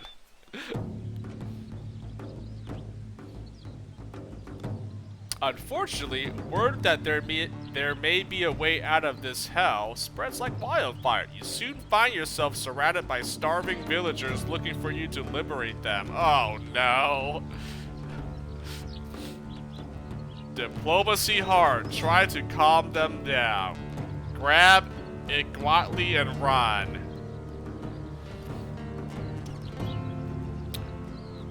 Well, I think the diplomacy ain't gonna work here, but I guess I'll try it. I mean, this is obviously a combat, which is oh man. You try to calm them down before the situation escalates, but any attempts to reason with them are overpowered by their desperation. Somebody finds Iquatli and brings him to the crowd, and you get a distinct sense that you may soon find yourself with a full-scale riot on your hands.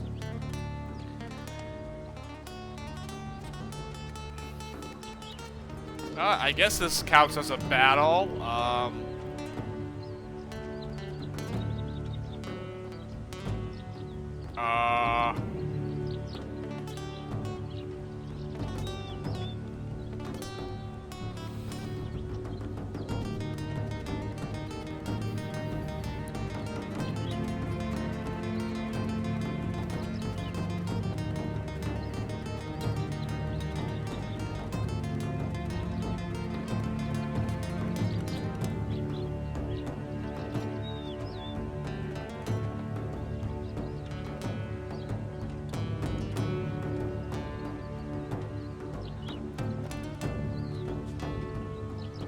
I'm going into this assuming these are most likely civilians, right? So, like, I doubt they're much of a threat.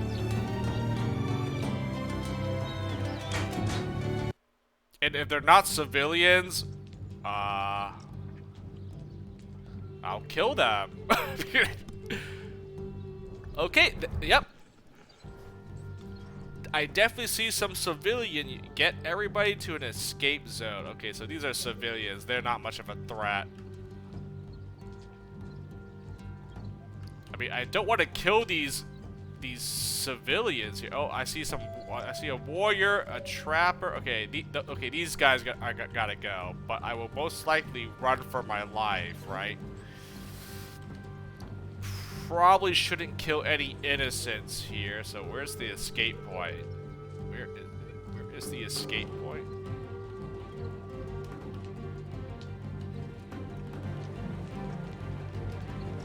Oh, it's right over there. Okay, so I see. Okay, well, I'll try my best not to, like, attack anyone here. They're civilians, so they should... If they attack me, I mean... You know what? I'll just try to... I'm just gonna make a run for it.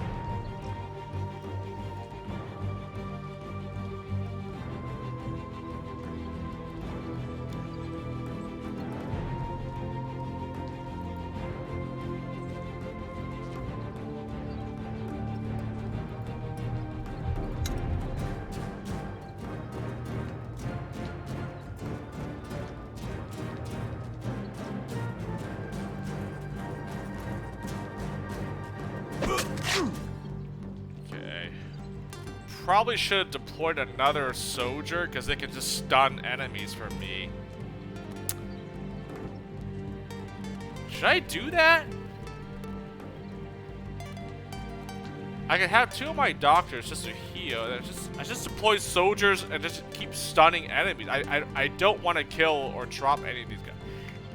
You know what? Let me do this again. Let me deploy. Oh, I mean I gotta quit game because, you know, if I do this, the game's gonna crash anyway. So I got it. Let me deploy soldiers because they can stun the enemy for me, which, you know, I'm trying to not to kill them. I'm trying to go for a non-lethal on these guys. I probably shouldn't attack. I mean, I could. I'll win. I'll probably win, but I would rather try not to harm any of these guys if possible.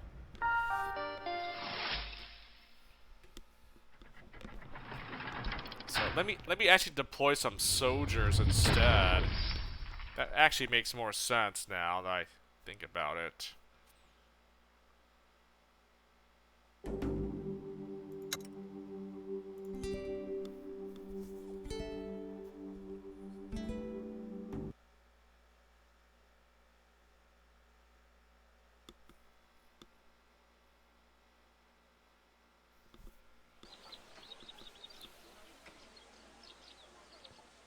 Also, before I do that, is there something else here? Let me see.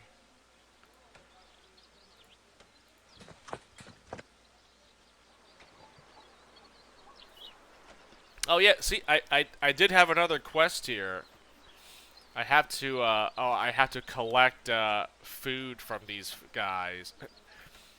Nothing noticeable has changed in Coatlathat. It's still the monument to misery and despair that you remember from your last visit. The chieftain, Itzquatel, is still alive, but he still needs his wife to fetch it for you. I have come to collect the food you owe to Tanatalan.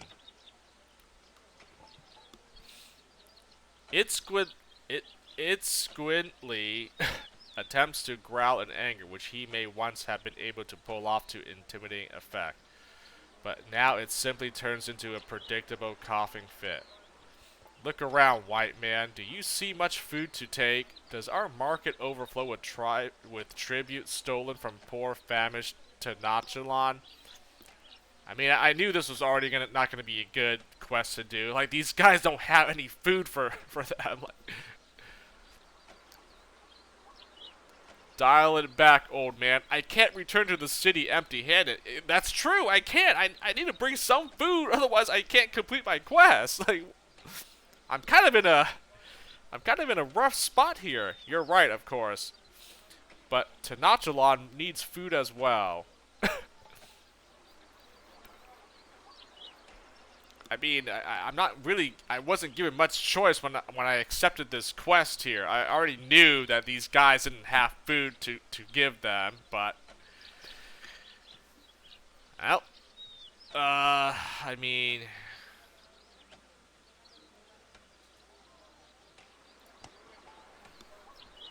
I'm sure they do, but they are hundreds of thousands of people concentrated upon a tiny island. How would they feed themselves if not with the support of hard-working farmers for miles and miles around?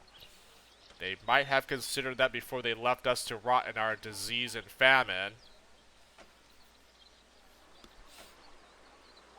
Let's find a solution to this problem so everyone can eat. Troops, search the town, bring all food you find back here. Okay, well, at least I'm giving an option to like, at least try to find something reasonable. Okay, can we at least compromise somehow? The chieftain sighs. It makes a prolonged rattling sound. The food is hidden because we knew Tanatalan would come for its dues, but we will starve without it. These are our last reserves, and we pray to all the gods that it will keep us going through the damnable plague. Diplomacy. Hard. I sympathize with your plight, but you have to pay your debts. I can buy the food from you, but not at full price. Again, diplomacy is not going to work. My diplomacy stat is garbage. Scouting. Hard. Alright, we'll try something else. Search for any clues as to where they've hidden the food. You leave me no choice. Round up all males in the town and bring them here. Fine, you win. We'll return to Tanatalat and tell them you have no food to give. Yeah, I don't think that's gonna work. I need to bring back food somehow here. Diplomacy and scouting are both hard. What the heck?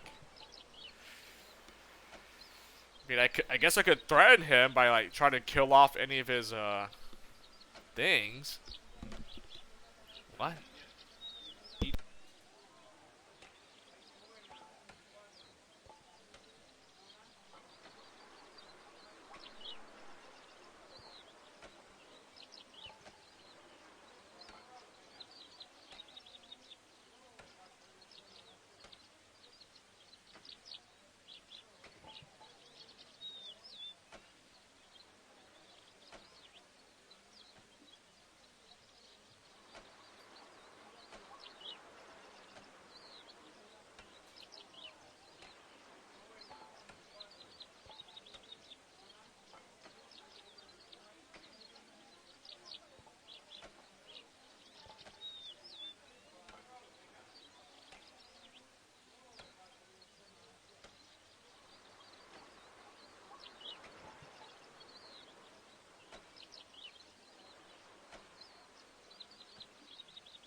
Oh, I guess if anything, I could always reload and try a different option here.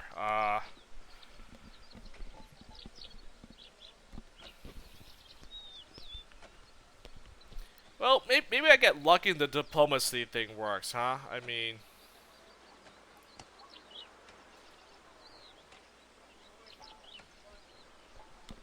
And of course it doesn't work. The chieftain looks you dead in the eye for a long moment, then he lifts his chin. No, I will not sell the lives of my people to you. Nothing you can offer will be enough.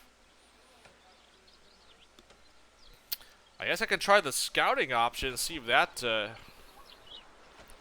trying not to do this with any bloodshed, but, I mean, oh man. This is a tough choice, a tough decision. At first, the chieftain looks apprehensive. When he realizes that you mean it, he breathes the longest, most overt sigh of relief you ever heard. So, you are a good man after all. The people of Kawathalan thanks you, with what's left of our hearts. I will not claim that I understand what consequences this will have for you, but whatever happens in Tanatalan, remember that you have granted a desperate and defeated people a final glimmer of hope. Okay, first of all, I guess I'll just say this as to what this this question here. These guys are pretty much done for. Unfortunately, this is like a smallpox disease-ridden village. They're all gonna die, sadly, and that's the harsh reality of it. But on the other hand, why am I helping these Aztec guys? I'm probably gonna end up fighting them anyways. I guess I'm doing it to curry favor with them, tricking them into thinking I'm gonna be on their side when in reality I'm not. I'm most likely gonna fight them anyways. But I kind of want to bring back the food to again gain favor with these Aztecs before I stab them in the back. I mean, dude, these guys are done for. What? They're obviously in no position to make any threats or anything. I can easily beat these guys. But then again, that is kind of sad. I'm trying to take from these poor folks with smallpox outbreak, huh?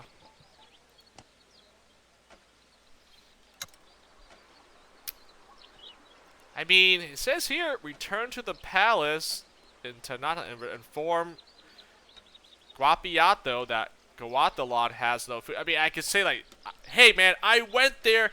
These guys do not have any food. They literally do. Yeah. I mean, I'm pretty sure the option I can just lie to them, and be like, they've got nothing, man. What do you want me to do? I went there.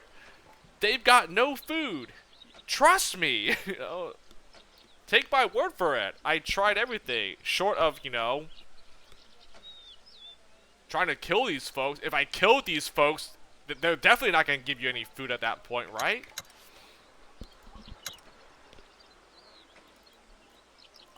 I got one last option I can do. I can try the scouting thing. If that doesn't work, then it's... I guess I gotta come back to the guy. I gotta come back empty-handed.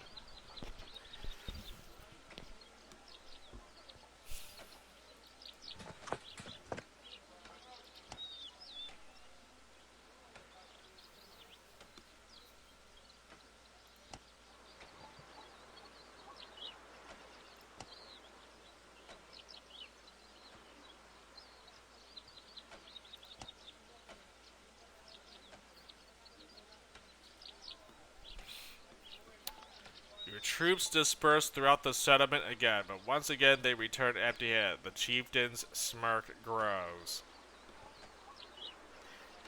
Yeah, I guess the diplomacy and scout, neither one was gonna work. Okay, well, you know what? I want to try to threaten this guy. I mean, I want to see what happens. I guess I'll just have to come back empty-handed. Tell the other guy, nah, these guys had no food. Sorry, man. Can I please have my reward now?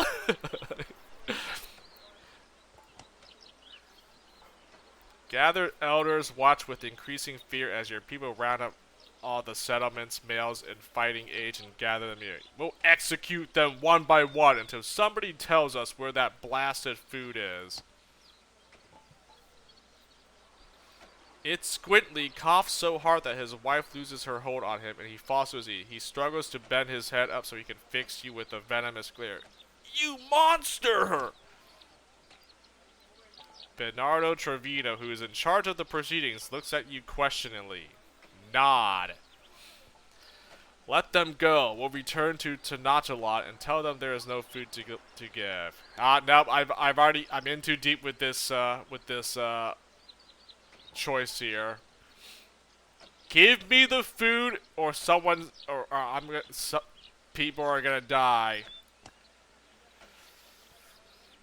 A young boy around 14 years of age stands frozen in fear as Bernardo draws his knife and walks over to him. The soldier hesitates for a moment, but then grabs the boy by the hair with his left hand, and with his right hand he moves the blade across the boy's throat. Oh man, he actually went through with it, man. Dude! The reaction from the assembled Aztecs is varied. Some cry out in anguish, others break down in tears, others still scream at you in outrage. It squintly sinks further to the ground, quivering. This time he does not raise his head to look at you. How can you do this? Next! The chieftain raises his arm weakly. Stop! Please stop! I will tell you where the food is hidden. May the gods help us all. Go on. His wife helps him to his feet, though she looks like she could use some support herself. Follow the path to the west into the wilderness. Turn south when you reach the car and follow the routes until you reach an arrangement of stones. The food is buried in the center. Thank you. I am sorry for what I did, but you forced my hand. Would it not have been easier if you had just told me from the start? The old chieftain simply stares at you with glistening eyes. Thank you. I wish you all good luck. Oh my god, what kind of choice was that? Oh man, I can't live with myself if I choose that choice. That's messed up. I was ruthless.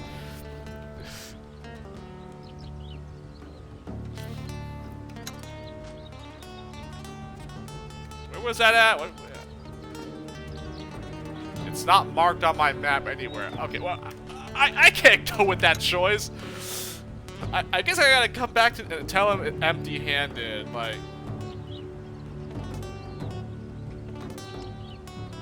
Ah.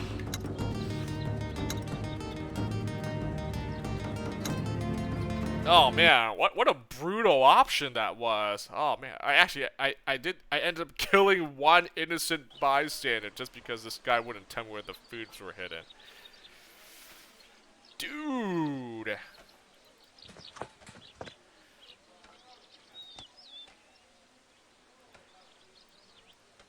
I can't return to the city empty-handed.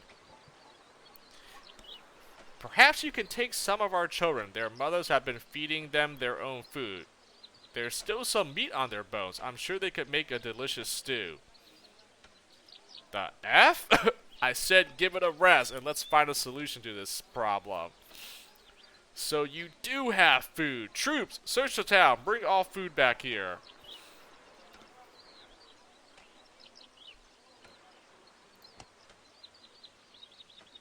You stay with it squintly and watch him while your troops methodically search Guatlatha. One by one, they all return to you empty-handed, save for a few scraps. The old chieftain smirks. Well, they hid the food somewhere else. It's not anywhere in the village, now that I know that.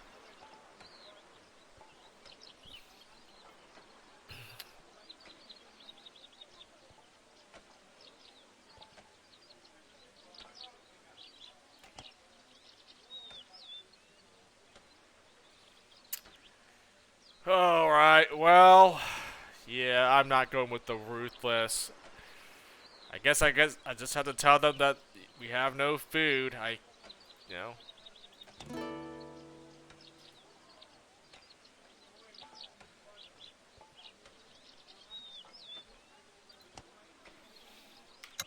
I have to report to them. I mean, this guy's not gonna like that, but you know what? I rather just tell them, report to the other guy. There's no food, rather than start killing innocent people, innocent disease-ridden people, just to get the food out of. I don't want to do that, man. That's low. I can't in good conscience make that choice. Unless I was already a warmongering, you know, and just, you know, unless I found the Aztec guys first before I found these other villages, then I might have made that decision. Like, all right, these natives are all dead. I'm allies with Aztecs, but I guess I'm allies with these smaller tribes here, so. I mean, maybe even another playthrough, I'll do the different choices, you know? Maybe just go full-on bad guy. I don't care. I'm killing everyone. No one survives. Feel my wrath. But, I go with that, I guess. There, save it up. I finished that mission. That's, Guy's not gonna like it that I'm coming back empty-handed, but I don't have any choice here. It's either that or I had to like kill innocent villagers just to get him to like tell me where it is.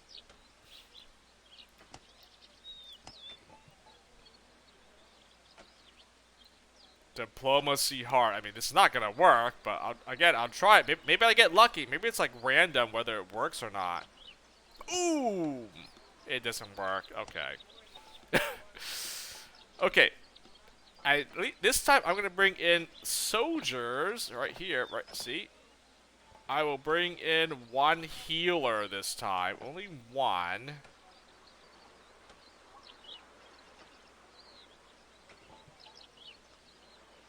Wait, is that all my soldiers? Let's see. I mean, I have her, but she sucks. Or, well, not.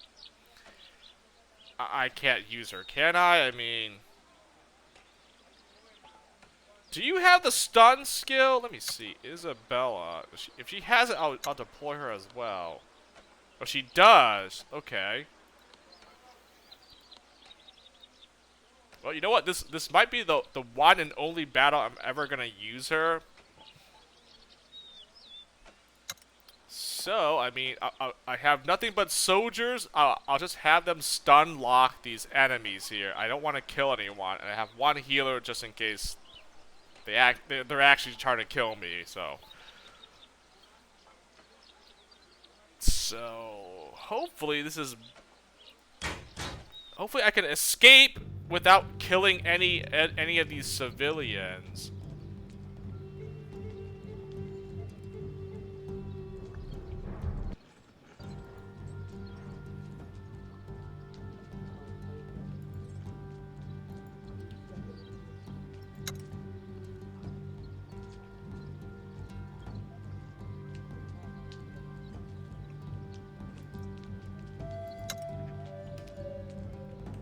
Okay, I know where the escape point is.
Alright.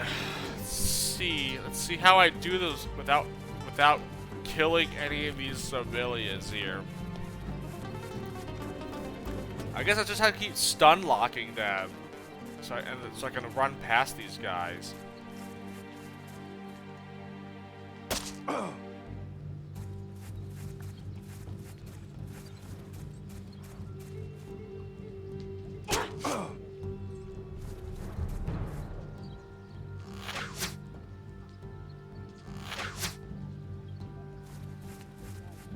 That's the play. I will stun lock these guys.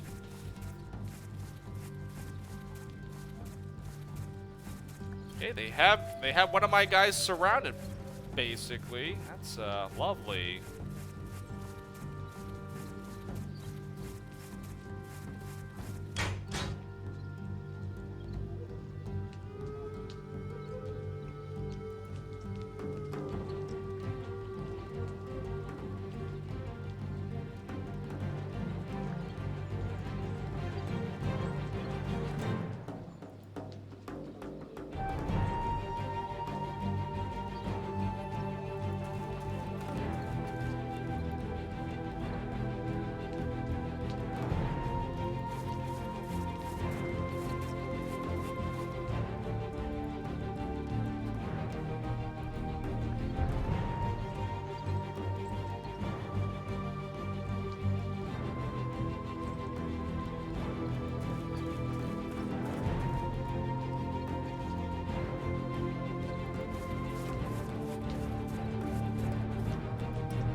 tactic of move so I don't get freaking attacked by these morons.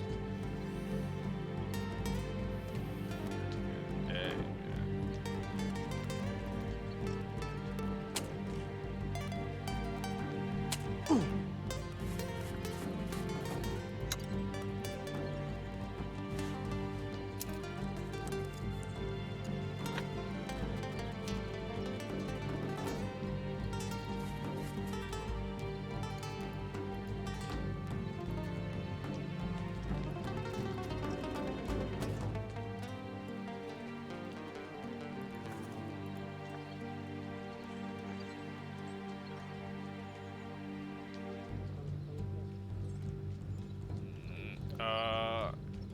Can't stun anyone.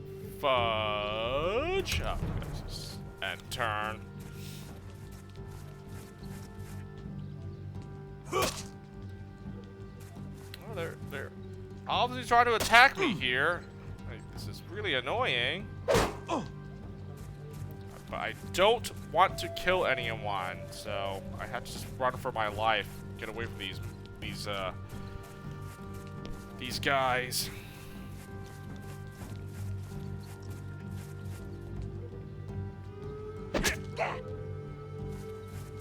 Okay, if they're gonna get themselves killed, that's on them. Like, I'm trying to get away without beating anyone here or dropping any of these. They're not making it easy for me, though.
I'm moving, but I didn't want my other guy to just be surrounded, so.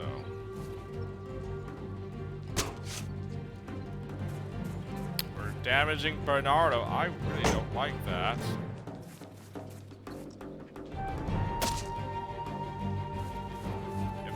If they actually have him completely surrounded, I'm gonna have to kill someone to get out of that. Like, you actually gave me no choice. Like, you literally have him surrounded, man. Like, are these guys that stupid? Oh man, I can't. I actually can't. I had to. Like, how the F am I supposed to get away from this? Like.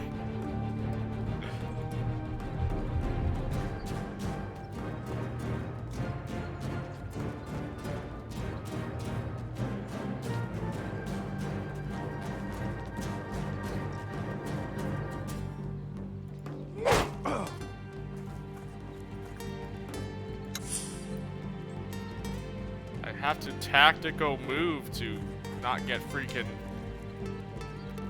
countered attack to death here.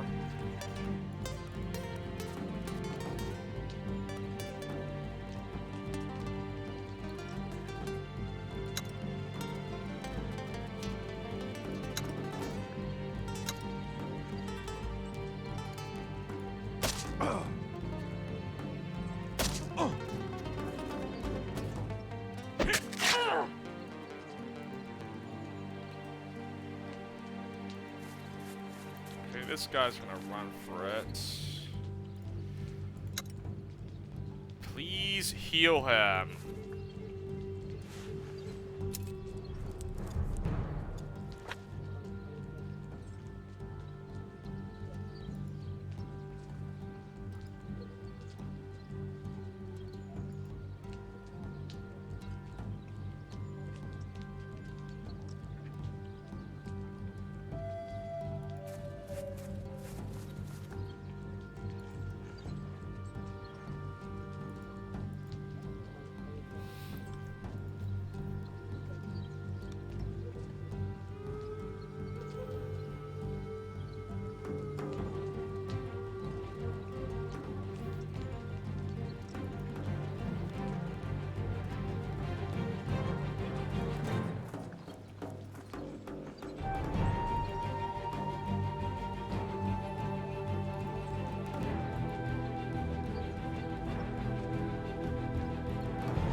I gotta keep these guys here. I can't move anymore, and I don't want him to surround it, so...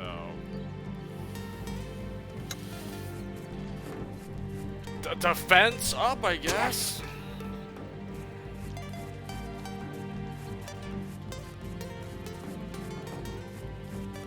Trying my best not to drop anyone, but they're not making it easy for me.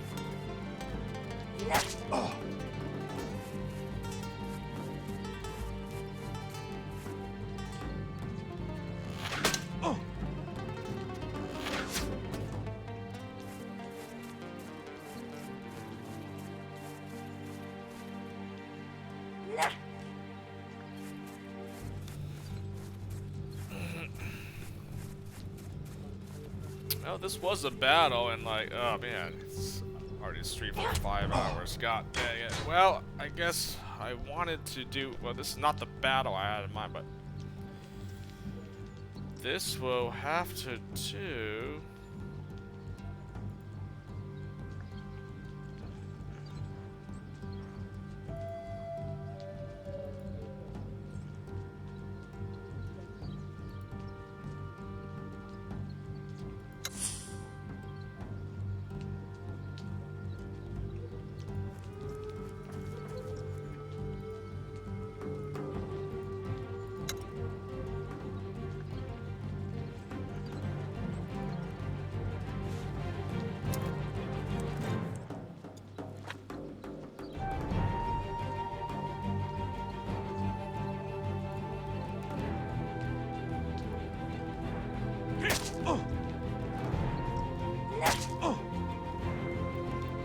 I didn't even mean to do that. Oh my gosh. Well, he took a lot of I wanted to select him. The food, man. Yeah.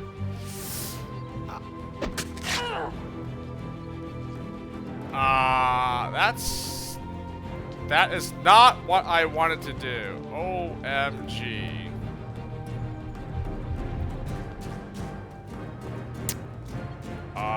Well, that was unfortunate.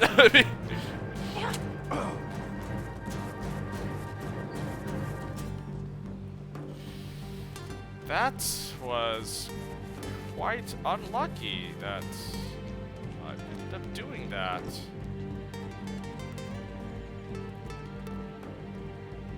Did not mean to do that whatsoever. Yikes.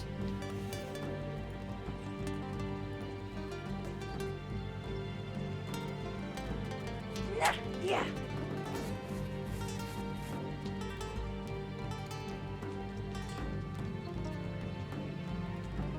Oh my god.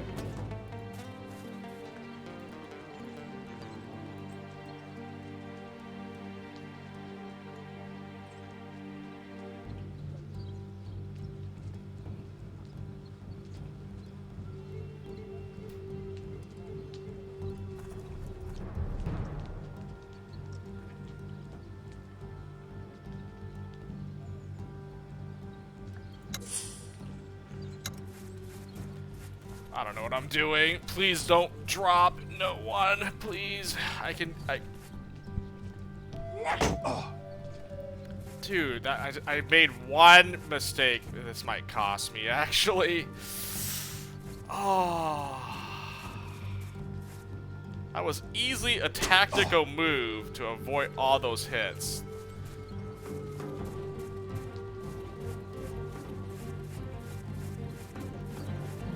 I don't even know why I'm trying to do this. I just think it's if I don't drop anyone, I probably get like just get to safety here, right?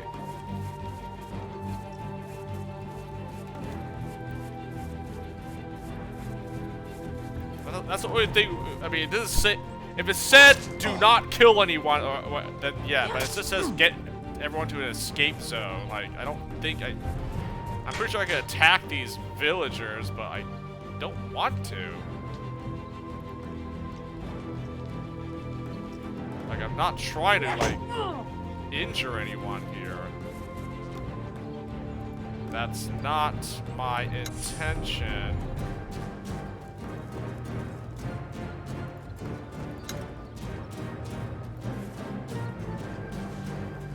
Wabba grow? Okay. Yeah, I guess I'll probably stop after this then.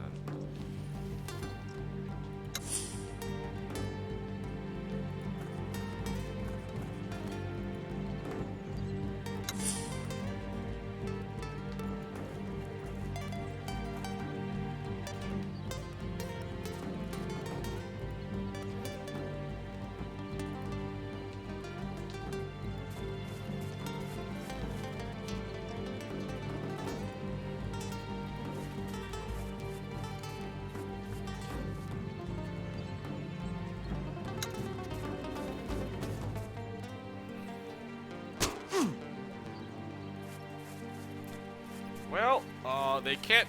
I mean, I blocked them off, so they can't go after me now. My soldiers are formed a blockade, so I can just get these rest of the people to safety.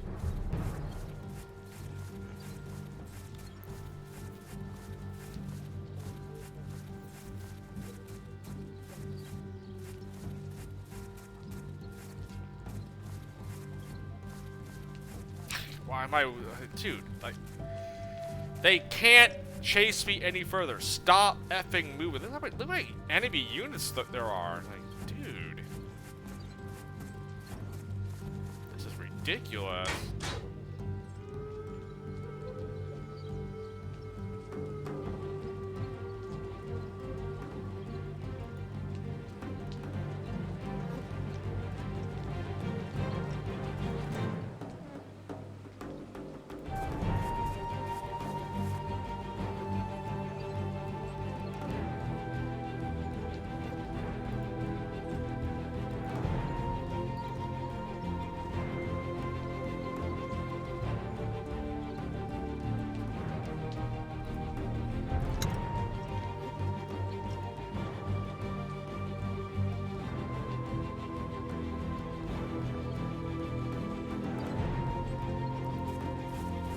What I could do though?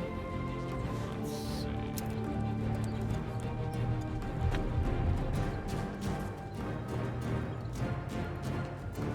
Flawless defense.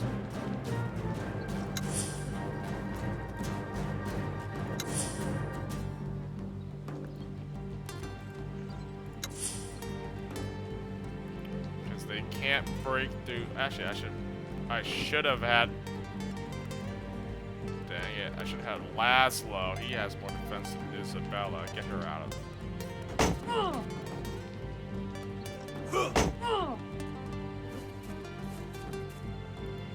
Have Laszlo. Flawless defense, and then there we go. She can escape, and then Doc Dory can heal the rest of them as I make my escape. Perfect. There's no way these guys can damage. I can just heal up these guys, and then we're good, I think. And these guys are stuck here. They can't do anything to me. They're doing barely any damage. That's... Alright, I think I got this now. I didn't drop anyone. And my guys are... should be fine. I mean,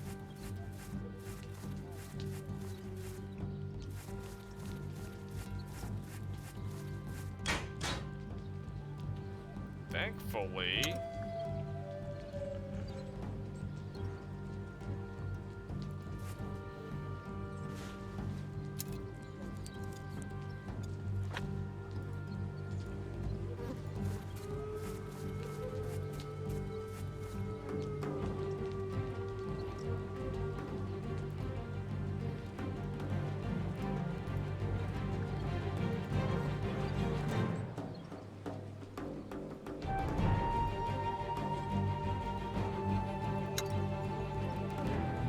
Yeah.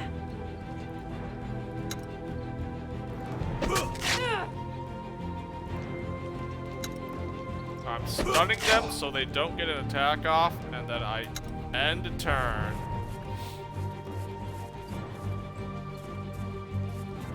And I should be able to. Everyone should be able to outrun these guys, right? Oh my God! They're all defending because they can't do anything else.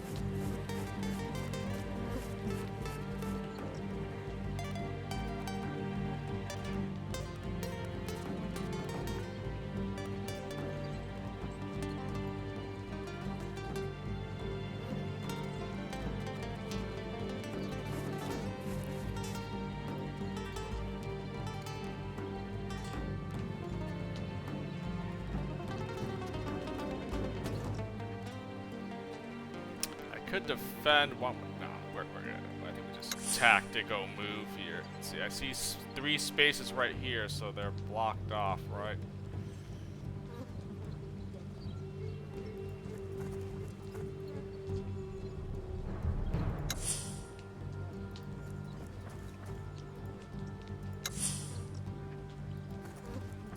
Yeah, try and get through this, you losers.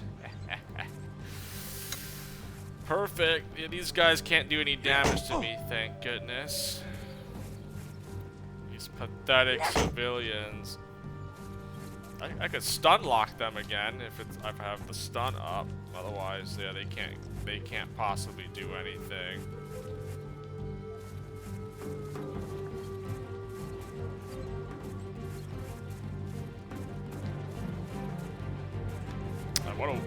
What an interesting battle here. I'm trying to, like, you know, not kill any civilians and trying to run for my life, get the F away from these guys.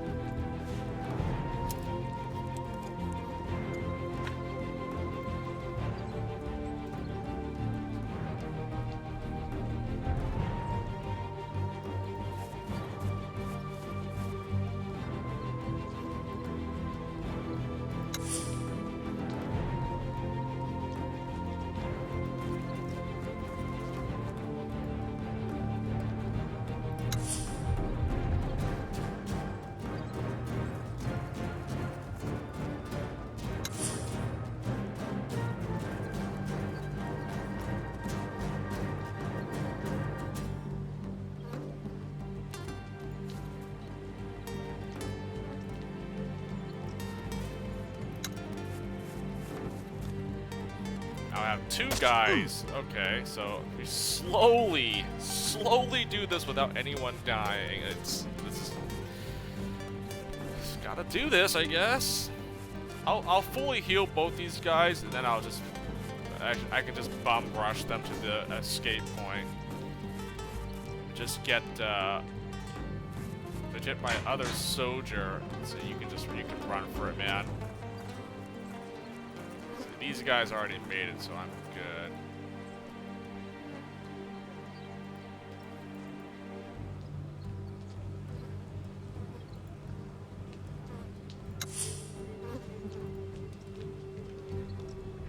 I want to make sure they are fully healed.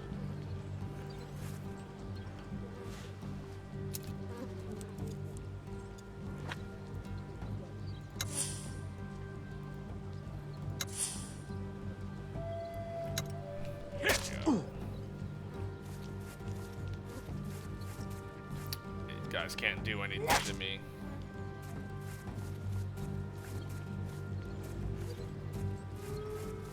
Like, how many enemies are there actually? Let's see. I think it's like, looks like at least 10 of them or something. 1, 2, 3, 4, 5, 6, 7, 8, 9, 10, 11, 12, 13, 14, 15? 15 enemies. Mostly, they're all civilians, but oh my god, man, I'm literally outnumbered.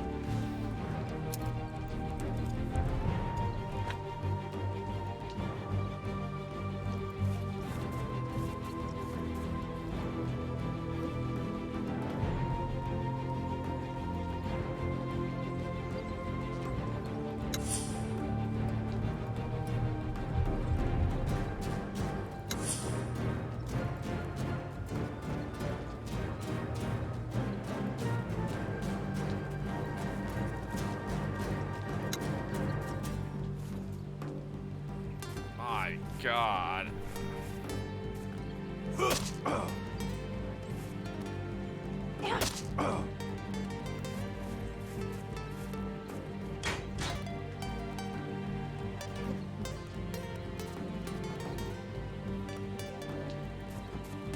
Think I can make a run for it, right?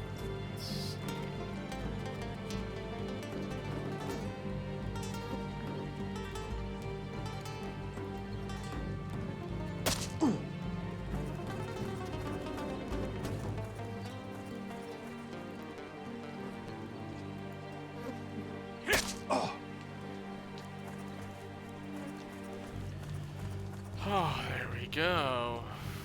Freaking A, man.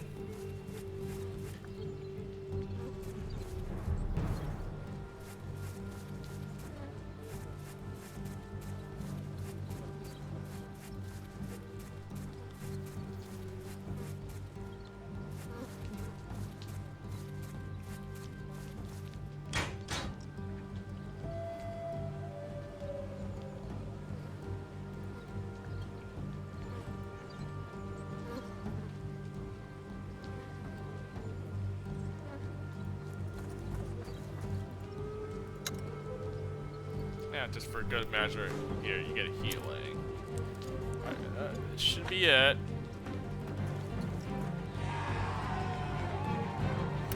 There we go. Jeez Louise. I didn't kill anybody. They got stunned, but like no one. There were no casualties. The villagers outnumber you 2 to 1, but they aren't trained or equipped for battle, and your people manage to fend them off. When you reach the outskirts of the center, the mob disperses and scatters among the buildings. After catching their breaths, your people check on it quietly and prepare to set off with the young man. Dude, I feel like I should have gotten more just for like trying to like not kill anyone. Proud followers gain morale, 50 experience. That's it? What if I had killed a civilian or 2 just to force my way through this mob? Like, I don't know. I think, the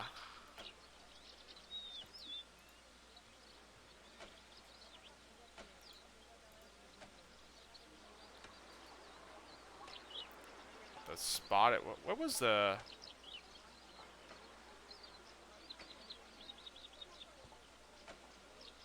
What was the event for that? Kuwatlan Market? I gotta see this. Is it logged in here somewhere? Oh, here we go. Kuwatlan Market. Oh, so it just adds to whatever. See, I discovered. I don't know, man. I feel I should be rewarded for not killing anyone, like, you know. Despite the mob trying to like run your squad down, you didn't kill anyone. You didn't fatally wound any villagers for that. So you get amply rewarded with 300 experience points. I don't know, man. I feel like I think I should have gotten more than just this.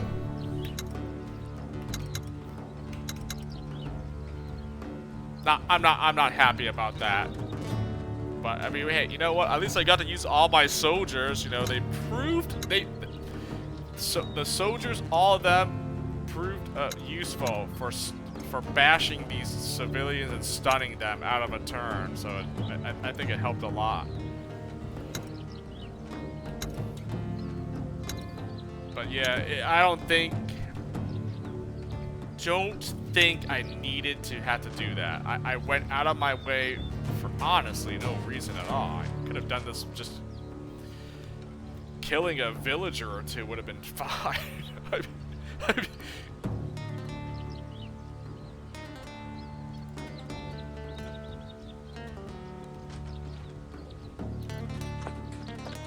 I should probably save.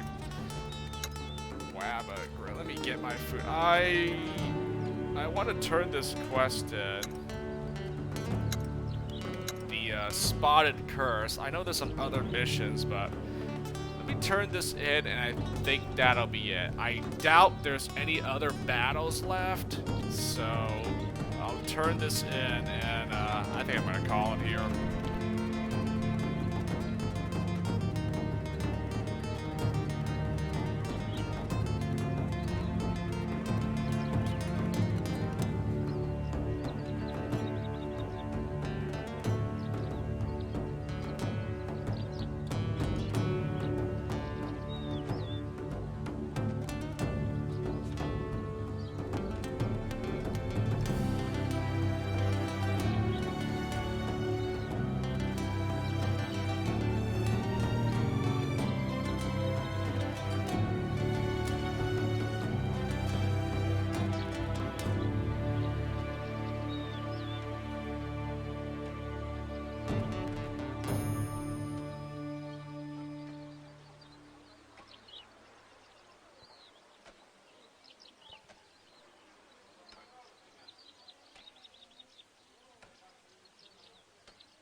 Oh, I gotta end this.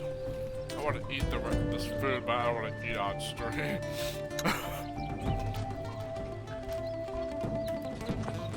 Alright, I'm turning in this mission. That's it. I'm doing this and nothing else. And if something should happen, then I'm gonna stop that. I cannot be bothered to try to do anything else here.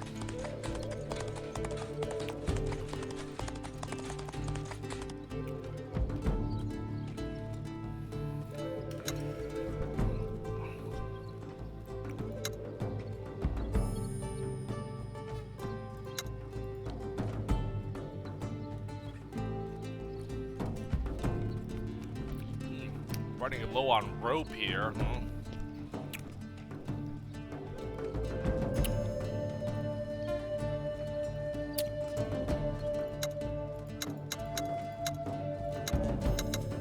Dang it, I guess I just gotta make caltrops. Or I can have him, I mean, 5 days remain. I can just make it so there's only 1 day left. Boom. The instant morale boost for everyone.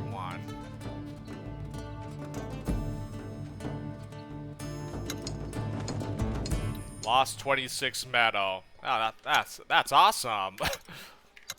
That's exactly what I was afraid of.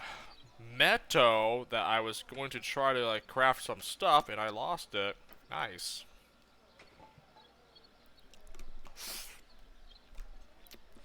Ooh.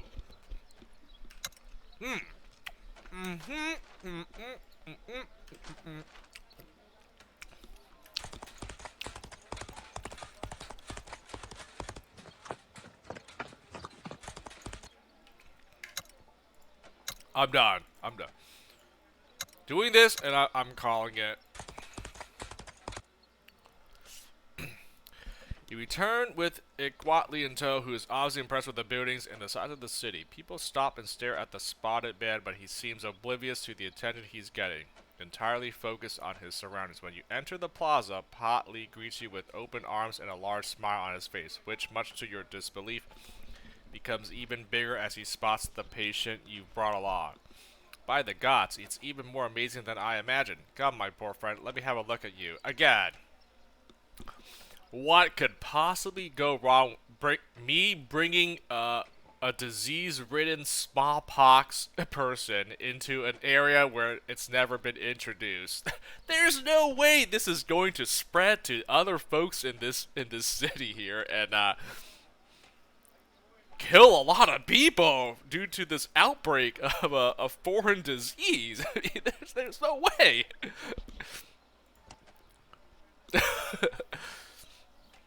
Potley offers you to wait in the plaza as he leads Ikwatli to his house. He is gone for a long time, and you and your men wait in the sun. Just as you are about to leave, Potley steps back outside. He hands Iguatly a small bag for which the boy seems very grateful. Potley speaks a few words to the boy, though he is too far away for your translator to make any sense of it. The beginning of the end. Wait, what? I got an achievement unlocked. Uh-oh. That's either good or bad.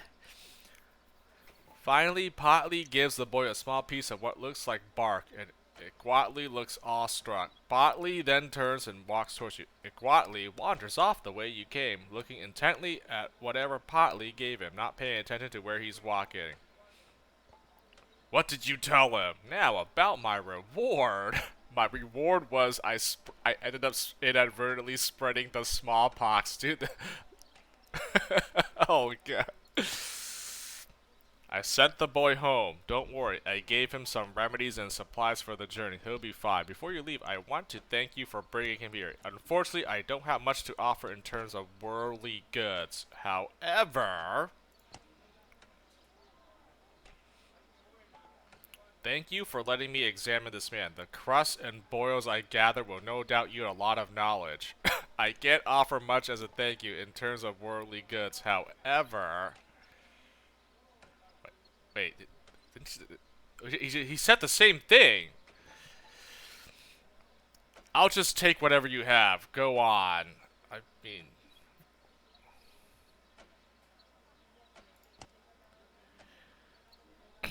I am tired of treating the same ailments every day. While it gives me pleasure to help the sick, I feel I may make more of a difference in service to you. Potley looks earnest, yet optimistic with an ever-present smile. His experience as a doctor is evident all around you and speaks for itself. Oh, there it is! Doctore, I mean, a witch doctor, shaman. Why, wait, why not? No, thank you. I'll just take whatever you have. I mean, I've spread the smallpox to this part of the world. I mean, what's one more? Huh? Oh, I get a shaman. Oh, I got a shaman character. I mean, sure, man. Join up. Oh, Jesus Christ. How many people gained morale for that? Potley breaks out in laughter. His joy is palpable and infectious. Infectious, yeah. Good choice of words. I can't, man. I can't do this. Infectious, and your men can't help but smile, despite whatever prejudice they may harbor. Potley excuses himself for a moment and runs inside his house, before re-emerging shortly after with a bindo slung over his shoulder. You can't help but notice a slight discoloration around the bottom of the bag. Ignore the bag and move on. Inquire about the bag. Hey, man, what are you bringing on? Whoa, yeah, if you're bringing anything that might be detrimental to my crew, I need to, I made the wrong choice here. You ask what's in the bag, to which Potley smiles and exclaims with great enthusiasm, hearts. Come again? Pretend you didn't hear it and move on. Hearts for the ground so that they may blossom. Some of your expedition members look at you with an expression of doubt and repulsion, no doubt wondering what kind of madman you have let join your expedition. Oh, no. He's actually a witch doctor. He's actually a witch doctor. Oh, man. I mean, all these guys gained morale. I mean... I guess that's...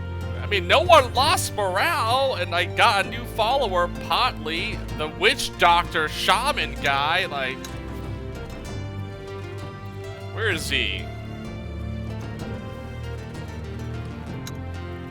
Right here. Shaman, yep.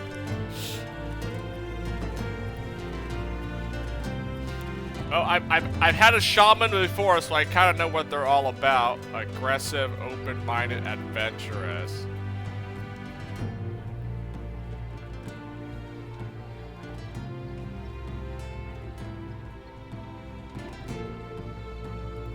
I mean, I guess all my open-minded followers, you know, gained morale when I recruited them, right? Yeah, I think that's it, right? Open-minded folks gained that morale boost. I mean, I don't have anyone that's racist, so I guess I didn't lose any morale once he joined up.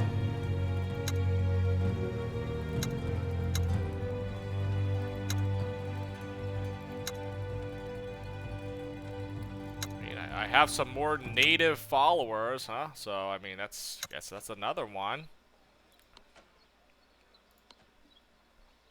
Well, he might be a shaman, but he seems more like a witch doctor to me.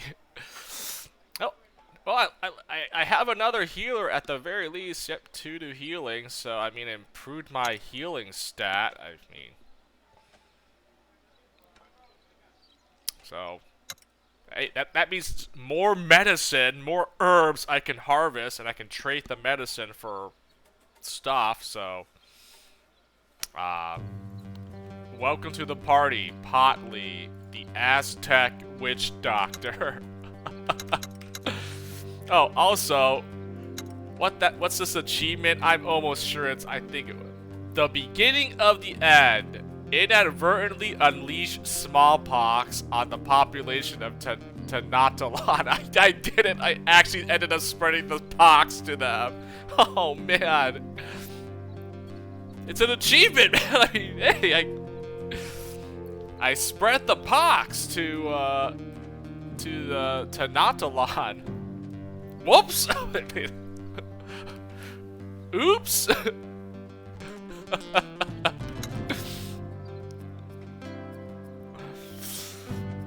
I mean, man, what could go wrong here, huh? Oh, yeah. I mean...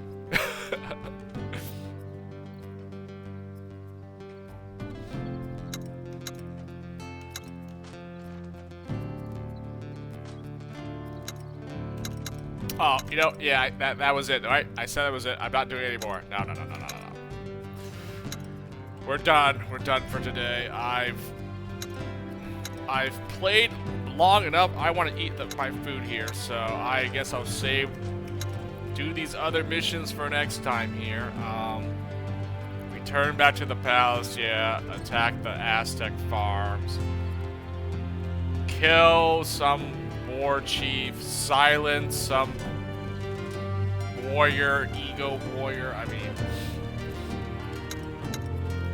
it's all around this area anyways, so I guess... Oh, I still have this ancient temple I gotta explore. Yeah, the ancient temple. That's another landmark that I can do.